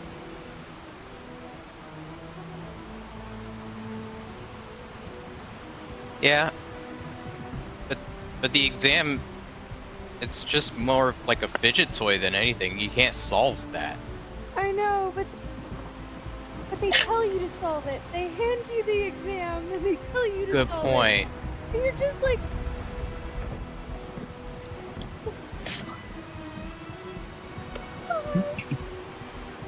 Is this an exam or a test for how bad my ADD is?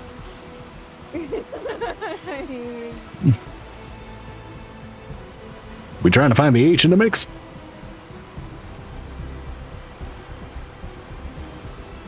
So, Vinestra said, Angel, everything dies eventually. It will be up to their echoes to decide what they wish to do.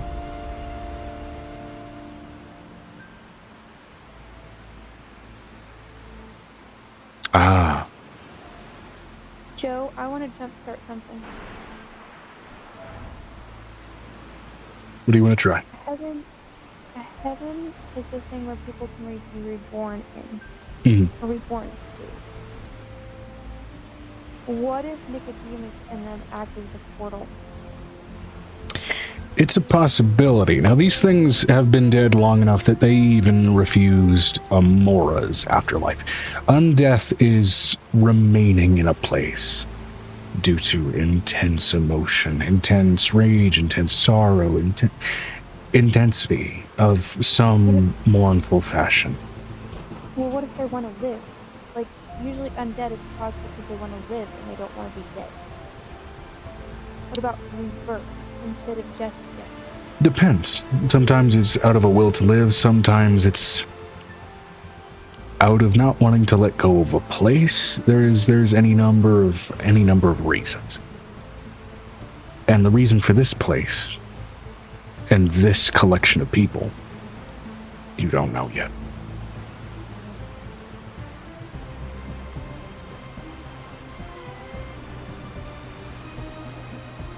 Can I meditate on it, Nick? Yeah, Nick can summon out Vinestra Navarre. said, Vinestra is going to be doing the thing I sent you, Joe, thinking on it a bit more. Let me see here. Nick will summon out Navarre so that you both have a place to sit to go ahead and effectively collect yourselves. Now, let me see here.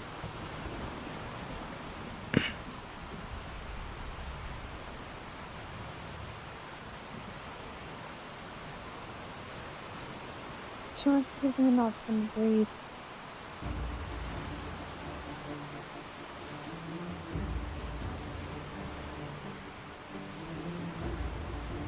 Okay.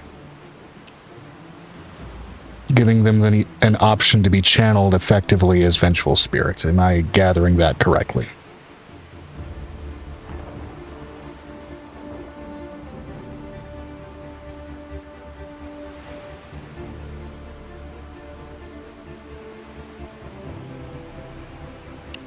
Oh, into echoes, kind of along the lines of what you have with your vestige.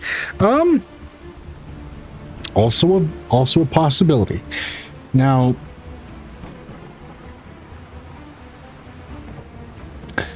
I guess let's see what happens. You and Nick are meditating above, kind of in the midst of the storm. You, Venestra, are flying down to kind of see what you can find at the bottom of the ocean. Hey, Joe, I'm gonna go to the restroom. While you do this, I'm gonna listen in. Then nobody will be able to hear me.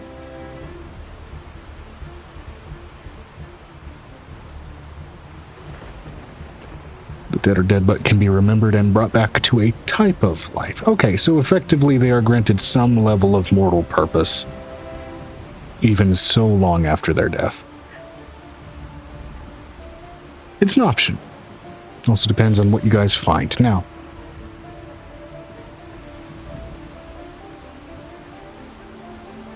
let's see here.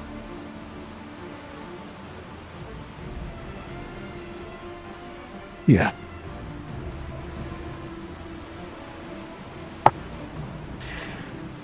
Now, as I mentioned, it'll take 16 turns normally to go ahead and fly at your normal speed to get down there, but I'd be willing to forgo that in lieu of more of a superhero-esque dive bomb to allow you to get down there much faster. It would involve taking some impact damage.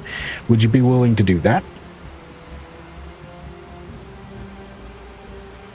Kind of a Jesus, take the gravity. Vinestra said, "Yep." All right, cool. So, from that height,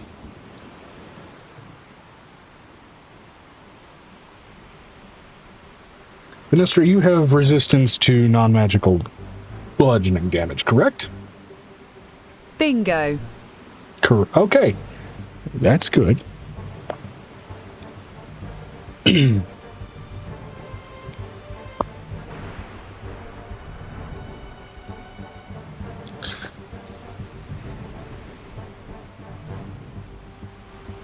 Also, do we have our third epic destiny traits? I believe you guys are still epic. I believe you guys are still at level 25, so I'm not certain.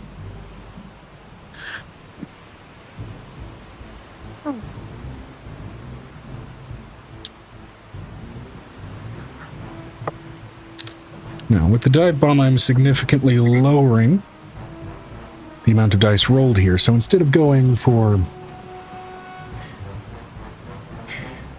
what would it be? About...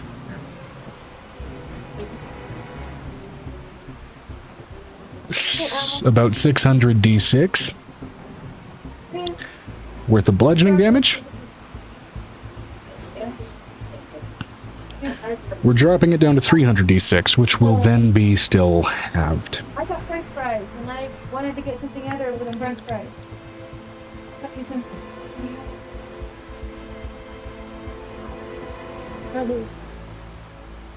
Now, assuming every bot works, is it working right now? Please let me roll things.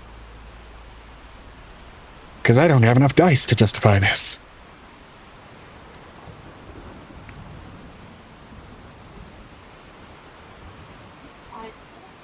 Vinestra said, "Tip, the bucket."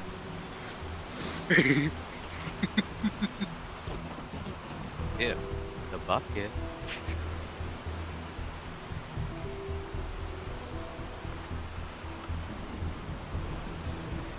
This might be the most damage you've taken, and it's not even from a combat encounter. Probably.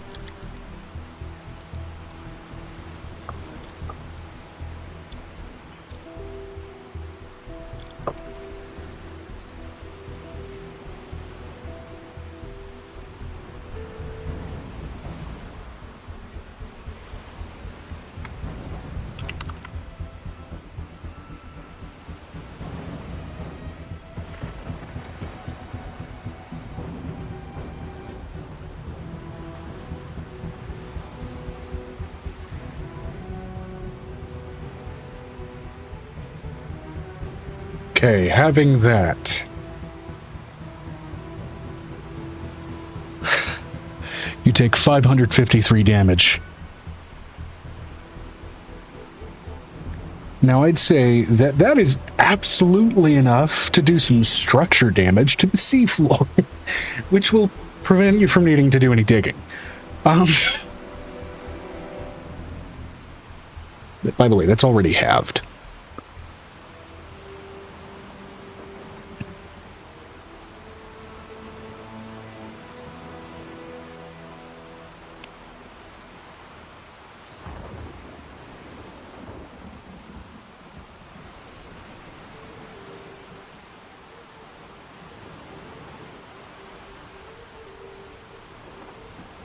Vinestra said, Nito Vey has 1 extra life used and she's going to just start recovering from such. Okay. In colliding with the seafloor, you feel your heart stop for a moment.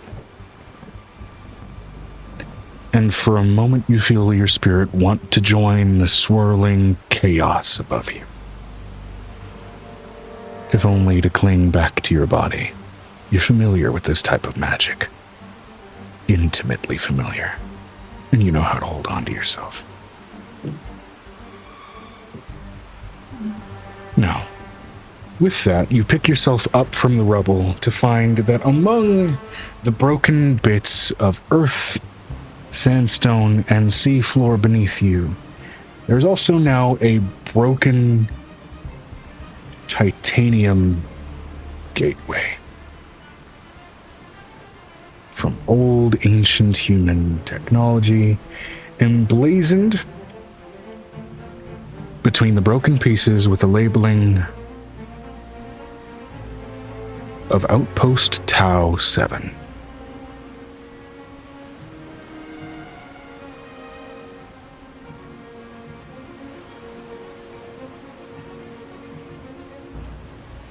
Do you venture inside?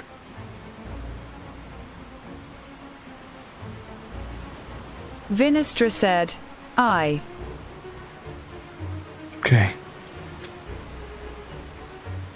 Dropping within. Burning sensation of the lungs. Drowning. Lungs filling with water, but there's not a sensation of it that matches the feeling of being wet until finally you hear blaring over a still active alarm system. Chambers and residences flooded. Water flushed away. Oxygen systems malfunctioned. Life support systems operating at 0%. Life support, oxygen at 0%. Not drowning. Suffocation.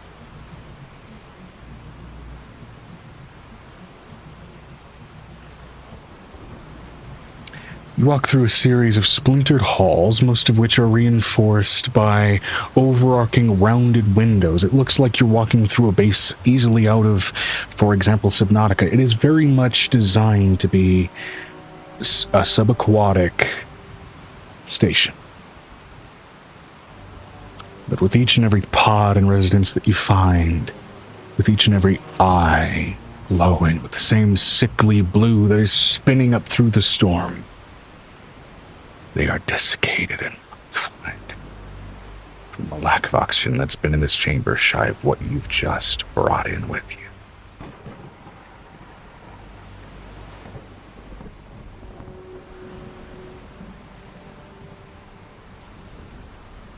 Each and every little pod seems to be set very clearly as you've familiarized yourself with this language at this point for some degree of suspended animation.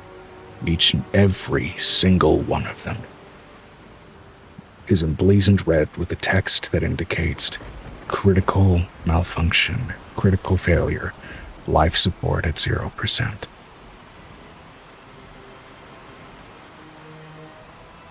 Vinestra said, It's a good thing Vi doesn't normally breath.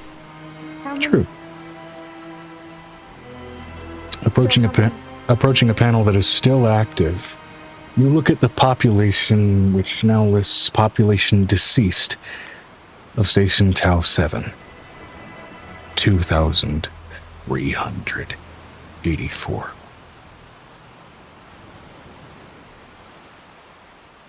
Assistance unit still active. 0 critical malfunctions. It's the AI that's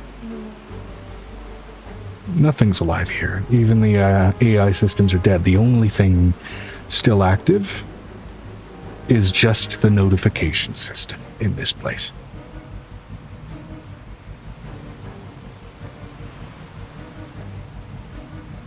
Something went horribly wrong.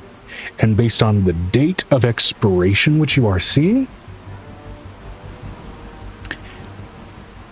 April 7th, 2208. They died from suffocation.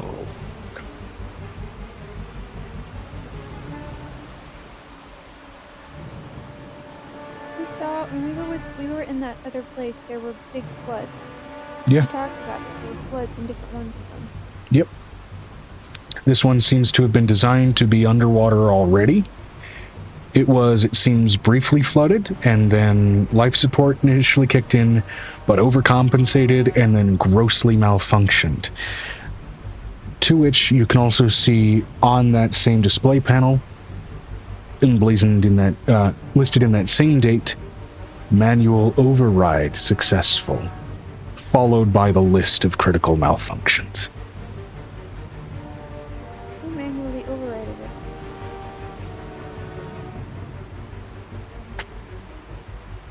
That's not listed. Manual override would have a listing. You have to have an access code. Unless it's administrative. Yes, but administratives have an access code. Each one has an access code. It's a key card. We saw it in the other place. We had to have the exact key card to get in. Mm-hmm. Finding that might require some exploration, if you choose to do so. You're getting... Call out I.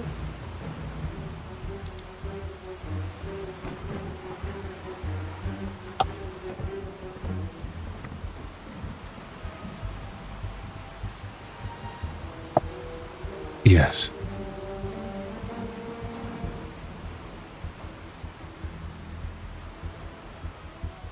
Can I? You can call her. Do you have the access codes of the administration manual overdrive for the Tau system? Which one? Tau 7. Tau 7.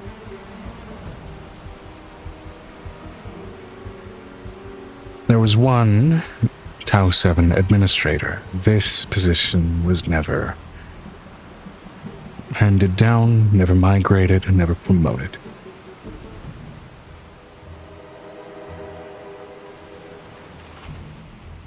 Which means it's the original. Who's the administrator who was hired on it?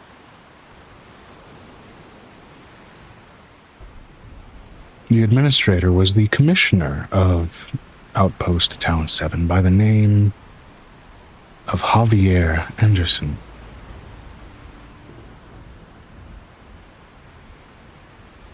Also a known resident of the station.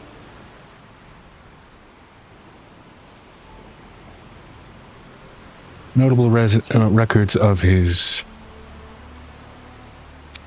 mental diagnoses and physical diagnoses, anything relating to either state of his health, are seemingly expunged from his records.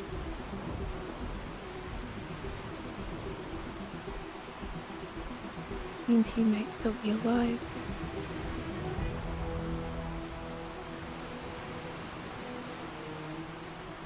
She's one. Vinestra said, V is going to look for any data, history storage, while also looking for the metaphorical heart of this graveyard where all the spirits congregate. Okay. This station, unlike some of the other human ruin facilities that you've ventured into, is not hard to navigate. For the amount of people that are in here, this place doesn't come equipped with a mess hall, doesn't come equipped with anything for expected sort of internal livability, as it seems anything and everything was operating off of those suspended animation systems. And so it is just hallway after hallway of what are basically now caskets, coffins, and sarcophagi, until finally you find your way to a central computer and a key card that still sits inside of its access slot, and no hand attached to it, no person bound to it. See beyond the veil. Can I see Javier? Have you ventured down there with Venestra, or are you kind of trying to look through Venestra's eyes? I'm gonna look through Venestra's eyes and see if I can see Javier. You see no record of him. No spirit. No trace of anything matching that name here or in the storm that you float in with Nicodemus. He's gone.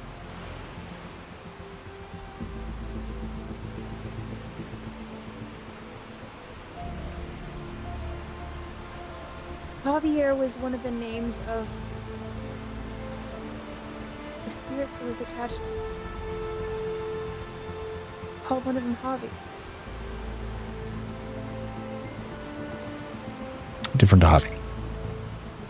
Really? Yeah. Different multi-personality named Javi? That's a really weird name to be named Javi.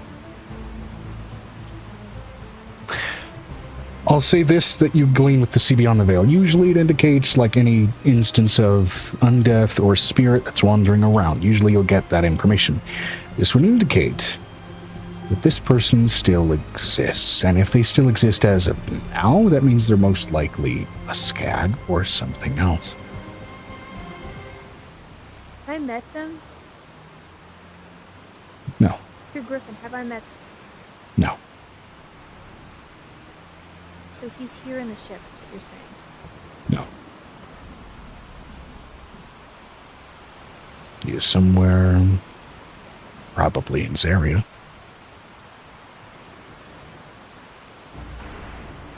I swear I have that name somewhere in the notes.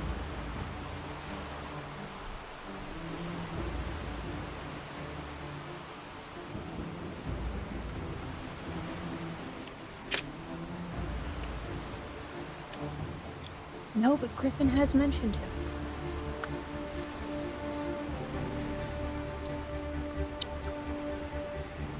I haven't met Anderson in person, but Griffin has mentioned him before.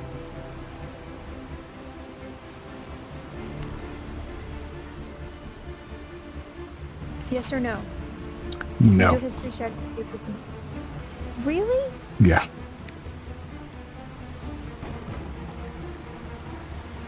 Is Javier gonna be a problem child? Not unless you pursue it.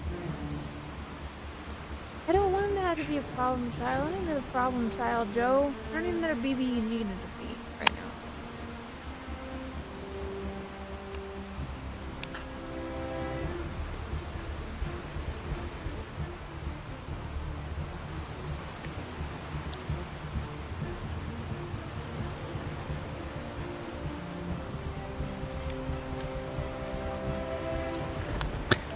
But getting to that central computer, that sort of central computer where the brain just turned out, where the life support kind of congregates, that seems to be where most all of that spiritual energy is bound. Now, with that, let's see here. Third state of Dark Wanderer, environmental adaptation. Let's see. No, no, stop.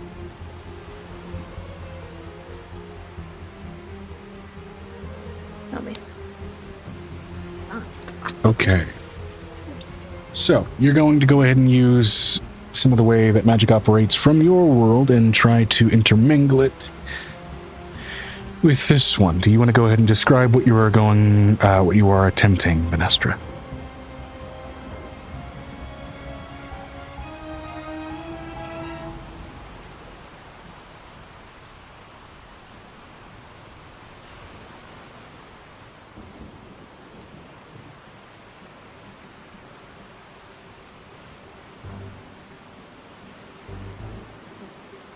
So that it can be heard.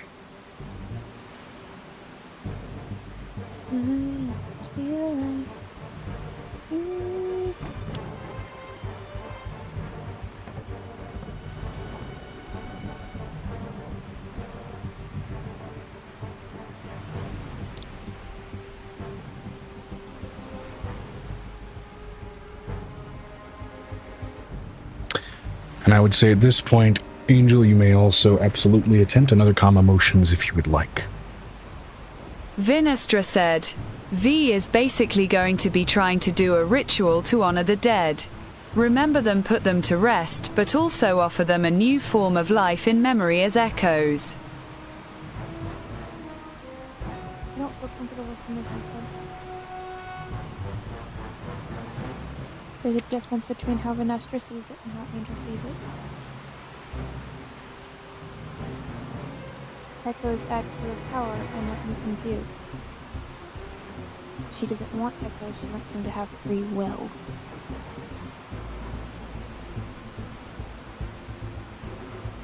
They are humans and they have feelings and needs and wants and dreams. Echoes have free will. Yes, but the echoes end up adding to your power as a person.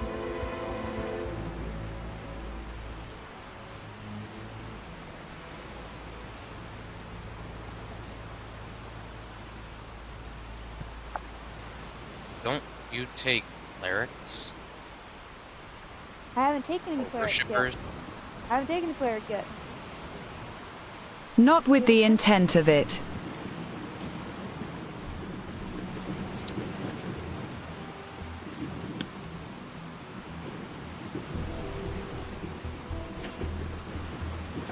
Would the idea here be basically kind of providing them a means of directing their anger properly at who did this?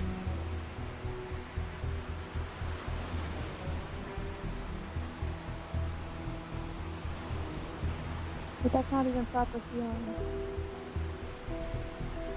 Not by what standards exist right now. Being able to forgive those who actually hurt you and then move on and move past it and actually live your lives is a completely different situation.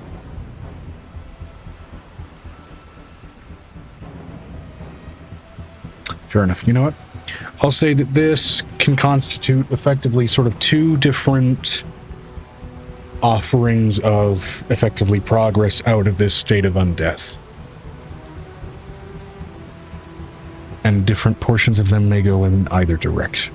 So, although what they effectively operate as in this sort of raw form of rage, it's effectively disembodied revenants. It is vengeance toward the one that did this to them without the active tangibility left over due to the passage of time. So,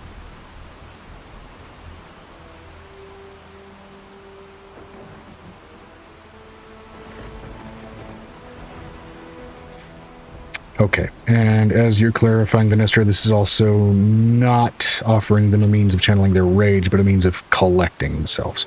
So yeah, two different, it seems like, frameworks of collecting these individuals. Let's go ahead and see how this goes. And also directionally, this will work in two different, very different positions because you are actually both respectively kind of right at the top of the storm and right at the very bottom of it. So I'll say this. Each of you go ahead and roll me religion checks.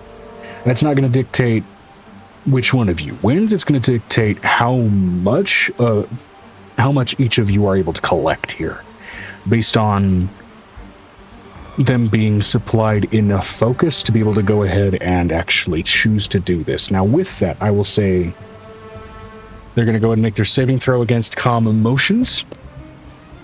And should they fail, there will be enough collectively in this miasma of disembodied souls that they may be able to actually make some choices here.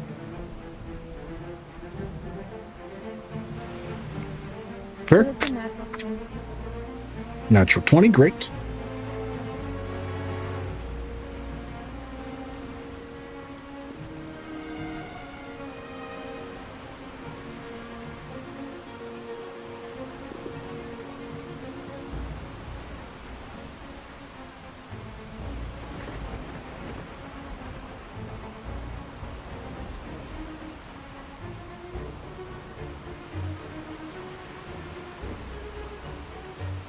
That puts my religion at I mean, a natural 20 is a natural 20. It's a crit. It's not it's an auto success, but given that we're going for quantity here, go ahead and give me the total. Might as well. 38 religion with all my boosts. I don't usually count the boost of what she's wearing. I mean, might as well here, right? So, let's see. So you said it's about 30? 38. 38. Okay, great. All right, and then for you, Venestra. Let's see here. That doesn't count the amplification of the necklace, considering it's a heaven. I don't know what that plus is. Right now, it's a static just +3 per the stats of it being a vestige. Oh, that would put us at 41. 41. Yeah, not bad at all. Cool. And that doesn't include Nicodemus, so whatever Nicodemus is also rolled. It's a combined roll. I mean, it's the advantage roll there, and you already got a natural 20. So.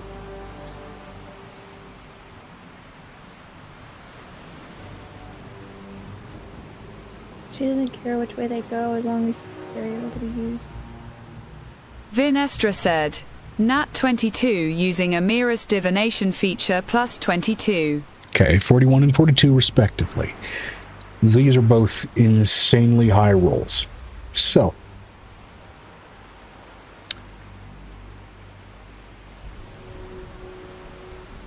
With this, I will say for those on the ship.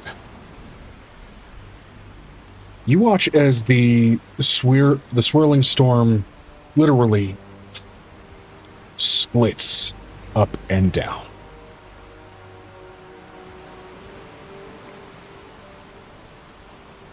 The top end of the storm beginning to glow, a vibrant rose-tinted glow. And for Venestra, a sort of soft night sky blue. These are in neither way or neither case necessarily claiming these souls to empower yourselves, but supplying these souls effectively means of afterlife. Angel wants to provide the most for. The one thing she couldn't do was revive him. She could take him to heaven. We'll get to what that means in a moment. Now, one thing that has not changed as the storm dissipates is the maelstrom that still leaves the opening to the facility.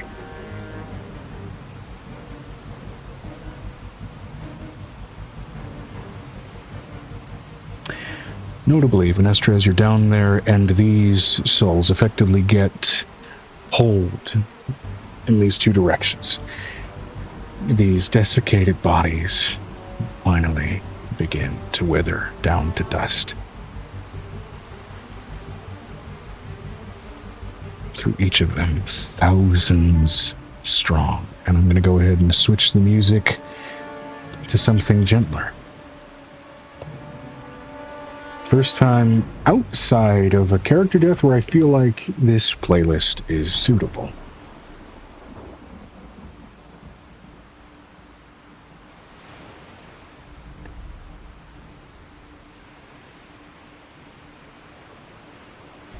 You hear an exhale. 1,000 strong. As even in after death, they each held on to their last breath.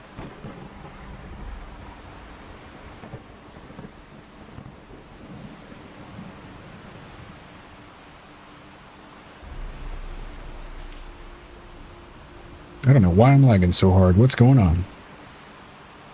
You moved that thing, and then when you moved it, the background has changed it. And it lagged out. Oh The boy. background. Boy. It's whatever you did for the background, Joe. Let's close WonderDraft, see if that fixes it. It fixed it! Woo! I think I changed the window size on WonderDraft and that fucked things.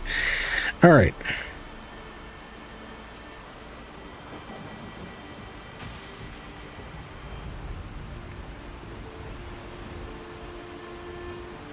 With that opening presented, do you venture down? Is Angel ventured in? Yeah.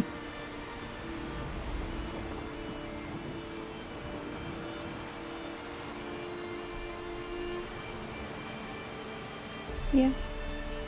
Okay. You venture down within the ship, manned by the storm giants, whichever you are still present on, is currently being very carefully held at bay to not get incidentally sucked into the maelstrom and then pulled to the bottom of the ocean. Because that wouldn't be good for nobody.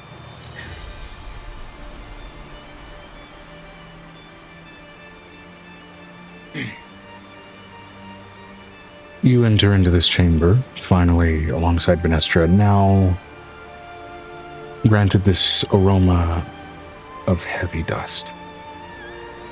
Watching as what's left of some of these bodies finally just collapse away. You can feel a presence of relief in both directions, focused on you and Nick, focused toward Venestra, as whatever Venestra did wasn't something to supercharge her own, but supplying some passage of release, of exit.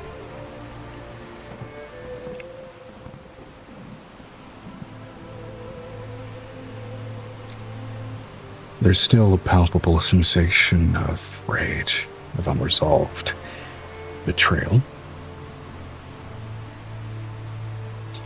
But there's relief. There's thankfulness. There's also no small amount of confusion. These souls have been trapped here. They died long before the world fully knew what it would look like in its change. And they never had the space to learn it. Some of them may be well comfortable with finally resting. Some maybe not. She looks over at me. I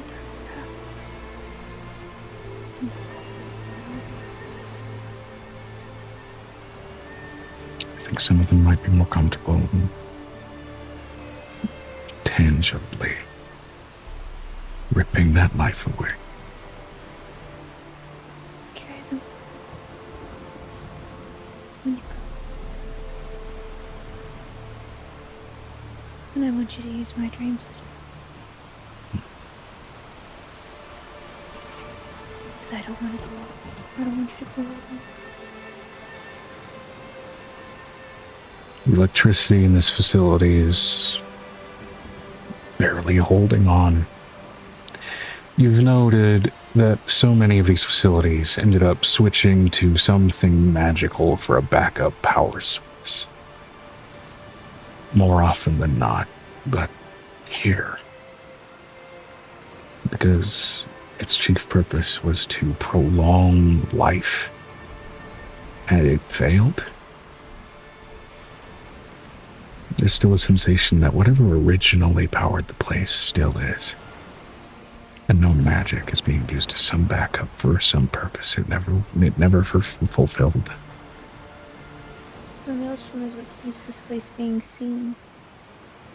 The maelstrom is opened by those spirits, enraged, wanting to attack something in light of their death, maybe crying out for help, wanting to be found. Maybe all of those things, maybe other things still. The confusion of death and then undeath is a complicated thing. Vanessa, do you really want to put them to rest?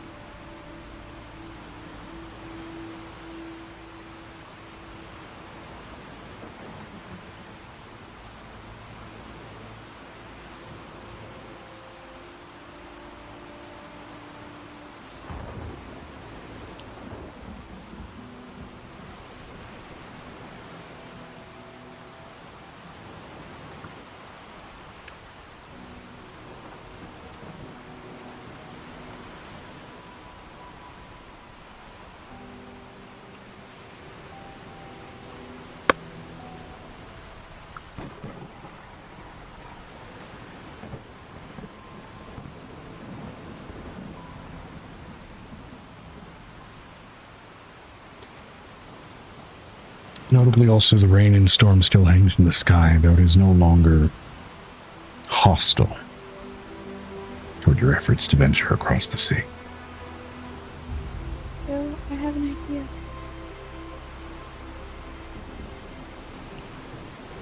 I'm going to need Avery to facilitate it.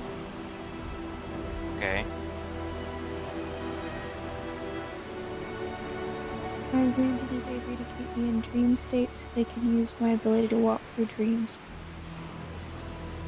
And take That revenge. sounds reasonable. Vinestra said, Amira is going to flit out of Vi's shadow. If they wish to rest, that is their choice, Angel. If they wish to be remembered and reborn, that is also their choice. Giving them the options. That they were denied.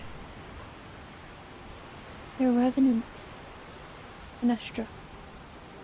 Revenants don't rest until people die. Some of them are, as you can feel that even in your heavens. And Vanessa can feel it too. Others still, though, do cling to that venom, the vengeful intent. Although, Offering a chance to give them what they want so they can choose their rest. If we use my dream state, he will die the way that they did.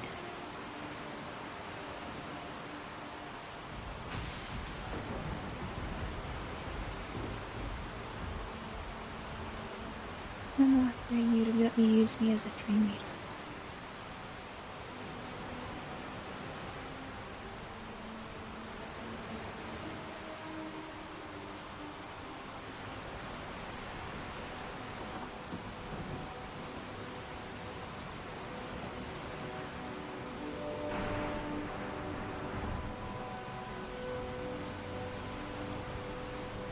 I would say this could be very easily enhanced by Vanessa projecting her walk ability as well.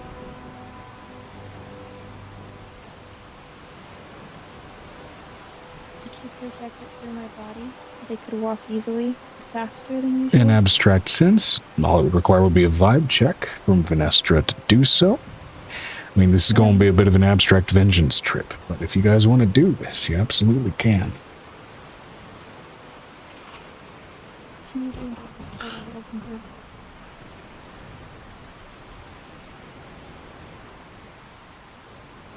It's funny, because usually Angel's a portal that things walk out of. I know. But mentally, her dream state is the strongest out of even Angel's, even Piper's.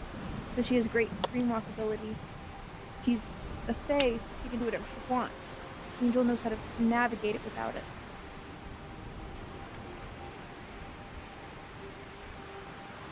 Baby, I need you to hold me in sleep.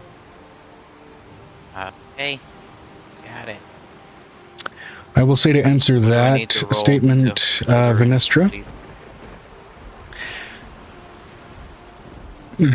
having given them what you've given them, some of them may switch their intention from vengeance to justice and still effectively do what you're hoping for in that. Let me put it to you this way. I'm letting you know how revenants work. Angel had a revenant lived in her house. Until that person died, that person was like falling apart. Eyeballs falling out, whole body falling apart. You're still doing everything. His body would refresh in the morning and still do everything. He was refusing to die. He was like sitting there. You have to imagine you're sitting there having your soup and an eyeball falls in your soup for no reason. Oh, I'm sorry, miss. Let me get you a noose. I'm going to be honest. To sum up this entire campaign, it's let's go for the emotionally weighty side quest. I'm here for it.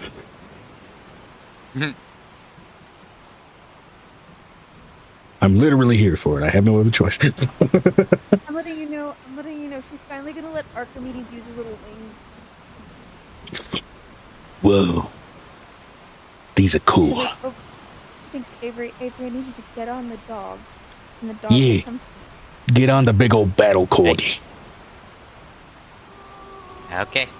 I clamber up onto the corgi. Onto the dire corgi. Watch out for the bone spurs. You won't. They're not spiking. True. And They've he's been so nubbed down by hardy. blessings. He's got a little. Vinestra said, Hardy. "That's going to be a long flight." No, he's got the faster flight speed. I've got a shit flight speed. I will say he's not Does faster it than have onboard Vinestra. entertainment? By virtue of being a goofy-ass corgi.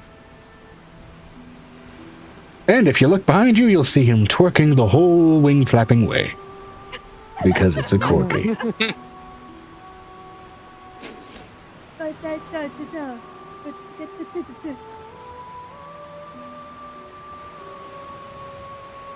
So what do I need to roll to keep Angel in sleep? Well. I'd say, normally, how long does a sleep spell normally last? Usually about a minute, right? Probably depend on the sleep spell. Let me pull it up. So I could do Eye Bite, which I think that minute. Go ahead. Joe, I have that blanket. I just need him to leave keep me under. Keep me from waking up. Okay. I have that blanket from the spider. Oh, the Dreamweaver. You sure you want to do that? Joe, that thing's supposed to help you sleep for a good 8 hours. Yeah, it also used it to trap its victims. Joe, remember we took this thread and we made our own Dreamweaver. Oh, wait, right. No, my bad. This was the shit that you took to repurpose for your own. Never mind. Okay, yeah. No, that's fine. Yeah, so we'll say blanket plus probably. So Charisma. she just needs me to kind of keep her in REM state. Yes. Effectively, yeah. Instead of falling into a deeper sleep. Yeah, so we'll say blanket plus charisma spellcasting roll from you, and then we'll say plus a vibe check for adding the walkability for enhancement from Vinestra. Am I gonna need I'm gonna need a wisdom, right? For them to be able to walk through. Wisdom or vibe, Joe? 5. It's going to be some rolls.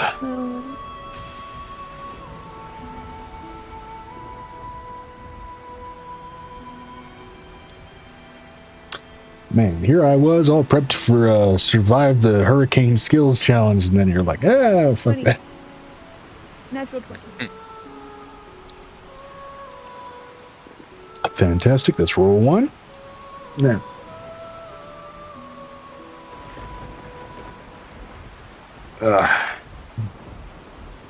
For the charisma spellcasting roll from Avery. Charisma spellcasting. Alright. Charisma is your main spellcasting stat, right? Yeah, it should be.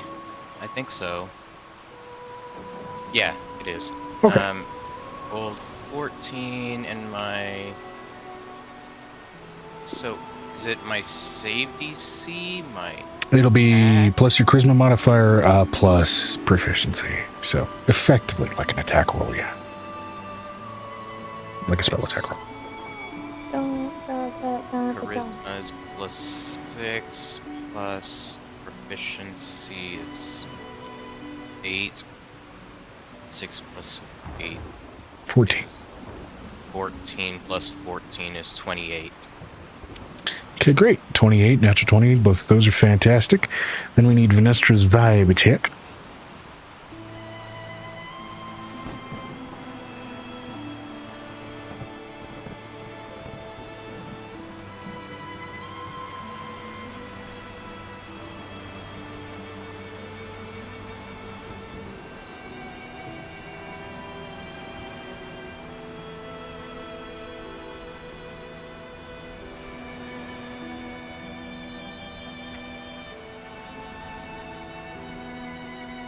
Vinestra said, important question is Vi proficient or expertise in such? Proficient, I believe.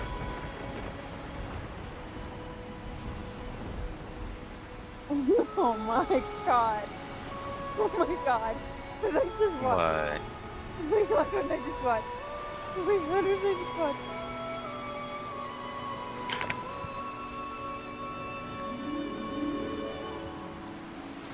30 nat 20. Okay, 2 nat 20s for the vibe checks. Fucking phenomenal. And a 28 for the spellcasting roll to maintain slumber from Avery. Yes. Stellar. I got a message.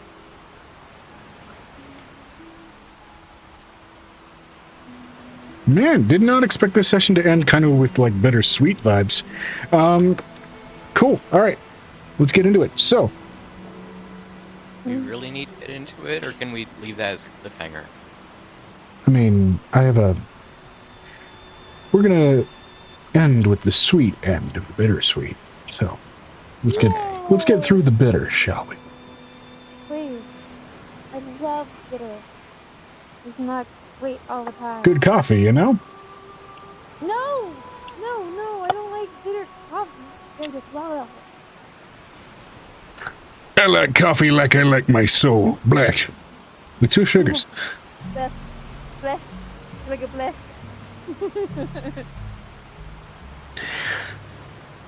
All right. So with this, using Angel as a portal, suddenly 2 effectively pathways to ethereal realms are made visible, particularly to you, Avery, since you're connected to both of them mentally. You see, well, actually, I'd say this is a perfect opportunity for Angel and Vanessa, respectively, to describe the afterlife environments that they've constructed, that some of these souls will be wandering through with vile intent.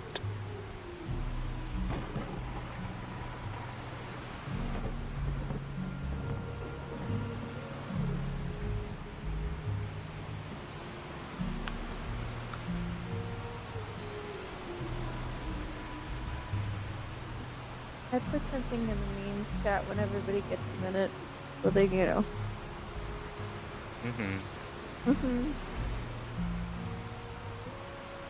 And again, Megan, you caught the prompt I mentioned, right?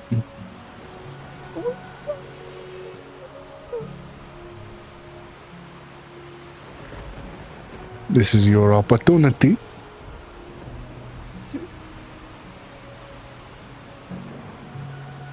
To describe the afterlife these spirits will be wandering through. To get into the dream state, to get after their target. Same for Venestra. Well, we're starting with the heaven that they're wandering out of to get through the dream space. Because Avery being connected to both of you will briefly see both of these.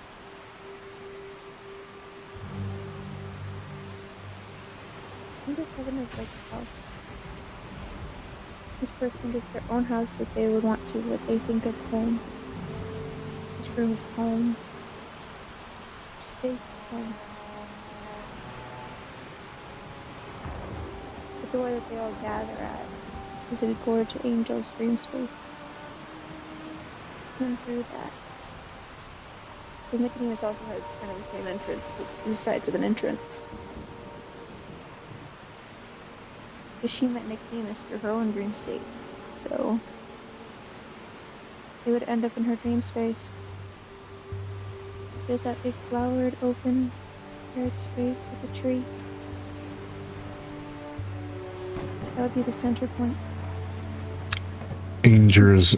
What the fuck? They have a lot of anger to deal with.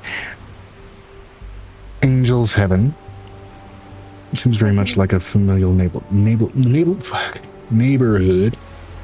You got this, Joe. I believe in you. Vinestra said, angels. English is hard to spreek. Yeah, English.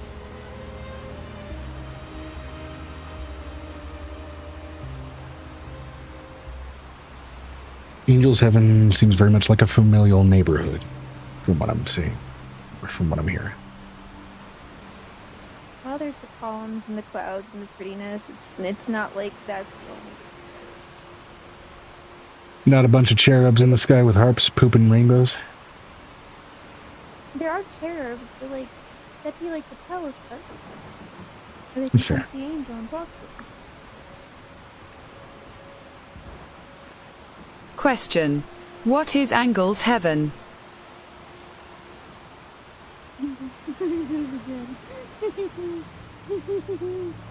Angel's Heaven is just that movie about the fucking square encountering the three-dimensional sphere. Spherius. No, it's And- even worse. It's every shape turning sideways and going in the circle hole. There's no angle. The Angle Heaven. No, everything goes in the square hole. Everything goes in the square hole. It's everything. You know where it in the goes? hole. In the square hole. Square hole. No, it goes in the circle. Just to make sure, when we say heaven, do we mean afterlife? As Vi Specifically wouldn't the be good sending place. them to her own, or is it what the individual visualizes, such as... It would be whatever afterlife has been constructed for these souls. And in this case, Angel has sent them to the heaven space she's been constructing. And in your case, it would be whatever has been constructed effectively for these souls that you've gathered. And I'm letting you know, Joe, this is Amora's design, not Angel's design. Angel just built on it after she left. That's right. There was infrastructure already. we didn't need a new one. Angel's adding shit to the diorama. She just needs to make sure she doesn't say Beetlejuice thrice. No. No beetle, guys.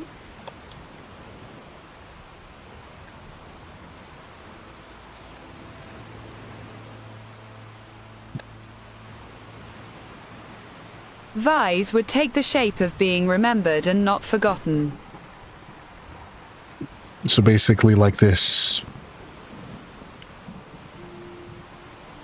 almost ethereal passing series of memories. Would that... Pretty much. Okay. A little bit more of kind of an esoteric existence. But not necessarily a bad one. Yeah. As then out of those memories do project more souls that walk through that dream space and march their way forward. Forward they march. 1 turns to 10, turns to 100, turns to 1,000 souls. A good half of the population, Tau 7. It's a little shy that amount. Men, women, children, all with the same look, with one final act of vengeance, one final act of justice. And Nicodemus has the ability to find anybody. Everybody rolled well enough. Nicodemus doesn't need to do shit. Yeah, but I want him to be able to use his ability, because if he doesn't, he needs to work on it. I'll roll for him. We'll see where it goes. We're using Craven's dice because they're green, and Nick's whole vibe is green because Ranger. It's an 18, so that's plus his modifiers. That ain't bad. It's easy enough to project forward. Because he finds people by their souls, not by their destiny. It's a weird feeling, and notably it's helpful that you're being kept asleep with Avery's assistance, as a hole is bored through your dreamscape to provide further passage. The walk, admittedly smoothing out that highway somewhat, but still, the fabric of your psyche is getting a hole punched through it, and at least, again, thankful for Avery's help. He's familiar with that sensation. Though I also have been familiar with that sensation. I shared it with my mother. True. Very true. Couple of double dippings of familiarity here. As you pass beyond this ocean, over islands, over continents, above some petty, pissed off looking seagulls. One seagull Iracocra that looks mildly related to another one that you found. And he flips off the sky, aiming at what? You're not sure. He doesn't sit there giggling in his sleep. It's one of those moments where he's like, And then you pass over the continent that is the record of the broken things and the broken rings. The place where the magic still remains as wild as ever. Githofen. Over floating mountain and rising waterfalls.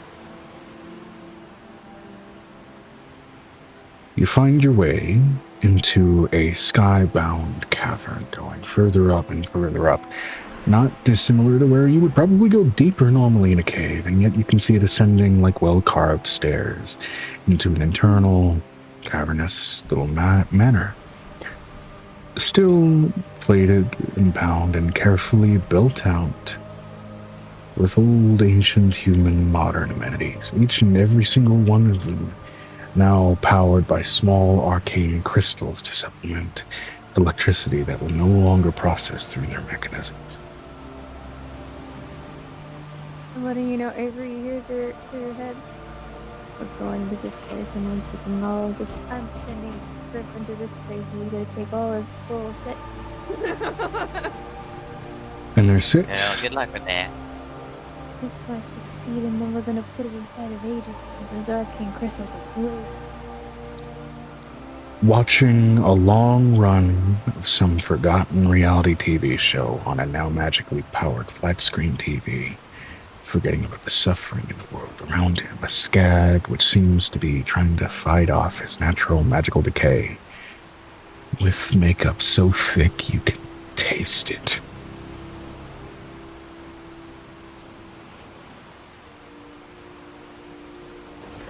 What skin tone this man was, you can't tell under all that powder. What hair there was, you can't tell. It seems like at most a mockery of something living. I have a question. With Angel's knowledge of skags, would she know what he looks like underneath? You could guess, most likely. A mixture of even just based off of the name, sort of a Germanic and Hispanic ancestry. But those ancestries mean nothing when a soul is cruel.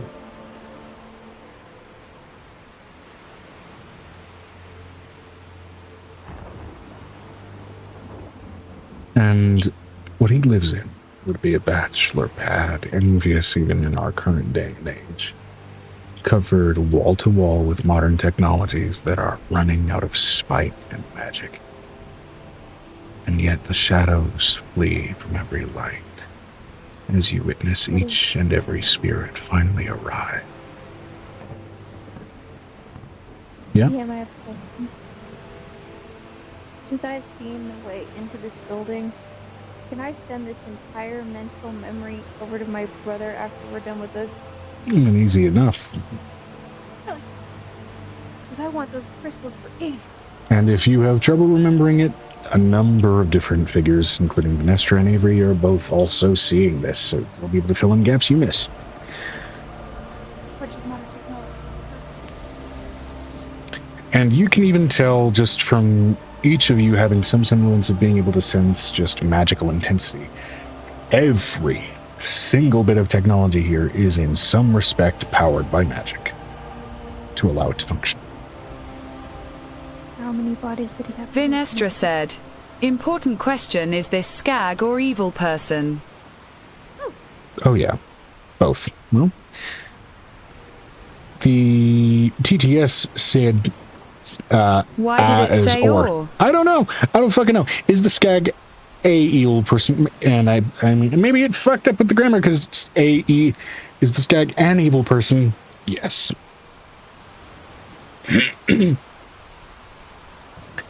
As I will say this, little benefit of dipping through the dreamscape and these souls finally reaching here and you trying to play the role of a dream eater. Angel, you are doing something, I'm assuming in an effort to heal some trauma, but it is still inducing something traumatic. And this is absolute, one thing that dream eaters do is they weaponize memory.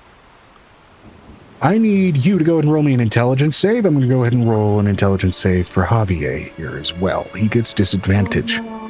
I know how the Dream Eater thinks because I had the same Dream Eater dream. Oh, I remember now. Why does Phil remember that? You can't remember the other stuff. Because brain damage is weird. That's actually just normal. You don't usually get to control what you remember.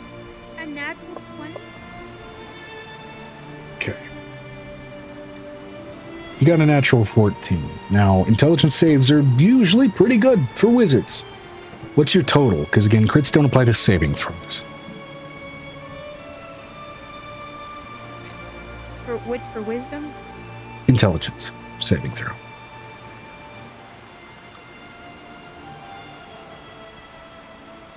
With my bonuses, hold on.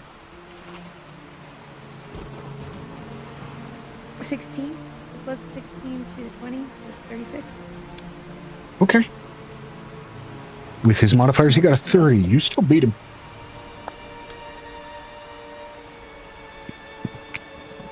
So, in the question, I'd say, Oh no, even as... I did the crown, plus one more, 37.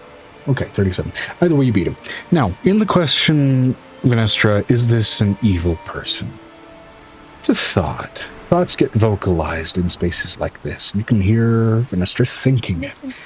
And in that moment, it gets answered. I can see it, Phil. First,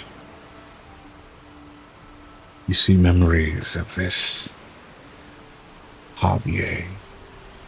Starting the funding with a number of other administrators on these various facilities for human preservation, human development, and human experimentation in the event of a global collapse.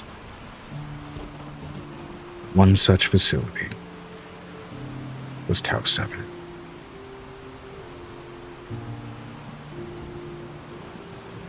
You raise your hand, what? And we're going to get to a description. I know. As a dream leader, can I pull that knowledge for Avery to use? Sure. Vinestra said, Joe, did you watch Fallout recently? No, but part of the world writing in general for Azaria and all of the material rings, given the fall of human civilization, involved Fallout, also involved a lot of the Shannara books, which also involved the fall of human civilization and leftover human facilities that ended up getting powered by magic in the absence of normal power sources. So, but I digress. Is there a 1940s record playing in the background, Joe? There is not. As it's not 1950s retrofuturism. That's not the vibe. God damn it. God damn it. Are they playing the Game of Thrones theme song?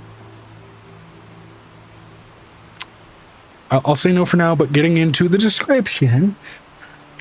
I'm sorry, Joe. Sorry, you said water.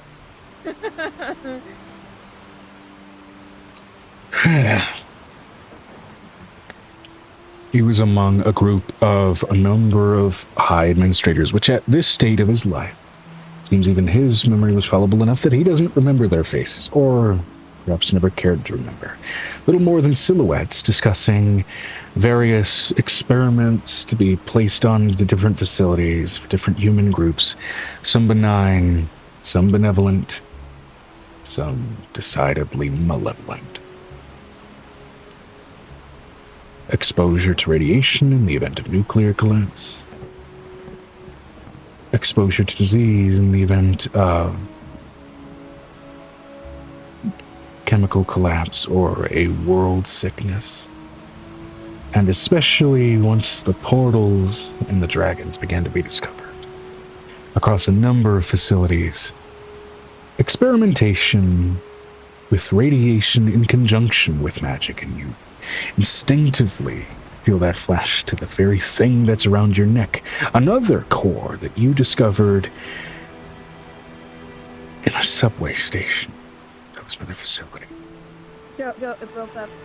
It broke up. Another core that you discovered in a subway station in another facility. The very thing that sits around your neck, Avery, and so many others that were talked about. Magic being a point of human experimentation. But here in the Tau facility, first of all, it was just human preservation at first. But then came the suggestion. What if? What would happen, as you can finally hear his voice? What would happen if, let's say, all of this magic somehow reached a fever pitch? Maybe these dragons brought with them some kind of magical nuclear bomb, I don't know. Or if when all of that began to grow beyond our control, a massive amount of human casualties all occurred at the same moment. What would happen then? He's the reason he's a scared. What curiosity, what delight might that bring in understanding those results? Magic and death, we have legend. Vampires, zombies, Frankenstein. Undeath has been a thing in our fictions and in legends for day and age. I wonder if we could create it. It'd be so fascinating to know. Javier Anderson. Not American. Some Spanish and German. That accent doesn't speak to either of those things. My bad. Angel's mind is going to open up to Griffin's headspace because she's been there. Easy enough to project it to. And her daughter's headspace. This is the man that was responsible for turning them into snappers. Countless instances and tall tales of people encountering ghosts. What if those are real? What if we can force them? What if we can extend our own lives, stretching what it means to be alive or dead? I'd be willing to try this with the facility I've funded, yes. Its goal was simply extending human life. Our suspension technology seems to work flawlessly. We've already got it working plenty well enough for the journey to Alpha Centauri and the crew there.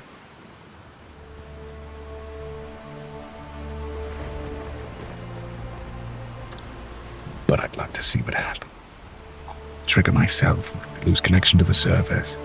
And I imagine we will in an event like that.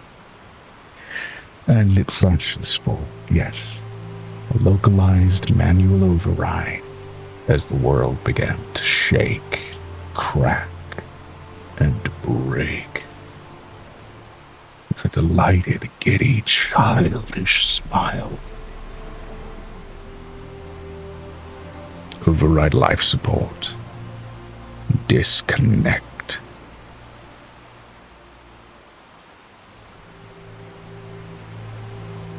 And there were warnings that flashed across the screen about breaking so many laws, about violations, about recording of criminal activity, about reporting to authorities, And he only chuckled. The world sounds as if it's cracking like an egg. What authority might I answer to? Don't make me laugh. And that feeling of rage from the spirits, even now that are observing, swell with anger.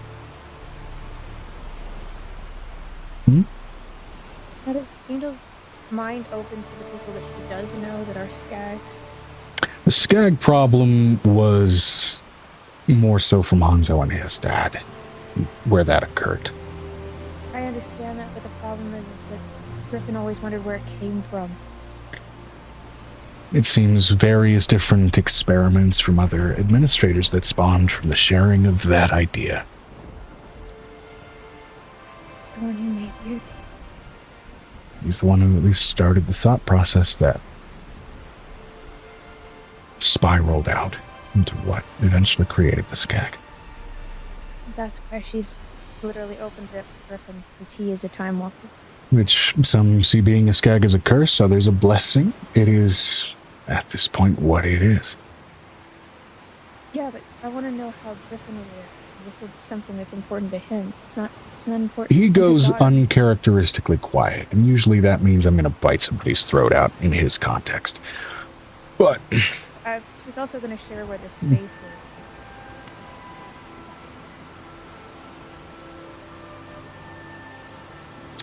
mental connection just suffers.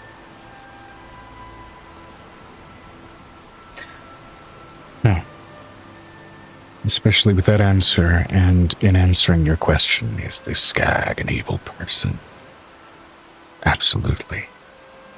As these shadows flee from the light in the room, you can answer your question you can ask your question in a moment. Okay.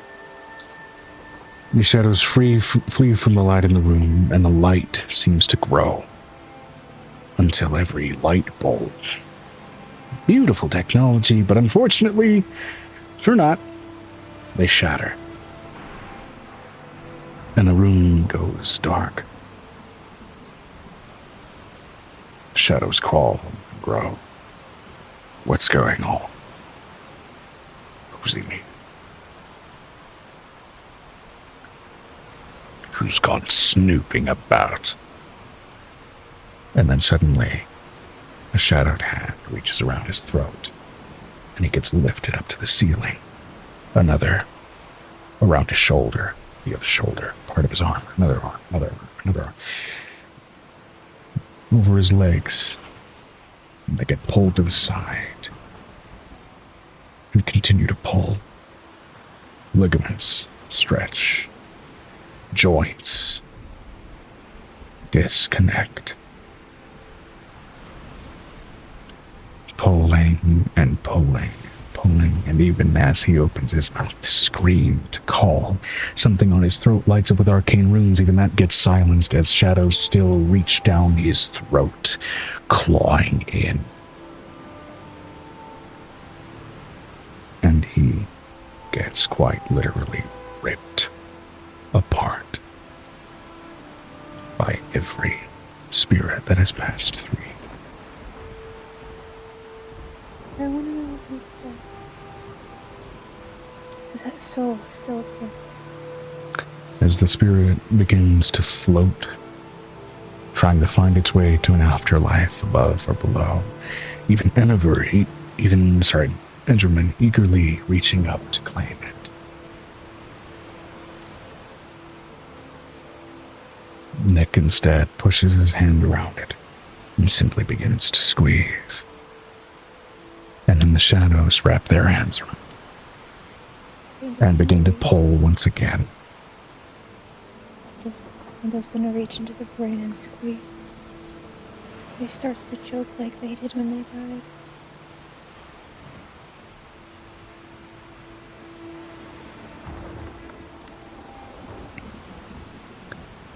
Until even the soul rips to shreds. Cat is tugging at my hair. I think he ripped some out that time. Ow! That must have hurt! The cat heard about some ripping and wanted to get in on it. No, he's like, He he's wants like, food. I haven't fed him for the second time tonight go yet. feed him, go feed him real quick. Feed him. Wait. Oh, y'all can keep going. I've got my headphones. Okay. I just want the kitty cat fed. He looks so hungry. Now, He's eating my hair, so I think he is. No, poor baby. with that, connection severs. Spirits retreat back into both of your spaces. And you awaken. Now with that, the three participants here have participated in something dark, but for a righteous reason. With that, these spirits impart something onto each of you.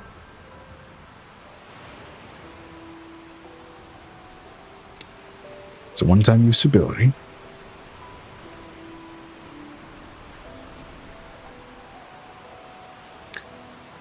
It's called Spiteful Tear.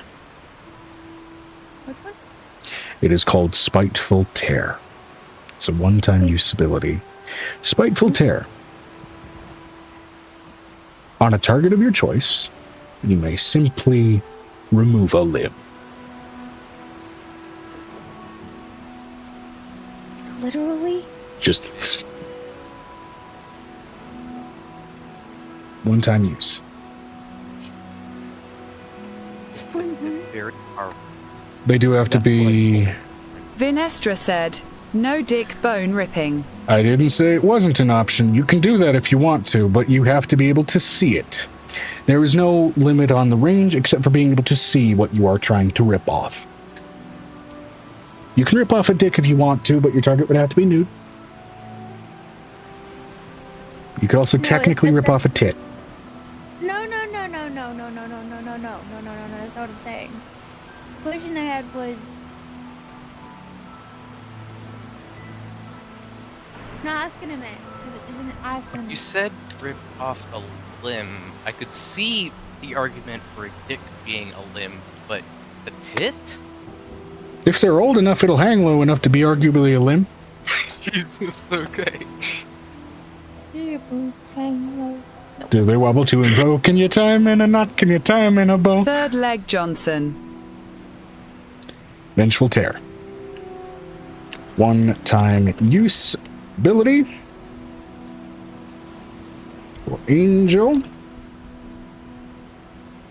Avery. And Vinestra. Can a tongue be seen as a limb? Jesus. How far are we gonna take this? Sure. Eyeballs don't count. Not planning on eyeballs, just tongue. It's like you go to pinch your nephew's cheek and surge of wild magic. Oh, the other question I had. I got your nose. Can it be like the Force? Can we like air tear it? That's kind of the implication. Yes. Which is why it's the stipulation of a target you can see. Not a target within range, but a target you can see. And that is vague for a fucking reason. So it's not like MHA, there's not like a superpower in the middle where basically your head will go floating up.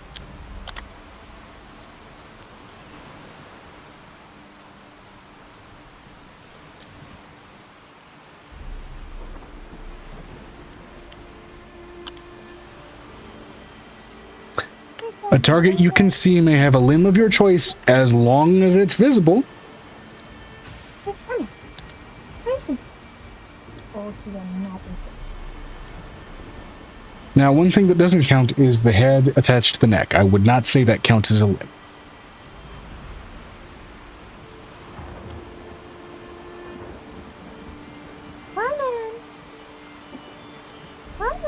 Instead of asking all these questions up front, I'm just gonna try it sometime, and maybe the answer is yes, maybe it's no. Oh, there he is. You scared me. You stopped moving. That was terrifying. Now, I will say there is another mechanical benefit here. This will deal bleeding damage to the target of 1d20 per round. Beautiful leg.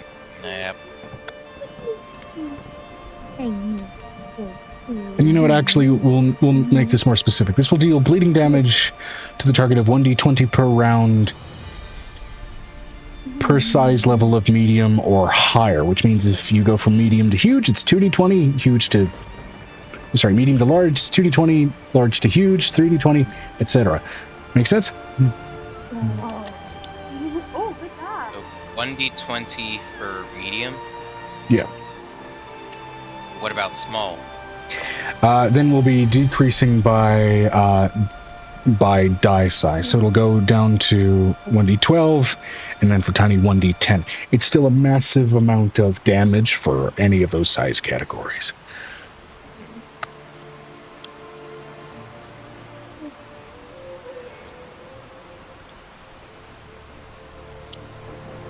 I'll let you remember that, because that's a lot of words to put in parentheses at the end of this note. I'm just putting it in general for you guys to copy paste wherever you feel necessary.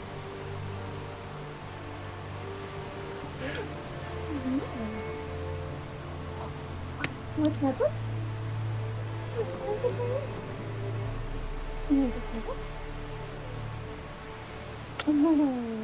That's you did? Okay. I'll give you a big hug. Oh, good boy. That's pretty good. Yeah. Yeah, that's a good book. Oh, okay. Oh. Perfect. Oh. Oh, I heard that purr. It's a one-time use of potentially insanely crippling damage. So. Did you hear the purr? Real I loud. did. It's so cute. It's when the rumble strut. It's the swing and sway, the guinea pig way. And technically, if there's a size category Still. below tiny, then it would be respectively 1d8 and then 1d6 and then 1d4 and then 1d2 and then just 1 damage. But that's, you know, if you're splitting atoms. And if you're splitting atoms, then it'll definitely do more than just 1 damage.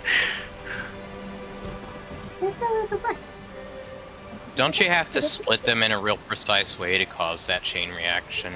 I mean, Like, yeah. you can't just split any old atom.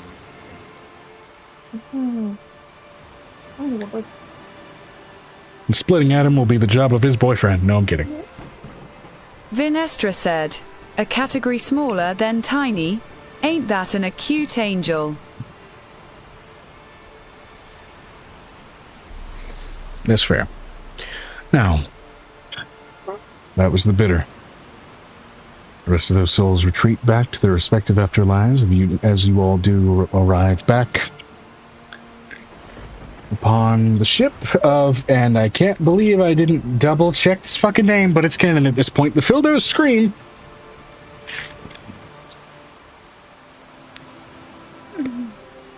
That came out of a name generator. It's not my fault. Some weird asshole put that in there. Now,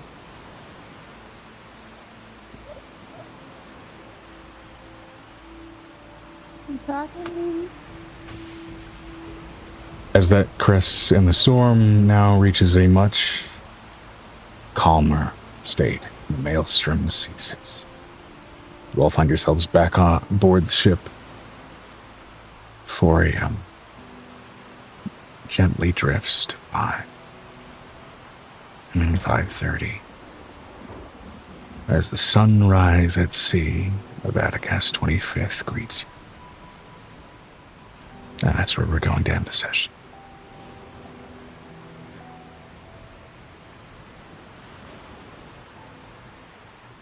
Now, what do we want to name the session? Because this was, Loaded. like a damn potato.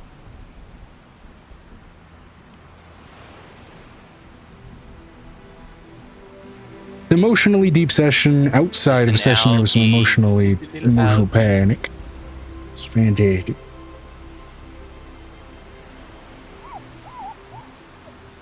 Oh, is it noisy, Albie?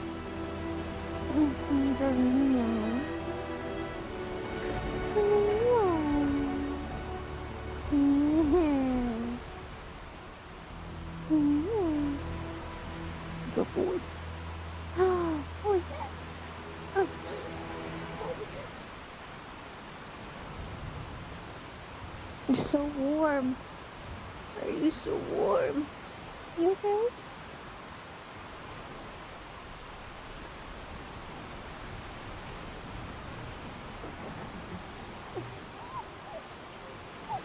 Vinestra said, "Here's a hot potato." Yeah. I have to check on that potato.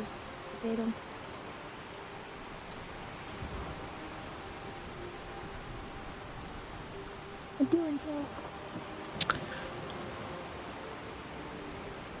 Oh, I got a kiss.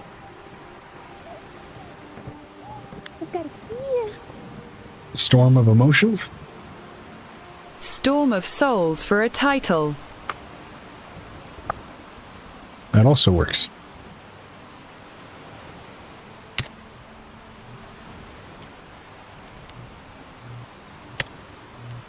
We could do a Zelda play on it. Soul of Storms.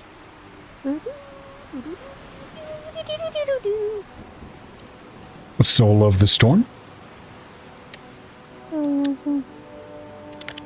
Did you kiss it? No, apparently. Soul of the Storm keeps it vague enough that it's not directly a spoiler, and then people will get it.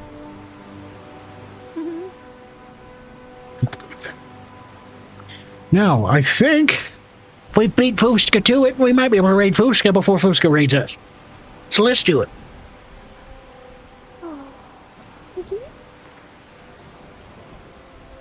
Assuming Fuska's live. If they're not, I'm going to be disappointed. But if you're not, that's okay. Vinestra said, "Also sent you some notes. Questions, Joe." Woo!